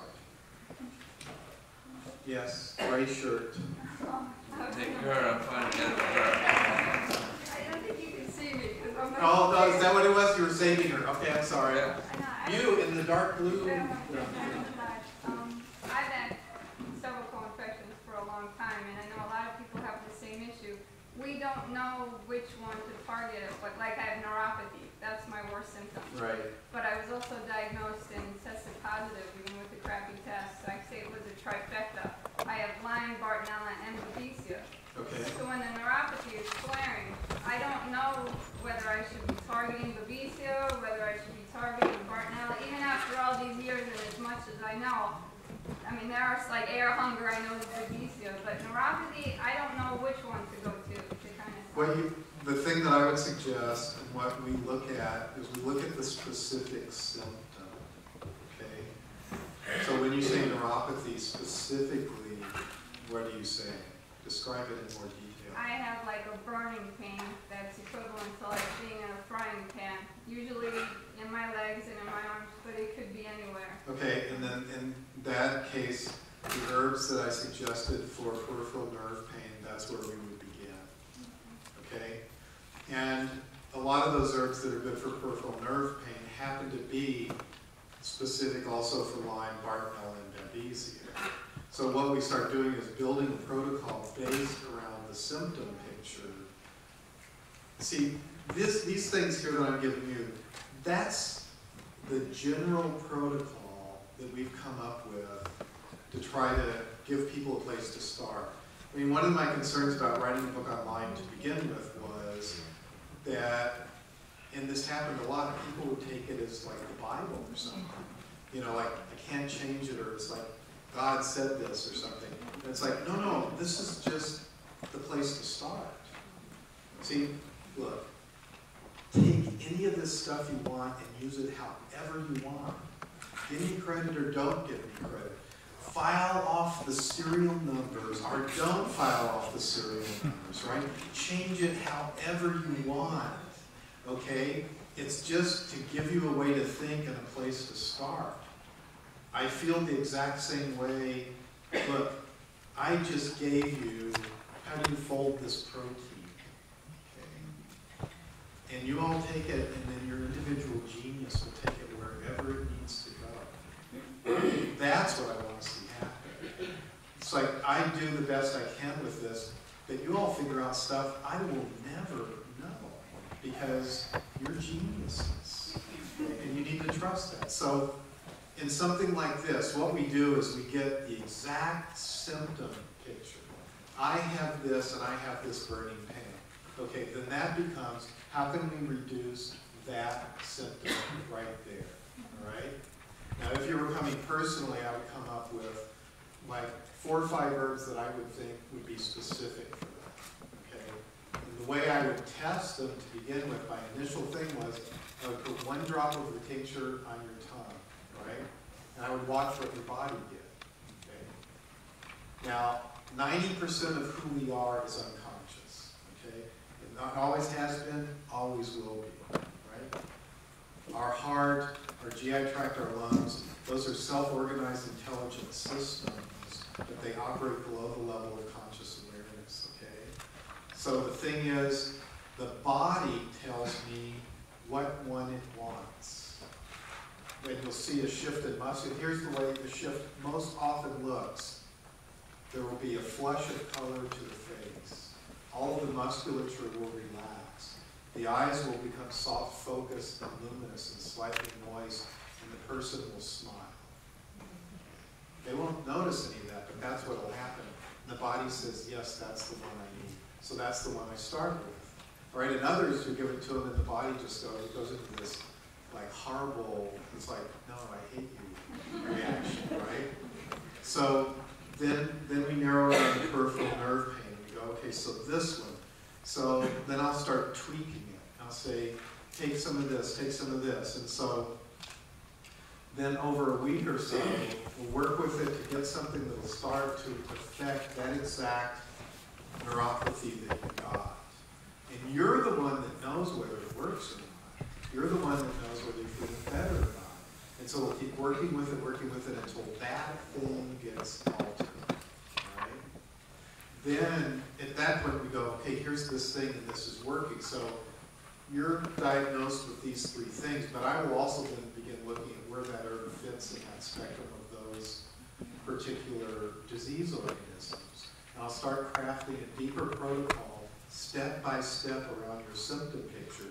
And the only thing that matters to me is if your symptom picture begins to shift in the direction you want it to shift. That's all that matters. And if I have to suggest castor oil, then I will, even if I don't like them. Right? And that's the way to do it. So you start to think, you start to follow, because the symptom's telling you something, and that's the thing you want to relieve. So see, we have a huge herbal pharmacopoeia that we have in our herb lab. And when I get sick, I start working through my own symptom picture just that way. When I had the leakage in my lungs like that, it's a really weird feeling. And I started using different herbs to reduce it. And the only thing that I could get to really reduce it was I used Salvia menthosa, kudzu root, and datura leaf. Okay. The datura leaf changed the breathing pattern immediately. It shifted the whole thing. So very few people use datura, but it's very specific for increasing breathing in that kind of a condition. And that shifted that enough that my energy started to come up and it changed. So anyway, that's what I recommend. This is how we do it every time. This stuff is just sort of a template that gives us an entree into the disease process. And a lot of these neurological herbs that I've talked about, I think there's about 6 or 8 of them I've named. Those are the things I would recommend you get an ounce of each of those. And you start working with those and see how you respond to them. Okay? So that you start to figure out how to turn that around if you're not working with a specific herbalist. Because you will know your health better than anybody else. Okay? Anyway, that's my thing on that. Okay, did that answer it enough? Yeah. Okay, all right, you right behind me. If you were diagnosed with Bartonella and we were given an antibiotic prescription versus the herbal information you know, would you do the antibiotic or would you just stick with herbal? I'm not, okay, here's what I did in the past. About in 1988, I decided I would never go to a doctor again for the treatment of disease. Okay, I would only use plants. I immediately had a sharp shooting pain. Began to lose feeling in my hands. My vision began to go. I was certain it was cancer. And I chased that around my body for months. The problem was, if I was going to be an herbalist, I needed to put my medicines where my mouth was. If I couldn't trust the herbs with my life, how could I expect my clients to trust their lives? And I was kind of reclaiming. See, the majority of people around the world depend on plants for their life. It's not a question for them. And I was taking back that trust. I was removing somebody between me and healing, right? And for many years, that's what I did. And I got to the place eventually where it didn't matter anymore. That was my primary thing. It wasn't an issue. So if I think something now where I can use a pharmaceutical that would help me, I basically look at it. I look at what it will do. I look at the potential side effects. I look at the whole thing. I look at how long I'm going to take it, and then I decide whether I'm going to take it or not. It's not a big deal anymore. I don't care as long as it works. And with this complex of diseases, because the impacts can be so severe, if somebody's got a clear diagnosis and they haven't used antibiotics, I think it's a great way to go. Because for 60% of the people, it's going to clear up the problem right away. And they might as well, I mean, you all know what it's like. You've heard all the stories. You've seen the people in wheelchairs. I'm sure nobody should have to go through that. So that's sort of my orientation about the whole thing. I'm not going to, if somebody said you need to take this pharmaceutical the rest of your life, I wouldn't do it. That's just my own thinking. I can't. Because it doesn't feel right to me. But a short-term interventive to turn around an acute condition, it's no big deal. So, yes? Suppose you were treating somebody and they started, or you noticed that they're displaying signs of anorexia, which could possibly be, in their verbal history as well.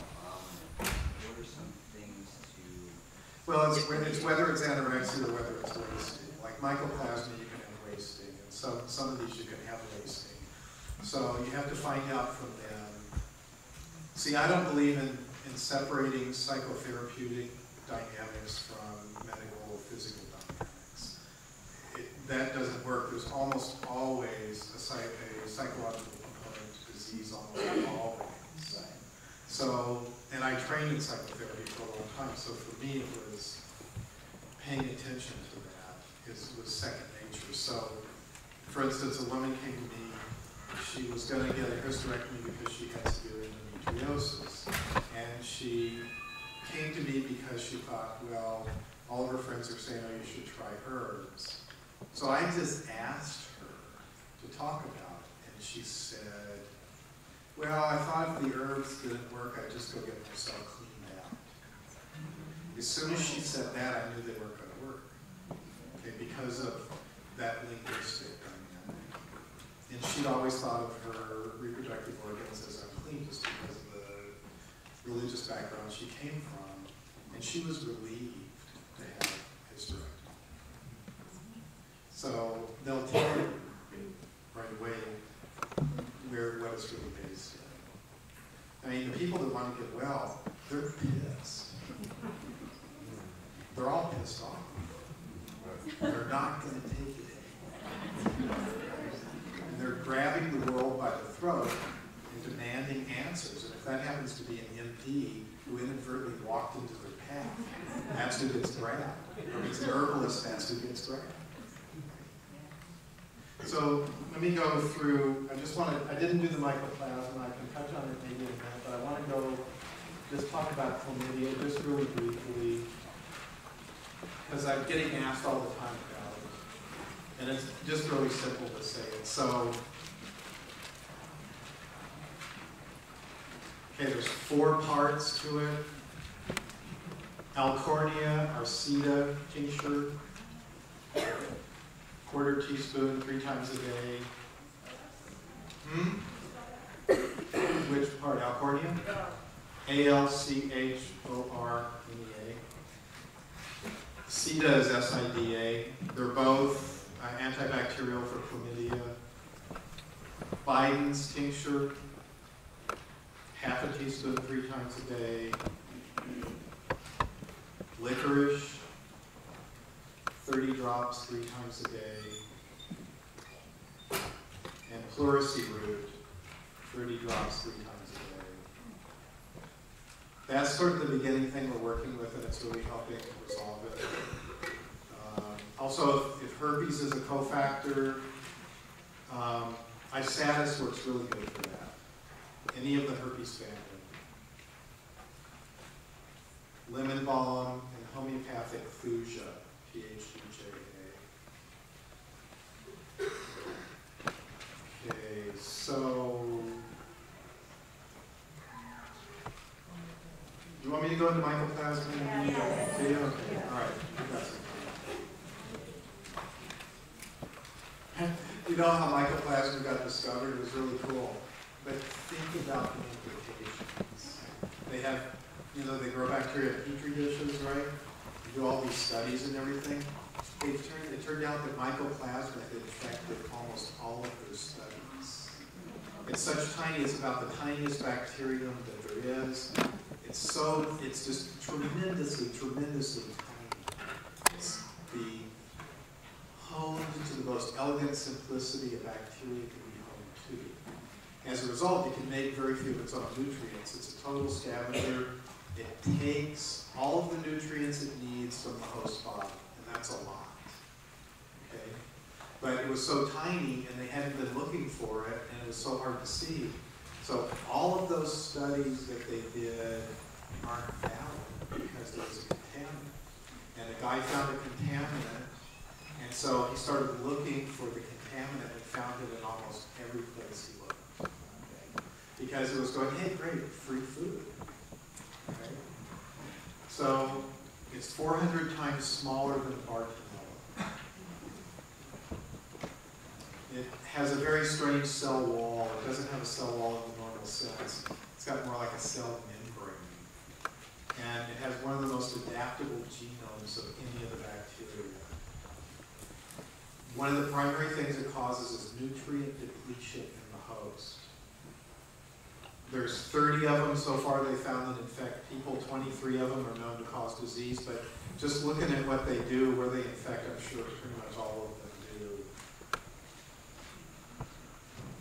They usually, their primary place of infection is the route of transmission. So if it's urogenital, respiratory, it tends to go through certain ones, urogenital, respiratory, blood, or the GI tract. And it tends to locate there first and then begin to spread out to other organs. So really, sexual activity, breathing, eating are an insect bite. And pretty much every insect that exists that bites can transmit. It can infect any organ. 75% of the American population is asymptomatic for it, so most of us have it in our bodies. Immune health goes down, then it blooms. And it's jumping species all over the place. Its genome switches all the time. It stays way ahead of the immune system. The PCR and IFA are the best diagnostic tools used together. Doxycycline and azithromycin are probably the best antibiotics. It's developing resistance to pharmaceuticals very quickly. Basically, the symptom picture is every disease you've ever heard of, okay, including cancer. I knew this was going to happen. And it affects, it can infect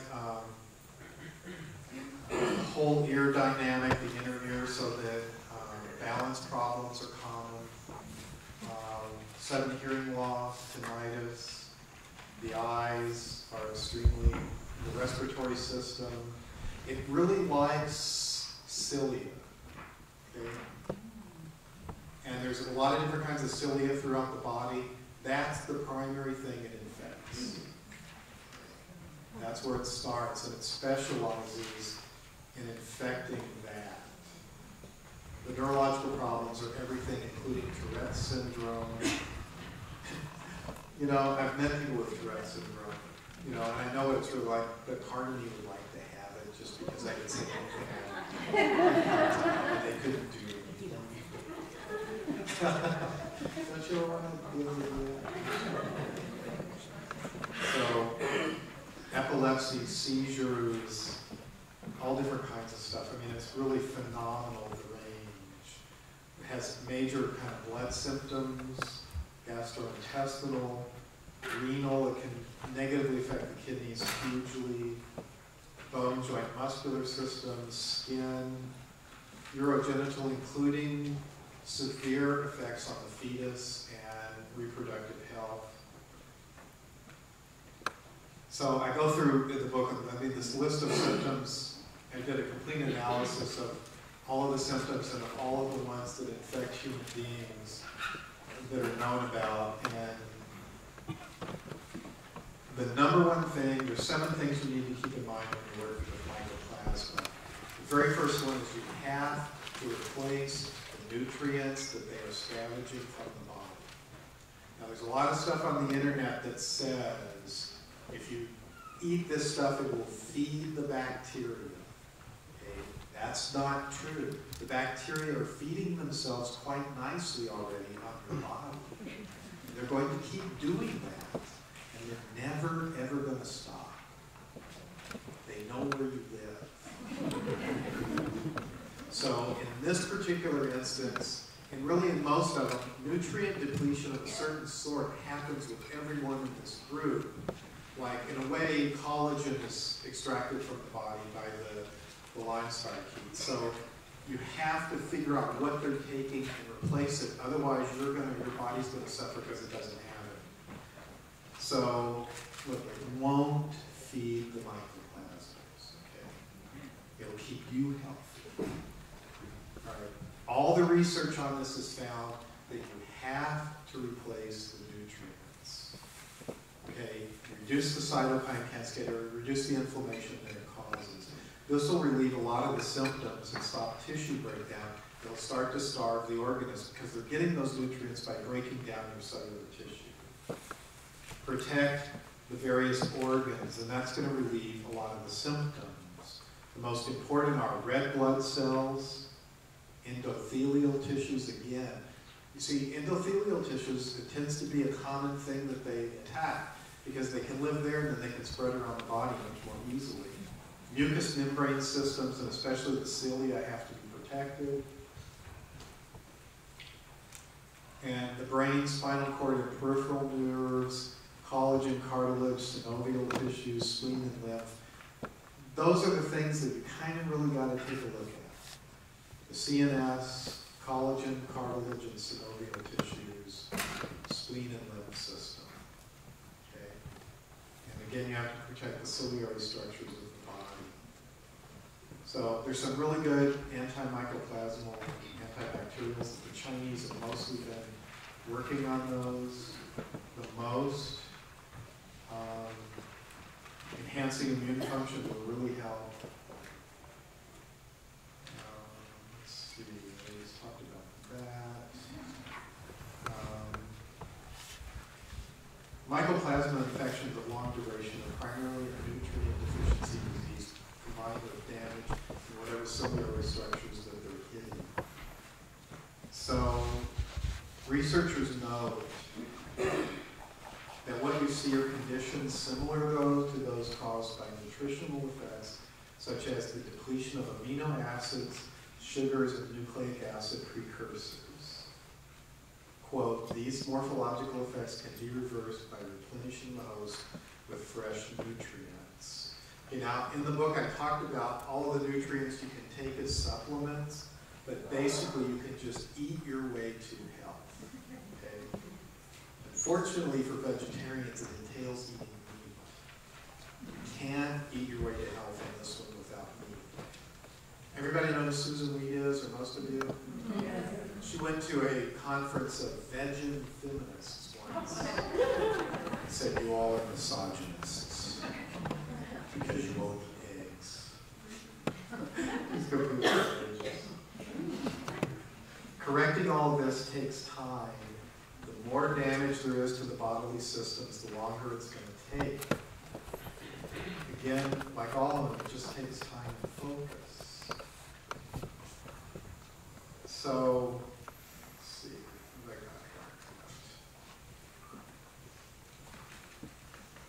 got? I already said that. Well, anyway, I'll just read this again because I can hardly repeat it enough. This is a quote from researchers working with mycoplasma. Mycoplasmas depend upon the host microenvironment to supply the full spectrum of biochemical precursors required for the biosynthesis of macromolecules. Competition for these biosynthetic precursors by mycoplasmas may disrupt host cell integrity and alter host cell function. A lot of the mycoplasmas specifically deplete choline out of the body. Not all of them, but if you've got mycoplasma, just assume that it does. It's an essential dietary component. 500 milligrams daily is what you should take. So, okay.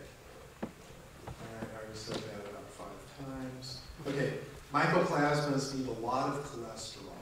Okay, it's one of the things that they primarily scavenge. They get it from the cell, they get it from cell membranes, they take it from wherever in the body that they can. If somebody's on cholesterol-lowering drugs, it can make mycoplasma infection a lot worse. And cholesterol is used as the building block for all of the steroid hormones. So what will happen is the libido will crash as well once the cholesterol goes too low. Testosterone levels will go way down. So it gets to be this weird cascade. It's essential for cell and cell wall integrity. So you have to consume those. It's important. Diet alteration is really essential, but in a good way. It's like, it's semi-cool food, you know, except for the liver, beef liver. You know, beef liver and onions, I mean, it's good like once. But anyway, here's the foods that if you eat every other day, it will replace all of the nutrients. Eggs, calf or beef liver, oysters, Brazil nuts, sesame seeds or tahini, avocados, a chlorella spirulina seaweed green drink every day, and take an RNA DNA complex. The chlorella can help that, but an RNA DNA complex can really help because they affect those structures quite a bit. And I talk a lot in the mycoplasma book. I finally did, people have been asking me for years about olive leaf. My experience is it's not a very systemic antibacterial, but olive oil is tremendously systemic. If you want to get a really potent systemic, what you do is you infuse olive leaf in olive oil. Olive oil, the primary constituents of olive oil are highly antimicrobial for mycoplasma. They also replace a lot of the nutrients it scavenges. So if you infuse, make a standard kind of oil infusion, you basically put a bunch of olive leaf in the bowl, in the Pyrex thing, cover it with olive oil, set it in the oven on low overnight, take it out, let it cool, and squeeze out all of the liquid, and take a tablespoon of the liquid in the morning and a tablespoon in the evening. And you can use supplements if you want, but that's like kind of the Maraca syndrome. So you like shake while you walk. But it's like you have to replace all the B vitamins, choline, copper, zinc, selenium, all of the amino acids, RNA, DNA, huge number of fatty acids, especially oleic acid, which is high in olive oil. So it's much easier just to eat it in your food. Okay, Isatis, Butania, olive oil, and fermented wheat germ are all systemic antibacterials to mycoplasma.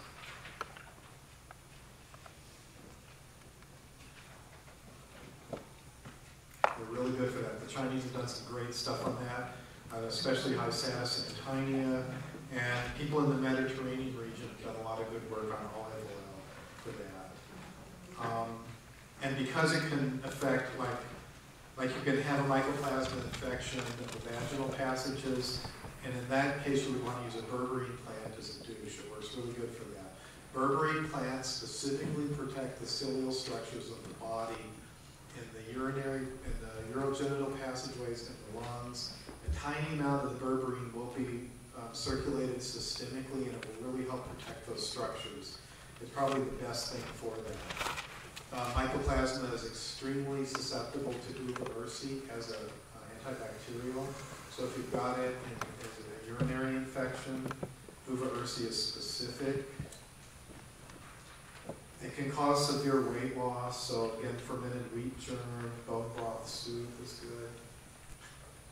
I was really sick and dealt with pneumonia. I was losing weight. Julie refused to make me bone broth soup because it smelled bad. Really sick. I whined for days. She's still sick.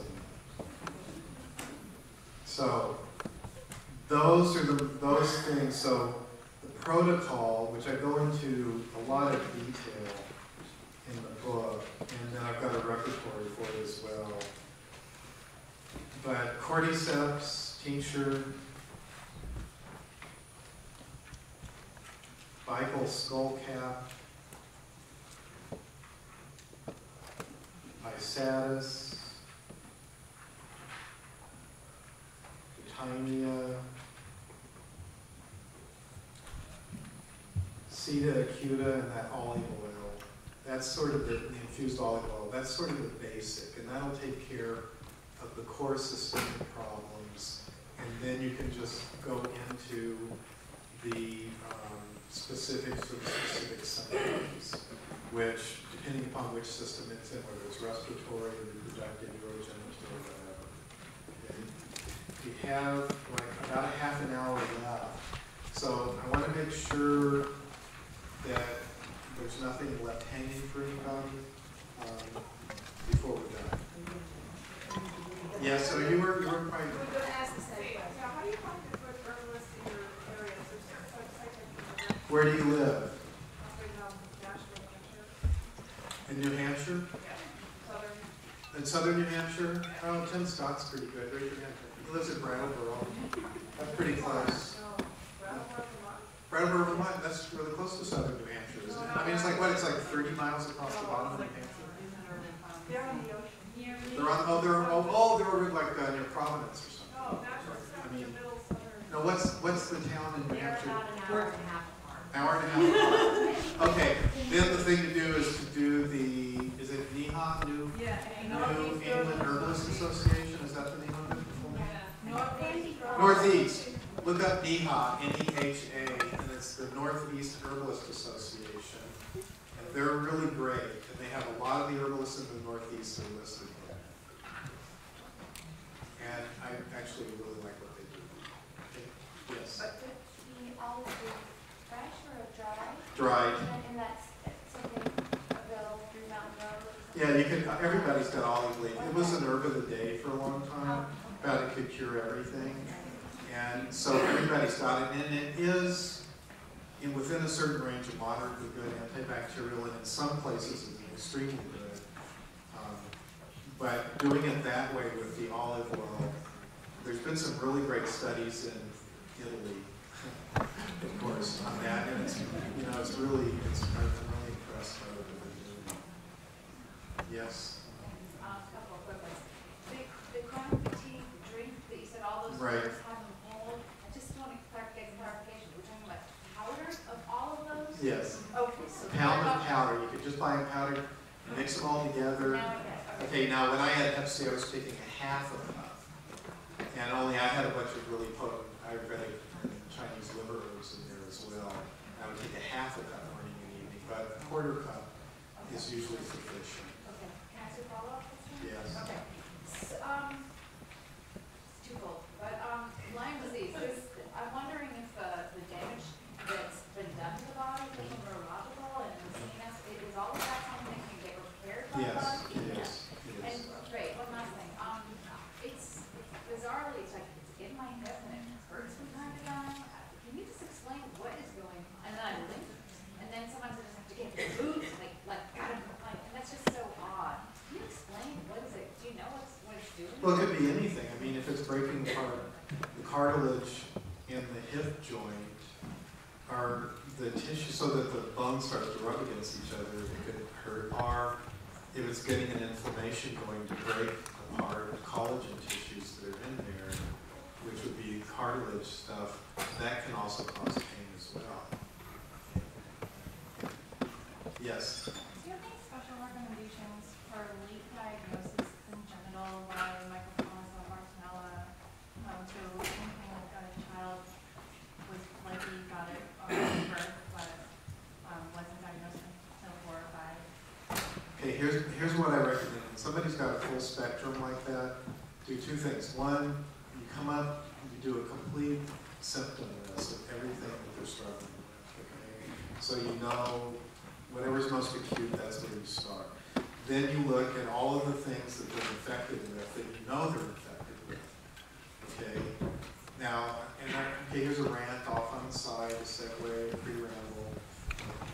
But anyway, a lot of people, we hear from a lot of people that say, I've got, and then they list all of these things. And we go, well, what testing did you have? And they go, well, none, but the guy was seen just said I had it all. But we don't usually accept that, okay, because it's too vague. So, but if you've actually got the diagnosis for those things, then what you do is you look at the protocol for all of those things, and there's going to be serious overlap between the various protocols. And you take the herbs that are overlapping in each of those areas, and that's what you give as the protocol to address it, and also looking at reducing the specific acute symptoms. So nothing different because they got it at birth, not at 4 years old? No, it's, the thing is that you have to understand the template for the human body is 4 billion years old. It's just morphed a bit over time. Our species in its present form is only about 35,000 years old, but all of the things that make us up were developed a long time ago, and the body's really, really, really smart. Okay? And the thing to do is to work to urge that basic, inherent brilliance in the body to come forward. Right? All of us possess limitations we can't overcome. Now, I decided to become a professional musician at the age of 57, just because I was going to blend it in with my other work.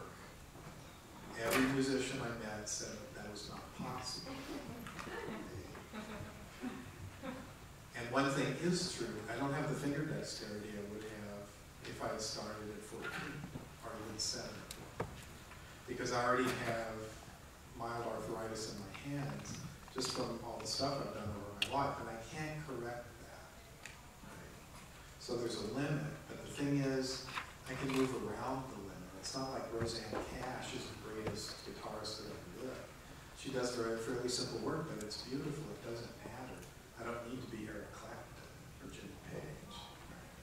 So we all have to adapt around limitations that we have, whatever it is. You know, I've worn glasses since I was 13, and I have to adapt around that. But it's still possible to have a very high quality of life. And what you do is you let the body do what it learned how to do over 4 billion years of development, and support that. I mean, even Helen Keller had a great quality of life. Okay. Yes? I'm wondering how you would address pericarditis as a complicated infections. Oh, I actually have that in here, and I don't remember. And it's in I have it in a couple of the books. I'm pretty sure I've got it in the new Mycoplasma Bartonella book because it's a dynamic. It's inflammation of the pericardium around the heart, right? Yeah. Okay.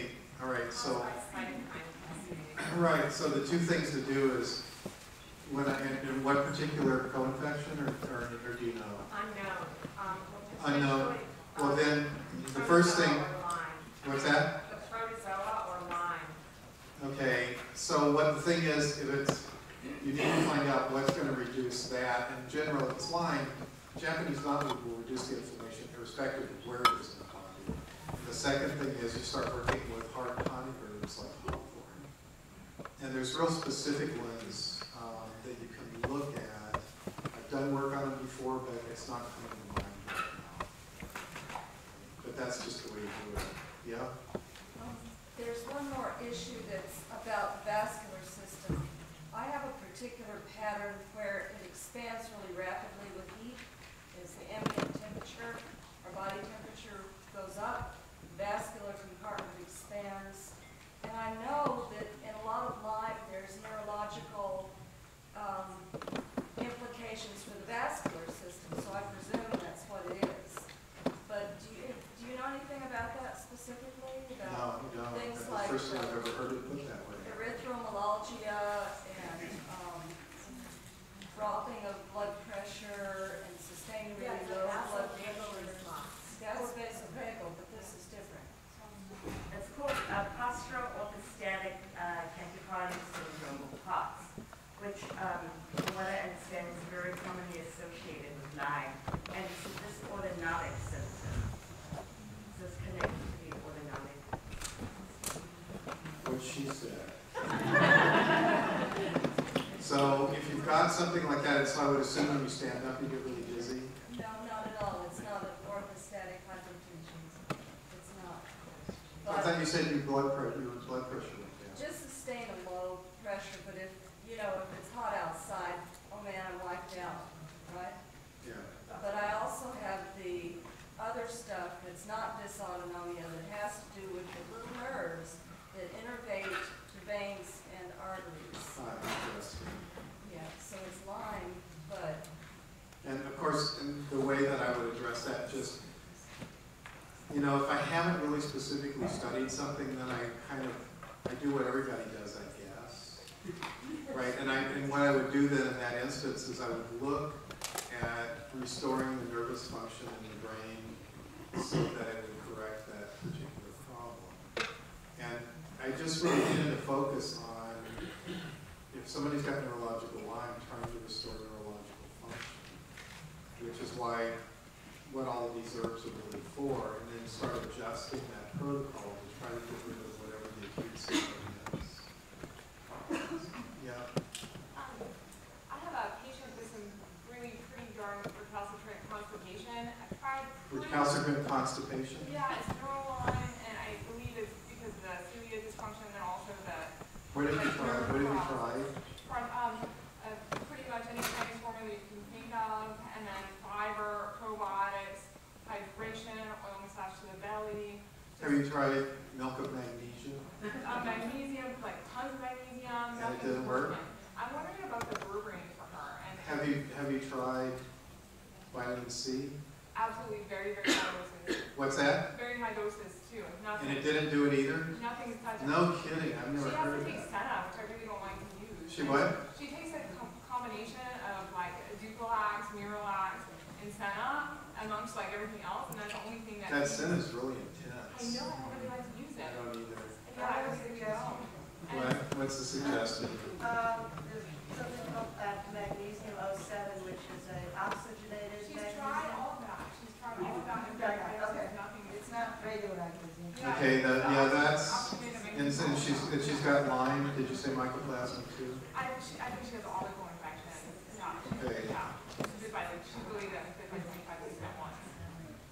Wow, I've never heard of it. I've never heard of anything that vitamin C in it. It's intense constipation. Because I've used, what kind of doses? Because you get the effervescent vitamin C? Absolutely. She's taken in the past like 3 to 5 grams or more.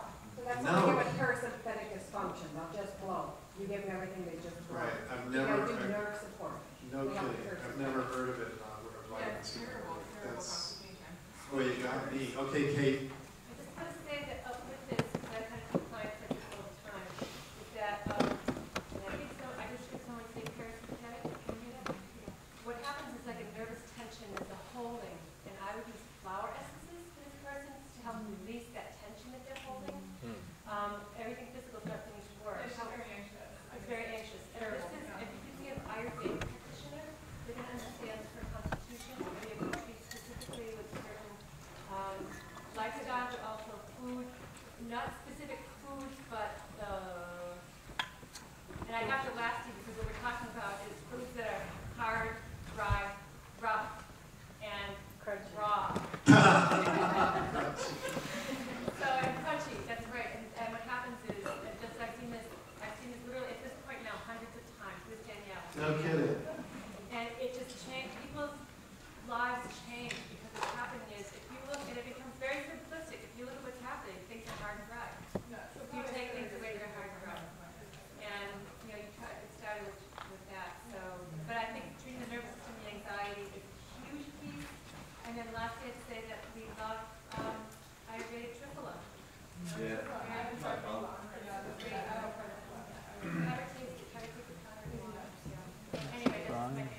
Maybe take weed out of her diet. Make sure she's not eating weed.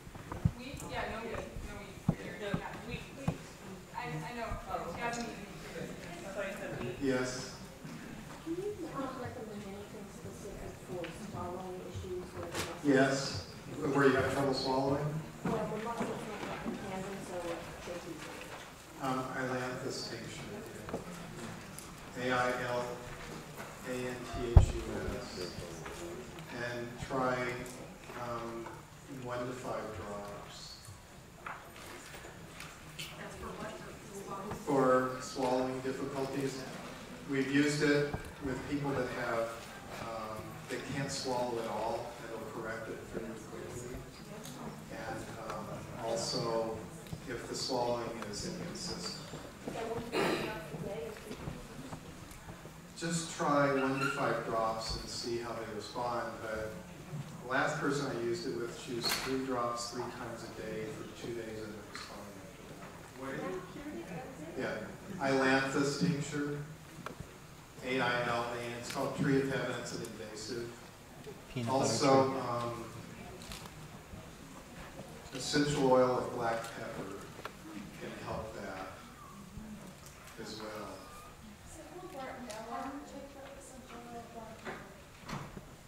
Trying to remember. I take essential oils internally, but I'll usually do it as 1 drop at a time. No, I usually take them internally unless it's something that the skin can get too easily. And I just don't, I read that a long time ago, I don't remember what they said. But you could try, I think they just smelled it.